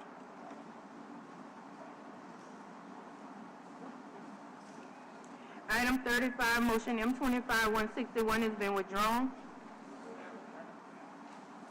Item 36, motion M25-171 by Councilmember Jeruso by request, adding the President of Council as a signatory to Amendment Number 1 to the Professional Services Agreement between the City of New Orleans and the Orleans Parish Assessor's Office and Fast Enterprise LLC, RFP Number 1699, Municipal Revenue Collection Systems for the sales tax and related revenue. I move. Go ahead. Authorizing the President of Council to sign Amendment Number 1 to the Professional Services Agreement between the City of New Orleans and the Orleans Parish Assessor's Office and the Fast Enterprise LLC, RFP Number 1699, Municipal Revenue Collection System for sales tax and related revenue. We need to suspend Rule 57 for this motion. Yeah, I got excited to do that. Move to suspend Rule 57, seconded by Vice President Moreno. 5 yeas, no nays. Members, we all received a lengthy email from CFO Romy Samuel about why we need to do this, and obviously trying to make sure that we have good sales tax collection is important for the entire city. So with that, I move for approval of M25-171. Please tell Ms. Samuel thank you for that email. Seconded by Councilmember Harris. 5 yeas, no nays. Council members, we need to suspend the rules to receive motion M25-175. So moved. Yeah, or second.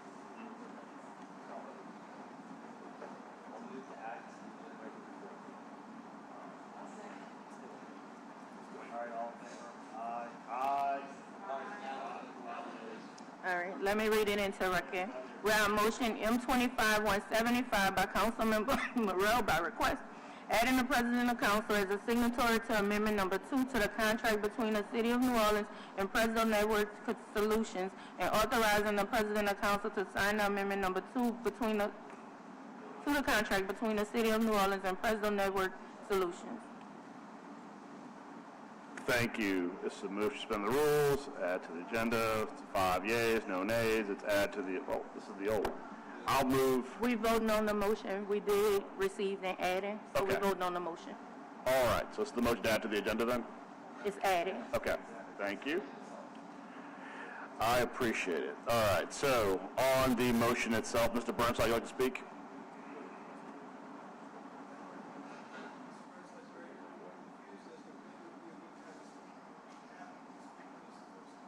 You can speak now. It's been added to the agenda, so it is appropriate now for you to speak, because the item was added to the agenda.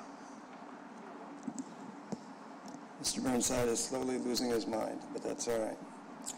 He was a good friend while I had it. So, garbage contracts are a thing that should have this room packed, and of course they aren't.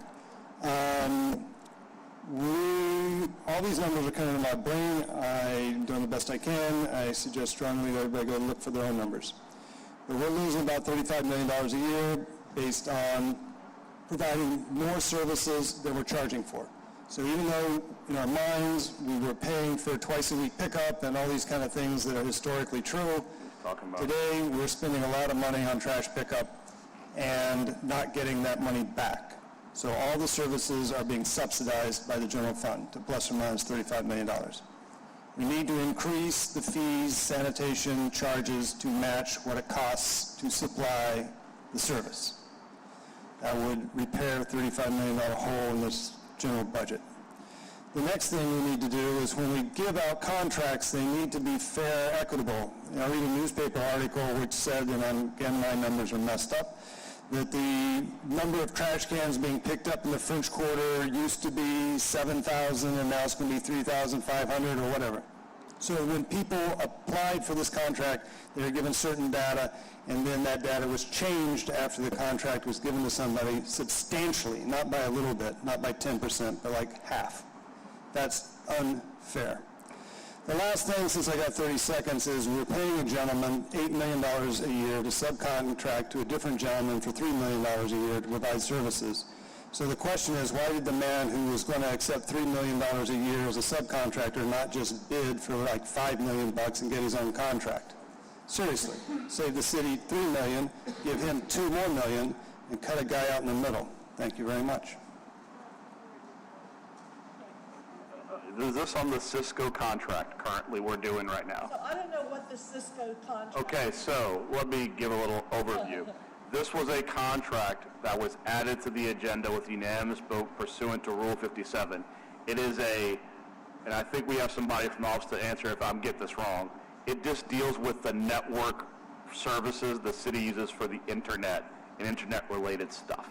This is a continuation of, it was a competitively bid contract. It deals with our contract with Cisco Solutions, who you probably see on TV with Cisco.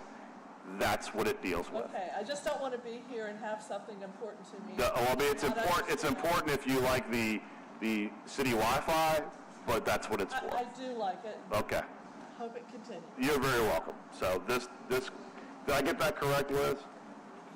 I did? Okay, so it's for our network solutions for the internet and internet-related services for City of New Orleans. Yes. All right. Okay, well, that's so, okay, I described it appropriately. That's what we're voting on, the existing competitively bid contract with Cisco Solutions for internet services City of New Orleans. I will move. Can I get a second? Second by Councilmember Moreno. Please vote your machines.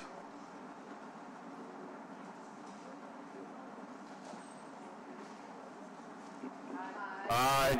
5 yeas, no nays. It is adopted. All right, we have two more under suspension. They're both mine. These are the firefighter ones that we didn't vote on, but they all come from grant funding. And I apologize for having to suspend the rules, but we've already had them on the budget agenda and on the last council agenda, so I thought they'd be here. So with that, the first one is M25-176, which is about fire training technician, and it moves the pay to $50,513.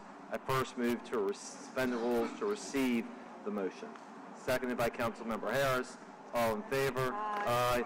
I now move to add M25-176 to the agenda. Seconded by Councilmember Harris. All in favor? Aye. Mr. Burnside, are you completing a card on this? Let me read it in real quick. Yep, you got We it. got a motion M25-176 by Council Members Jeruso, Moreno, Morel, Green, and Thomas, submitting for council approval the amendment to the classified pay plan fire as adopted by the Civil Service Commission at its February 3rd, 2025 meeting in accordance with Article 10, Section 10 of the Constitution of Louisiana, are approved to be effective March 2nd, 2025. Thank you. Mr. Burnside?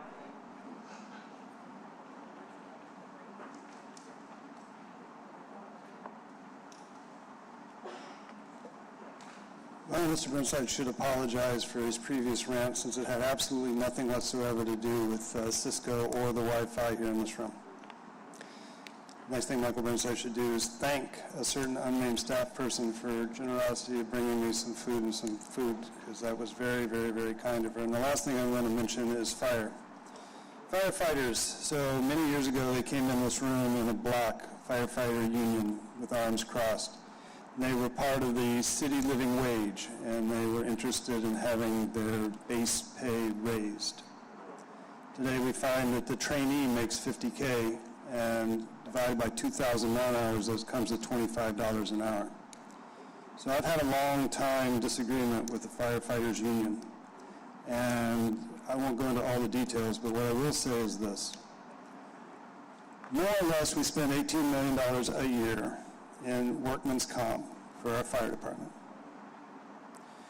That is more than $10 million a year. Mr. Burnside, is this germane to this topic? Firefighter training? No. It is about a grade hiring, and you're talking about the pension. I mean, those are separate things.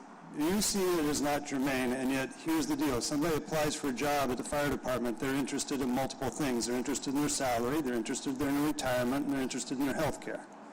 But this is related solely to their hiring. The pension may be a fringe benefit of what this comes for, but this is related to the hiring. You've been, let me just say this, you've been very clear. I'm not saying I win, but I'm just saying we're trying to keep the comments germane to what's going on.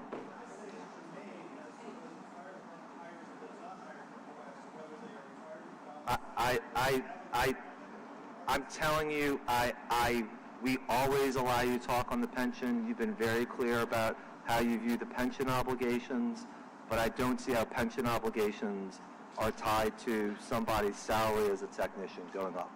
I just don't see those being the same thing. Rolling from the chair, that's not germane. Move on to the next thing. Thank you. Move. Second by Councilmember King. 5 yeas, no nays. All right. The next one, members shall read in, but it's about pay plan for EMTs at the airport. So that's all this is. I'll move to receive M25-177. Second by Councilmember King.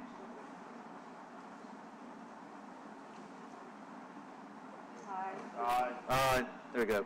5 yeas. Now move to add M25-177 to the agenda. Move seconded by Councilman Morel. All in favor? Aye. All right, Madam Clerk, I know you got to read this in. We have motion M25-177 by Council Members Jeruso, Moreno, Morel, Green, and Thomas, submitting for council approval the amendment to the classified pay plan fire and adopted by the Civil Service Commission at its February 3rd, 2025 meeting in accordance with Article 10, Section 10 of the Constitution of Louisiana, are approved to be effective February 3rd, 2025. Thank you. I now move for approval. I'll second. Second by Councilman Morel. All in favor? Aye. All right, that's it. Okay, Jean's not here. So, first reads, right? Yep. All right, Councilmember Jeruso makes a motion, seconded by Councilmember Harris. All in favor? Aye. Ordinances on first reading.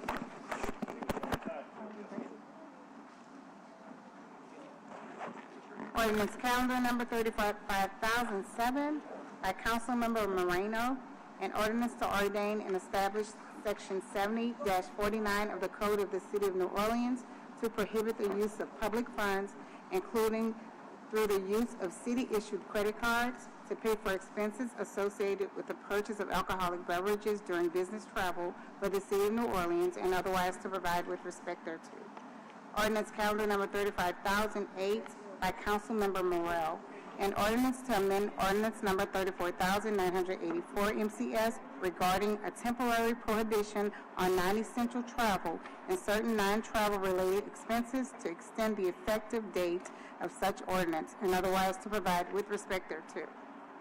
Ordinance calendar number 35,000 by Councilmember Harris by request.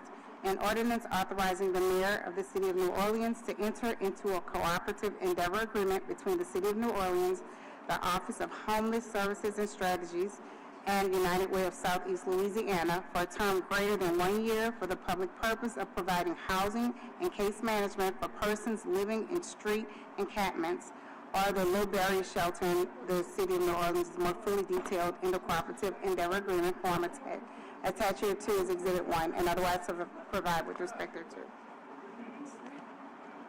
Ordinance calendar number 35,010 by Councilmember Jeruso by request. An ordinance to amend and reordain ordinance number 30,141 MCS entitled An Ordinance Providing a Capital Budget for the year 2025 to effect the following change to the 2025 capital budget to de-appropriate funds from the Department of Property Management, the New Orleans Recreation Development Commission, and the Office of Stormwater and Green Infrastructure to appropriate funds to the Department of Property Management, Department of Public Works, the New Orleans Fire Department, the New Orleans Health Department, the New Orleans Police Department, and the New Orleans Recreation Development Commission, and the Office of Resilience and Sustainability, and otherwise to provide with respect thereto. Ordinance calendar number 35,011 by Council Members Jeruso, Moreno, Green, and Thomas by request. An ordinance to amend ordinance number 30,140 MCS as amended, entitled An Ordinance Providing an Operating Budget of Expenditures for the City of New Orleans for the year 2025 to transfer funds within the Office of Housing Policy and Community Development from appropriation 200 other operating to 100 personal service to cover administrative expenses and otherwise to provide with respect thereto. Ordinance calendar number 35,012 by Council Members Jeruso, Moreno, Green, and Thomas by request. An ordinance to amend ordinance number 30,139 MCS as amended, entitled An Ordinance Providing an Operating Budget of Revenues for the City of New Orleans for the year 2025 to appropriate private grant funds from the National Healthy Start Foundation to the Health Department to help LPHI, Louisiana Public Health Institute, identify and convene a local maternal safety work group comprised of community-focused public health and clinical experts to guide programs activities, and otherwise to provide with respect thereto. Ordinance calendar number 35,013 by Council Members Jeruso, Moreno, Green, and Thomas by request. An ordinance to amend ordinance number 30,140 MCS as amended, entitled An Ordinance Providing an Operating Budget of Expenditures for the City of New Orleans for the year 2025 to appropriate private grant funds from the National Healthy Start Foundation to the Health Department to help LPHI, Louisiana Public Health Institute, identify and convene a local maternity safety work group comprised of community-focused public health and clinical experts to guide program activities and otherwise to provide with respect thereto. Ordinance calendar number 30,014 by Council Members Jeruso, Moreno, Green, and Thomas by request. An ordinance to amend ordinance number 30,139 FCS as amended, entitled An Ordinance Providing an Operating Budget of Revenues for the City of New Orleans for the year 2025 to appropriate private grant funds to the Office of the Mayor to close out a 2020 grant originally used for the city's census outreach efforts. Support a public outreach event at Gallier Hall, allowing residents to learn about the city's boards, commissions, and engage with the commissioners, and otherwise to provide with respect thereto. Ordinance calendar number 35,015 by council members Jeruso, Moreno, Green, and Thomas by request. An ordinance to amend ordinance number 30,140 MCS as amended, entitled An Ordinance Providing an Operating Budget of Expenditures for the City of New Orleans for the year 2025 to appropriate private grant funds to the Office of the Mayor to close out a 2020 grant originally used for the city's census outreach efforts, support a public outreach event at Gallery Hall, allowing residents to learn about the city's boards, commissions, and engage with commissioners, and otherwise to provide with respect thereto. Ordinance calendar number 35,016 by council members Jeruso, Moreno, Green, and Thomas by request. An ordinance to amend ordinance number 30,139 MCS as amended, entitled An Ordinance Providing an Operating Budget of Revenues for the City of New Orleans for the year 2025 to appropriate private grant funds to the Health Department for the Family Connects New Orleans project, and otherwise to provide with respect thereto. Ordinance calendar number 35,017 by council members Jeruso, Moreno, Green, and Thomas by request. An ordinance to amend ordinance number 30,140 MCS as amended, entitled An Ordinance Providing an Operating Budget of Expenditures for the City of New Orleans for the year 2025 to appropriate private grant funds to the Health Department for the Family Connects New Orleans project, and otherwise to provide with respect thereto.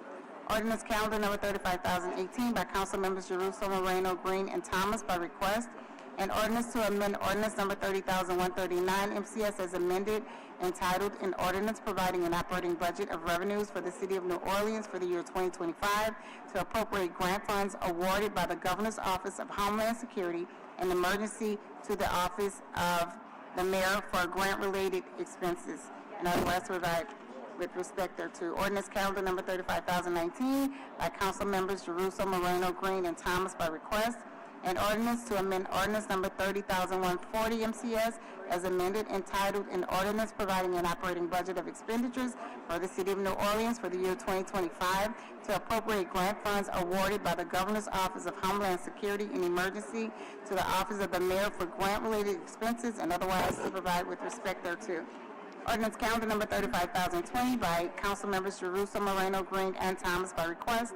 An ordinance to amend ordinance number 30,139 MCS as amended, entitled An Ordinance Providing an Operating Budget of Revenues for the City of New Orleans for the year 2025 to appropriate grant funds awarded by the Governor's Office of Homeland Security and Emergency to the Office of Mayor for grant-related expenses, and otherwise to provide with respect thereto. Ordinance calendar number 35,021 by council members Jeruso, Moreno, Green, and Thomas by request.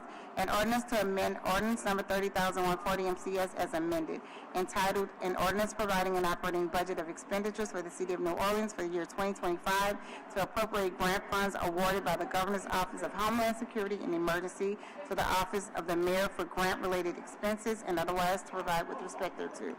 Ordinance calendar number 35,022 by council members Jeruso, Moreno, Green, and Thomas by request.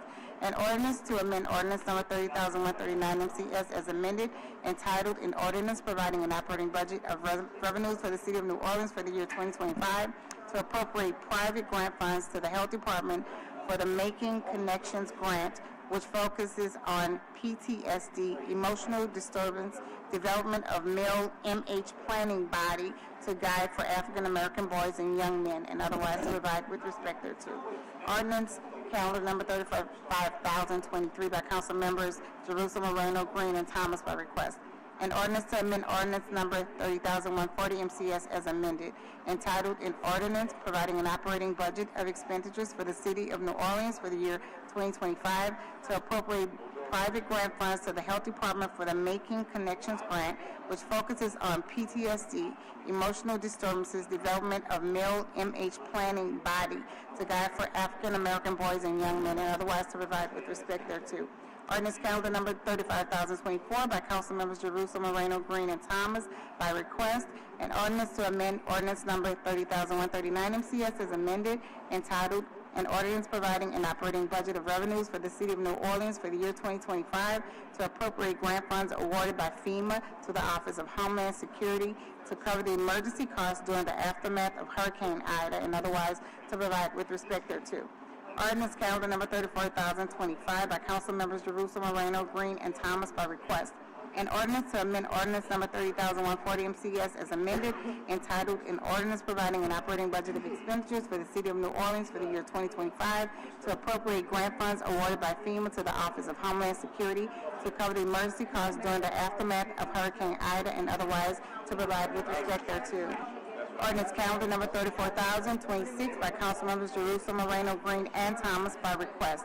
An ordinance to amend ordinance number 30,139 MCS as amended, entitled An Ordinance Providing an Operating Budget of Revenues for the City of New Orleans for the year 2025 to appropriate private grant funds from the Crease Foundation to the Health Department for the Fearless Community Project and otherwise to provide with respect thereto. Ordinance calendar number 34,027 by Council Members Jeruso, Moreno, Green, and Thomas by request.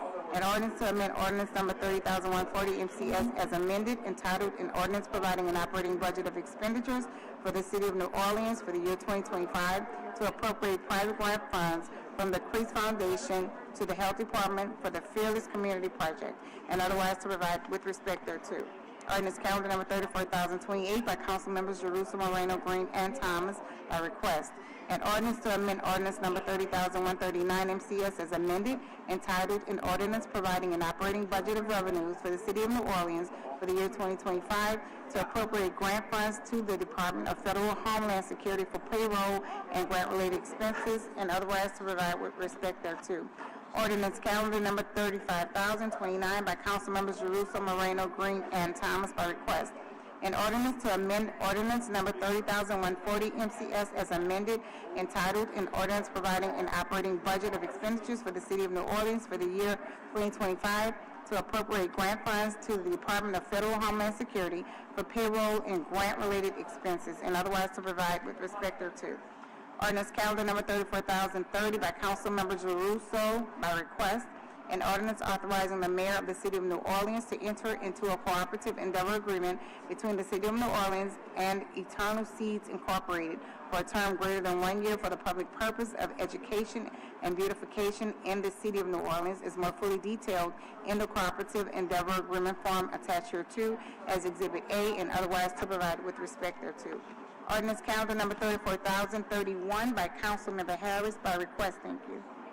An ordinance to authorize the execution and delivery by the New Orleans Building Corporation of the Second Amendment to sublease by and between NOBC as landlord and New Orleans Pelicans NBA LLC as leasee, which amendment is attached to as Exhibit A, and which amends the sublease between NOBC and the Pelicans, pursuant to which NOBC subleases to the Pelicans a surface parking lot located at or near the Smoothie King Center in New Orleans, Louisiana, for the Pelicans parking operations and to provide for related matters, and otherwise with respect to provide with respect thereto.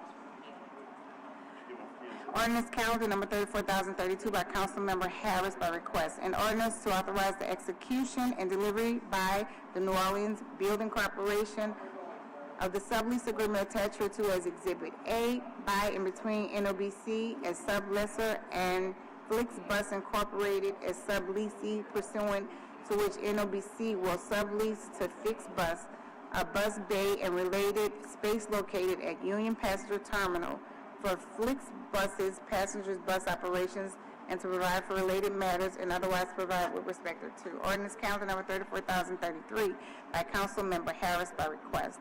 An ordinance to authorize the execution and delivery by the New Orleans Building Corporation of the amended and restated lease agreement attached hereto as Exhibit A by and between NOBC as subleaser and Greyhound Lines Incorporated as subleasee, pursuant to which NOBC subleases to Greyhound Lines Incorporated certain bus bays and related space at Union Passenger Terminal for Greyhound's passenger bus operations, and to provide for related matters and otherwise to provide with respect thereto.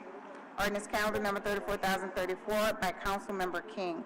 An ordinance to establish a conditional use to permit a principal bed and breakfast and outdoor live entertainment in conjunction with the reception facility in an MU1 medium-intensity mixed-use district on Square 2, Lot 4A, St. Clair Garden in the 5th Municipal District, bounded by Patterson Drive, General Collins Road, Richland Road, and Socrates Street. The municipal address is 3819 Patterson Drive, and otherwise to provide with respect thereto, zoning docket number 10324. Ordinance calendar number 34,035 by Councilmember King, an ordinance to require the installation of yield signs at crosswalks along North Rampart Street between Esplanade Street and Canal Street to protect pedestrian crossings, and otherwise to provide with respect thereto. Ordinance calendar number 34,036 by Councilmember Jeruso by request. An ordinance to authorize the mayor of the city of New Orleans to enter into a multi-year agreement between the city of New Orleans and the state of Louisiana, Division of Administration, Office of Community Development, for the use of U.S. Department of Housing and Urban Development Community Development Block Grant Program funds as non-federal matching funds for Federal Emergency Management Agency Public Assistance Program funding utilized by the City of New Orleans for recovery efforts after the May 2021 storms and Hurricane Ida, as more fully set forth in the agreement form attached hereto and made a part hereof, and otherwise to provide with respect thereto. Ordinance calendar number 34,037 by Councilmember Thomas. An ordinance calling for an election on October 11, 2025, at which the electors of the City of New Orleans will be asked to approve an amendment to the Home Rule Charters Bill of Rights to prohibit laws that discriminate based on conviction history, and otherwise to provide with respect thereto. Ordinance calendar number 34,038 by Councilmember King. An ordinance to establish a conditional use to permit a hotel over 10,000 square feet in floor area in the HMC2 Historic Marigny Treme Bywater Commercial District on Square 152, Lot 93A in the 3rd Municipal District, bounded by Elysian Fields Avenue, Chartres Street, Royal Street, and Marigny Street. Chartres Street and 2210 Royal Street, and otherwise to provide with respect thereto, zoning docket number 10524. This concludes the ordinances on first readings. All right, thank you, Madam Clerk. Councilmember Druso makes a motion to adjourn, seconded by Councilmember Harris. All in favor? Aye. 5 yeas, no nays.